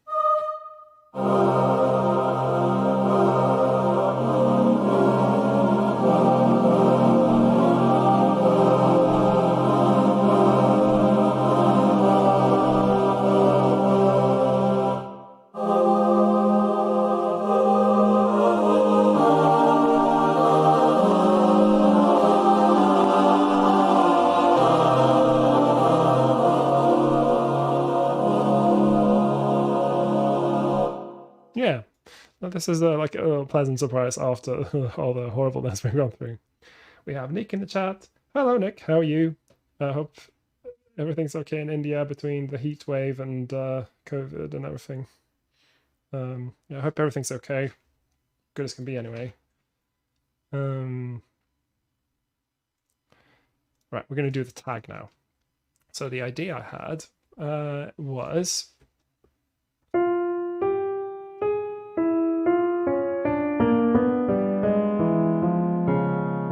something to that effect. This is something I actually, there's a really, really nice organ prelude by Bach that does this. And the first time I heard it, I was, wow, oh, this was a nice modern piece. What an interesting interpretation.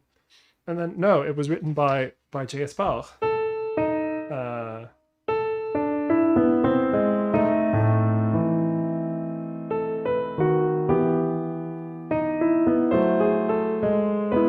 It's got all these weird little semitone things happening, and it doesn't sound. I mean, once you listen to it a bit, you can recognize that it is, it is not something that wouldn't happen in the Baroque, but it's something that's very, like, quite a modern thing. You can check it out. It's the. I'll write it in the chat. He did a couple of versions of this choral.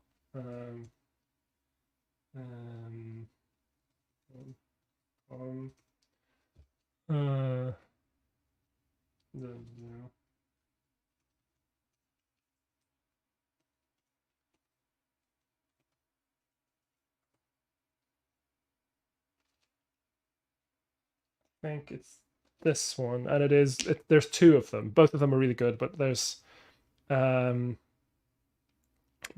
of them which has this funny.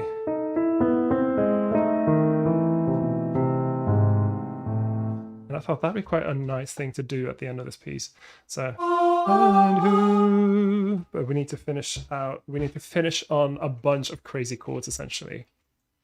That's the whole idea of a tag, is that it's supposed to be weird out there, crazy chords. But we finish, probably on something like something like that, where it's a major chord. So it's a major 7 probably.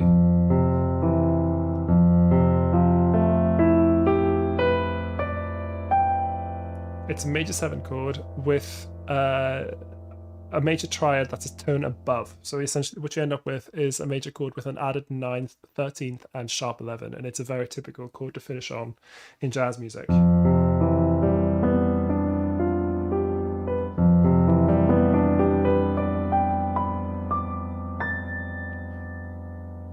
That would be very, very nice little chord to finish on.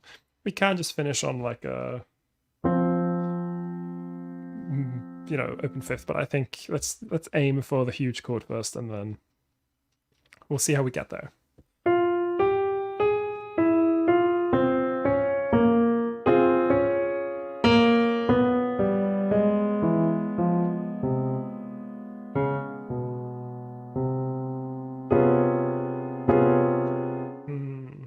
We need to go through a series of chords that will lead us to F. So the aim here is to get to F. That's our tonic. That's what we're going to get.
exactly like that. So again, on this idea of a dominant pedal, and then I have them all coming in on oh god, a diminished chord.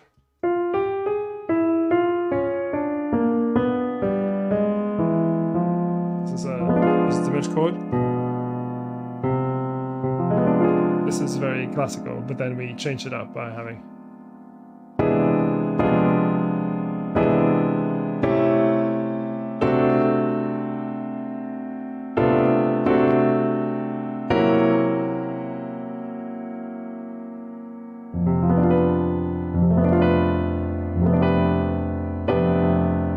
Finish on this chord, which is, you know, it's the tonic with a bunch of added notes. And who, and who, and who, and who, and who, etc. Now, this might be quite tricky to write out on just 2 staves because there's so much stuff. So I might go into instruments here and add extra stuff below. Just again, it's okay to write stuff on 2 staves like this as long as it makes sense, which this arrangement mostly works by writing it out that way. But here at the end, I don't think that's going to be the case. I think we need to split it up like this now. So that will be and then So now I need to count as well because I think that the time signature will be a little bit different.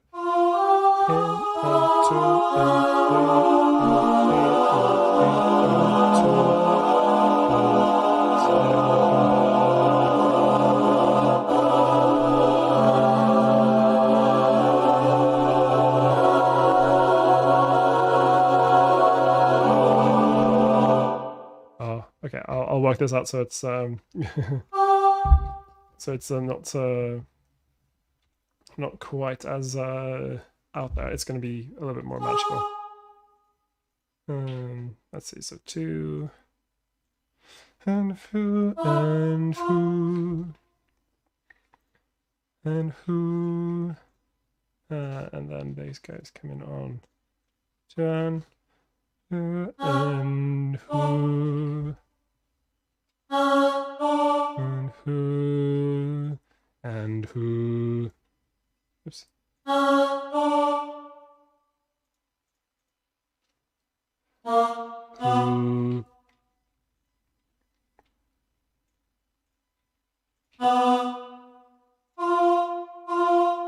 So I'm just getting them onto a diminished chord.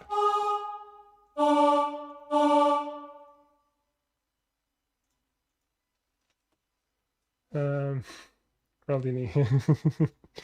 Yeah, I mean, with choral arranging, there's a lot of different styles you can go for, and once you get into the modern stuff, you know, it is going to sound like a Whittaker, it's going to sound like Pete Churchill. It's, you know, it's all been quite codified. Cool. Let's see. And who, and who, and who. This will probably have to be rehearsed because it's not going to be maybe the most obvious. Make sure you write in that the 2s are not singing there. And who, and who.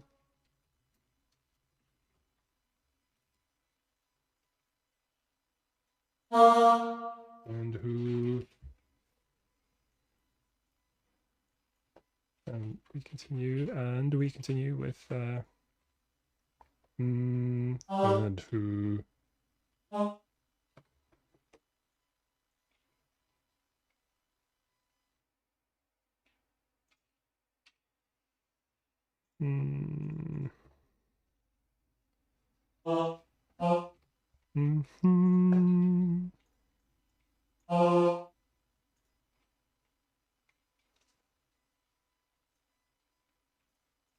Copy this. Oops, it's the same rhythm. Just to make sure that it's not carried over. You can sometimes, if you feel like stuff's too cramped, you can use reset note spacing to space it out a bit better. This is all gonna be going up in dynamic. So and who, and who.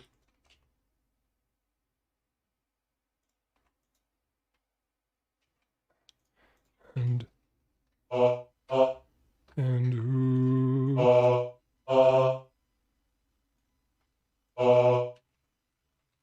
Oops.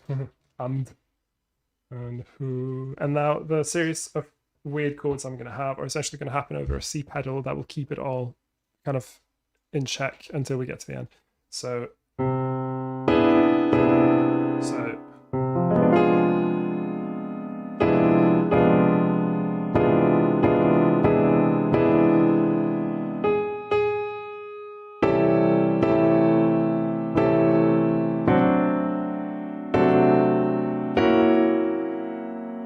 and then the last chord.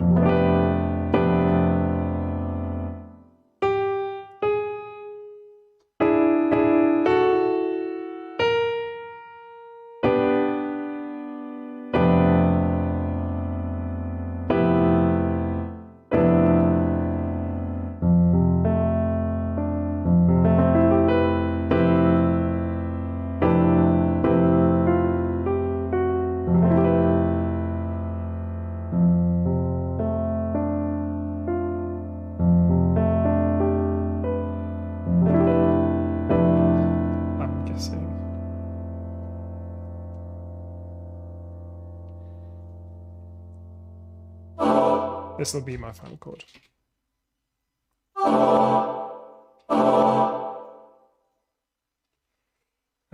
So I'm going to write it out in, I think, 6 parts with the basses on the one note. So it will be a B. So this will all be an E dominant. No, sorry, yeah, E dominant.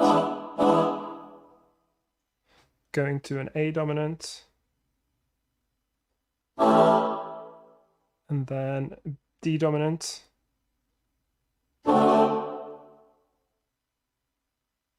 And then G flat. Yeah.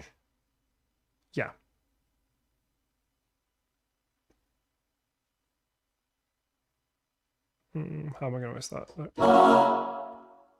There. This looks terrible. Well, it'll make more sense when I write it out properly.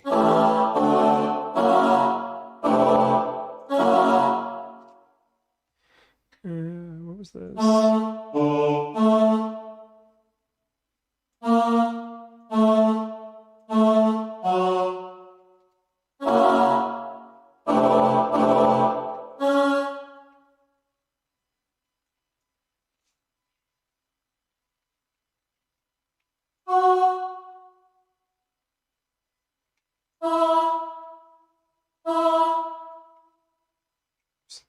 Keep going up to an F, and then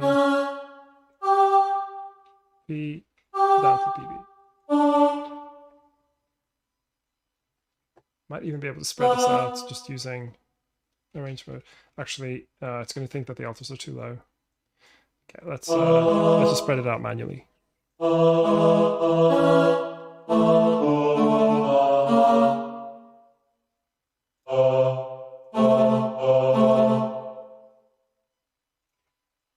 This is what.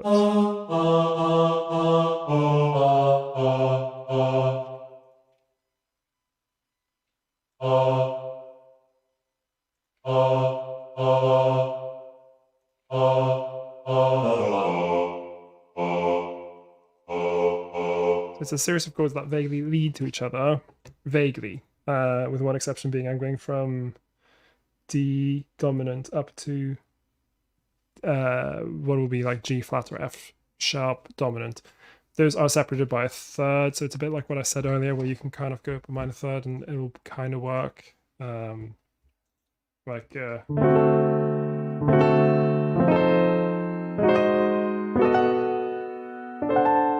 up in minor thirds or major thirds. Major thirds are a little bit less connected, if you will, but yeah, they can still kind of work.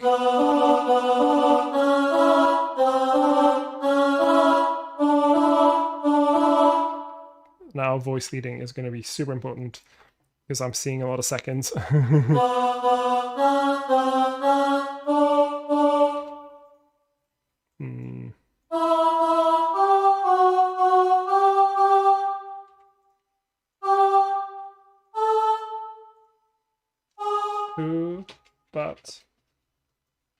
my lady green leaves.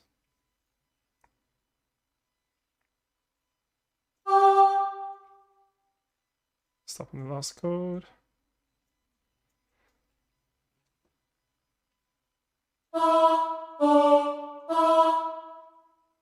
Okay, so just copy all of this out.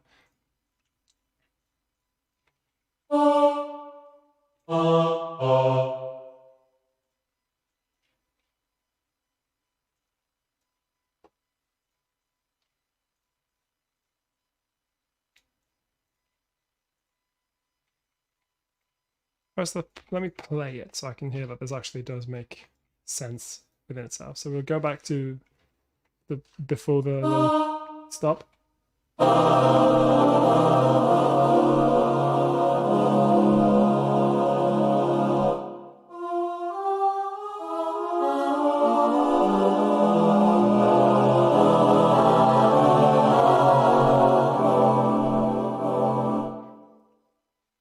Let's write metamosso. Metamosso means slower. And I write that because it should be.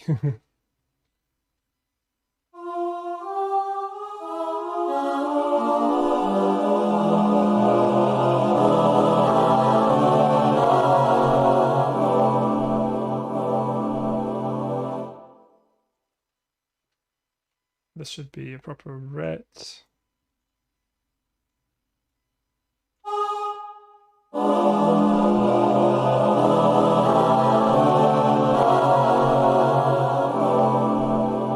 So I end up with this nice little dissonant interval between the 10th 2 and the basses. Let's listen to that again.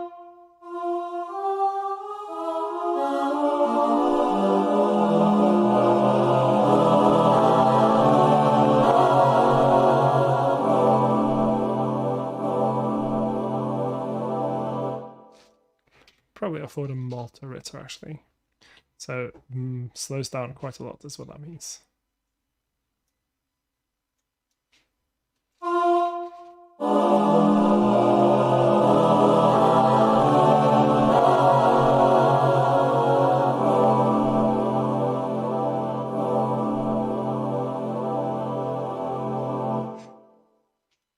No, that's not too bad, is it? Let's just have a look at voice leading. They will have to kind of just learn their first notes, I think. And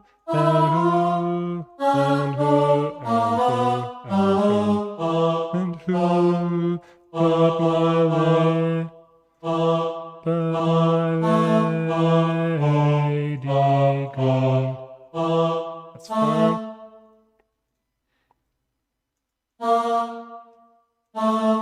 My lady Greensleeves. That's the third. My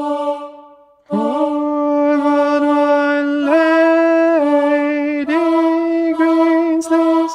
That's fine.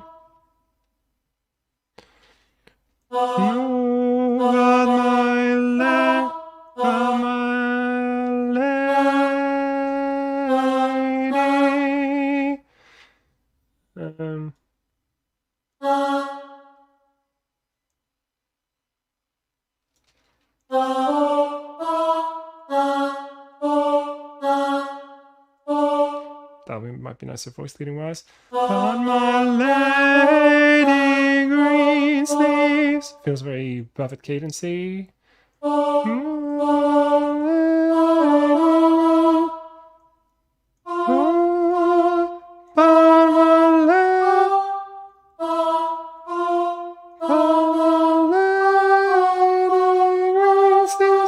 So within these chords, there's a bunch of lines that feel very perfect cadence like.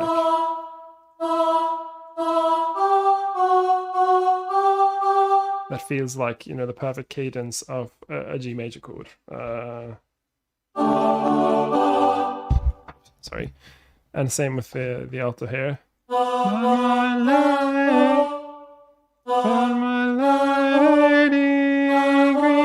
That feels very much like the cadence of something going from A to.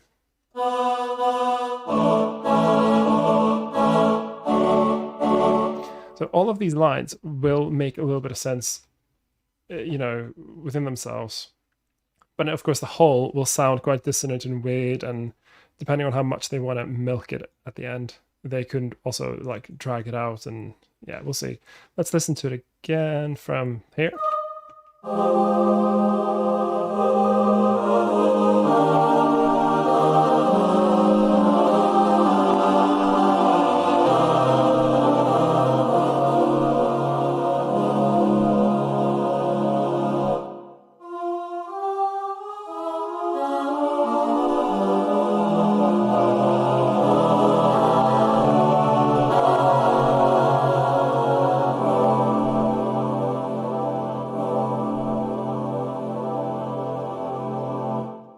Yeah. Okay. So I think I'm now going to start cleaning up the music. So I'm going to get rid of the piano stuff, which means all the harmony is gone. Let's go into here. Now you see that this is, it's looking terrible. First thing I want to do, so it all stays on 2 staves until D here. So I'm going to just do a system break here, select the whole thing, and go for hide empty staves. That's on layout, hide empty staves. Now this is all too small. 4, like we need this to be much, much bigger. Let's go for 7 first, see how that fits. That might work nicely. I tend to break system whenever there's a rehearsal mark, so let's just do that quickly. And there was a bit here where I think we should probably show the bass stuff. So show empty, and then you just select the one you want to show, which is this one. So to make it absolutely sure that you're not singing here. Select everything and use. Okay, so I need to fix the beginning here. So I don't think I'm going to write an intro. I'm just going to start right on alas. So let's go and do a pickup bar 3 4, and start with pickup of 1 note and just put it at the start. Now I'll move this over there. Oh, it just showed some stuff it shouldn't show. Hide empty staves. There we go. Select this and just paste it over here. Now it is a bad idea to delete the first bar like so. I'm just going to remove the time signature. Just delete from the second onwards. That will solve. There's always small issues that happen if you delete the very first bar of your score in Sibelius. If you're using something that's not not Sibelius, that might not be the case. But why does it keep insisting on showing those? Go away. Oh yeah, I know why. It's because I deleted the first. I changed the time signature. Let's see, hide empty staves, and then that 1 point. I just changed all my whole layout. Okay. All right, it's still looking dreadful, but I'll fix it. Show. Go. So the first thing. So go layout, and we're going to go margins standard. And is this actually A4? Yeah, it is. Select everything and go reset note spacing and optimize staff spacing. That solves a lot of problems off the bat. I would quite like to fit everything onto 3 pages, I think. I'm just going to make it slightly smaller like this. Optimize again. And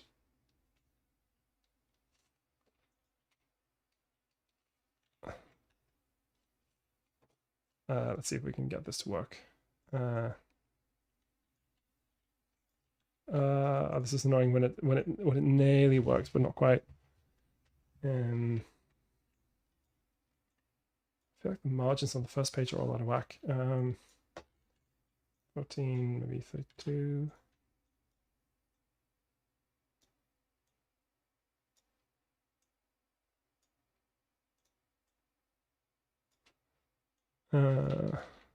So much red. I'm going to turn off note colors because it's it is just because it considers the bass clef here to be well, it considers the bass clef to be the bass singers only, and it considers the treble clef to only be the soprano singers. But I know that tenors can do what I've written, and I know that altos can do what I've written.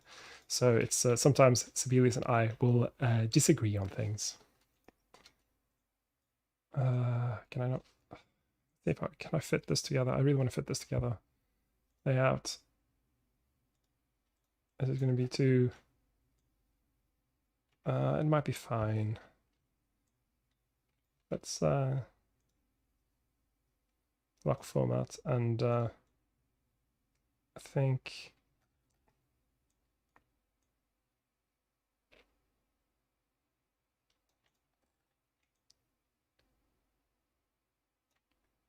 is this really? Feels like it's not really spaced out correctly. I guess it is. Okay. Let us. I'm just going to put. I always put the title on the top of every page, just because I feel like it's a little bit more useful. We're just going to listen to this, and I'll just see if I can spot something that doesn't work along the way.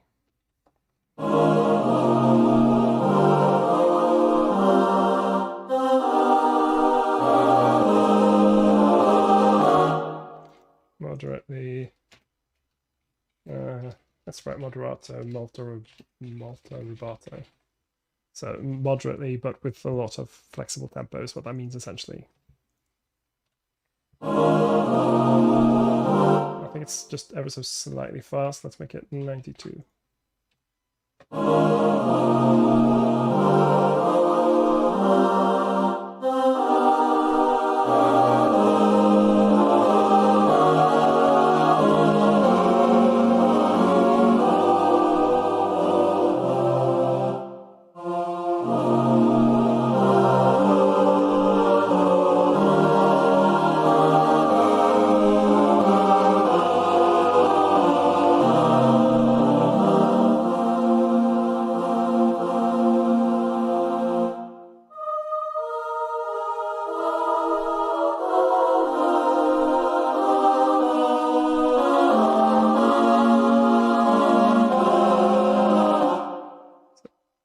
Be hidden.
Okay, so that is a version of Greensleeves, which I'm sure will be a great success wherever it's performed.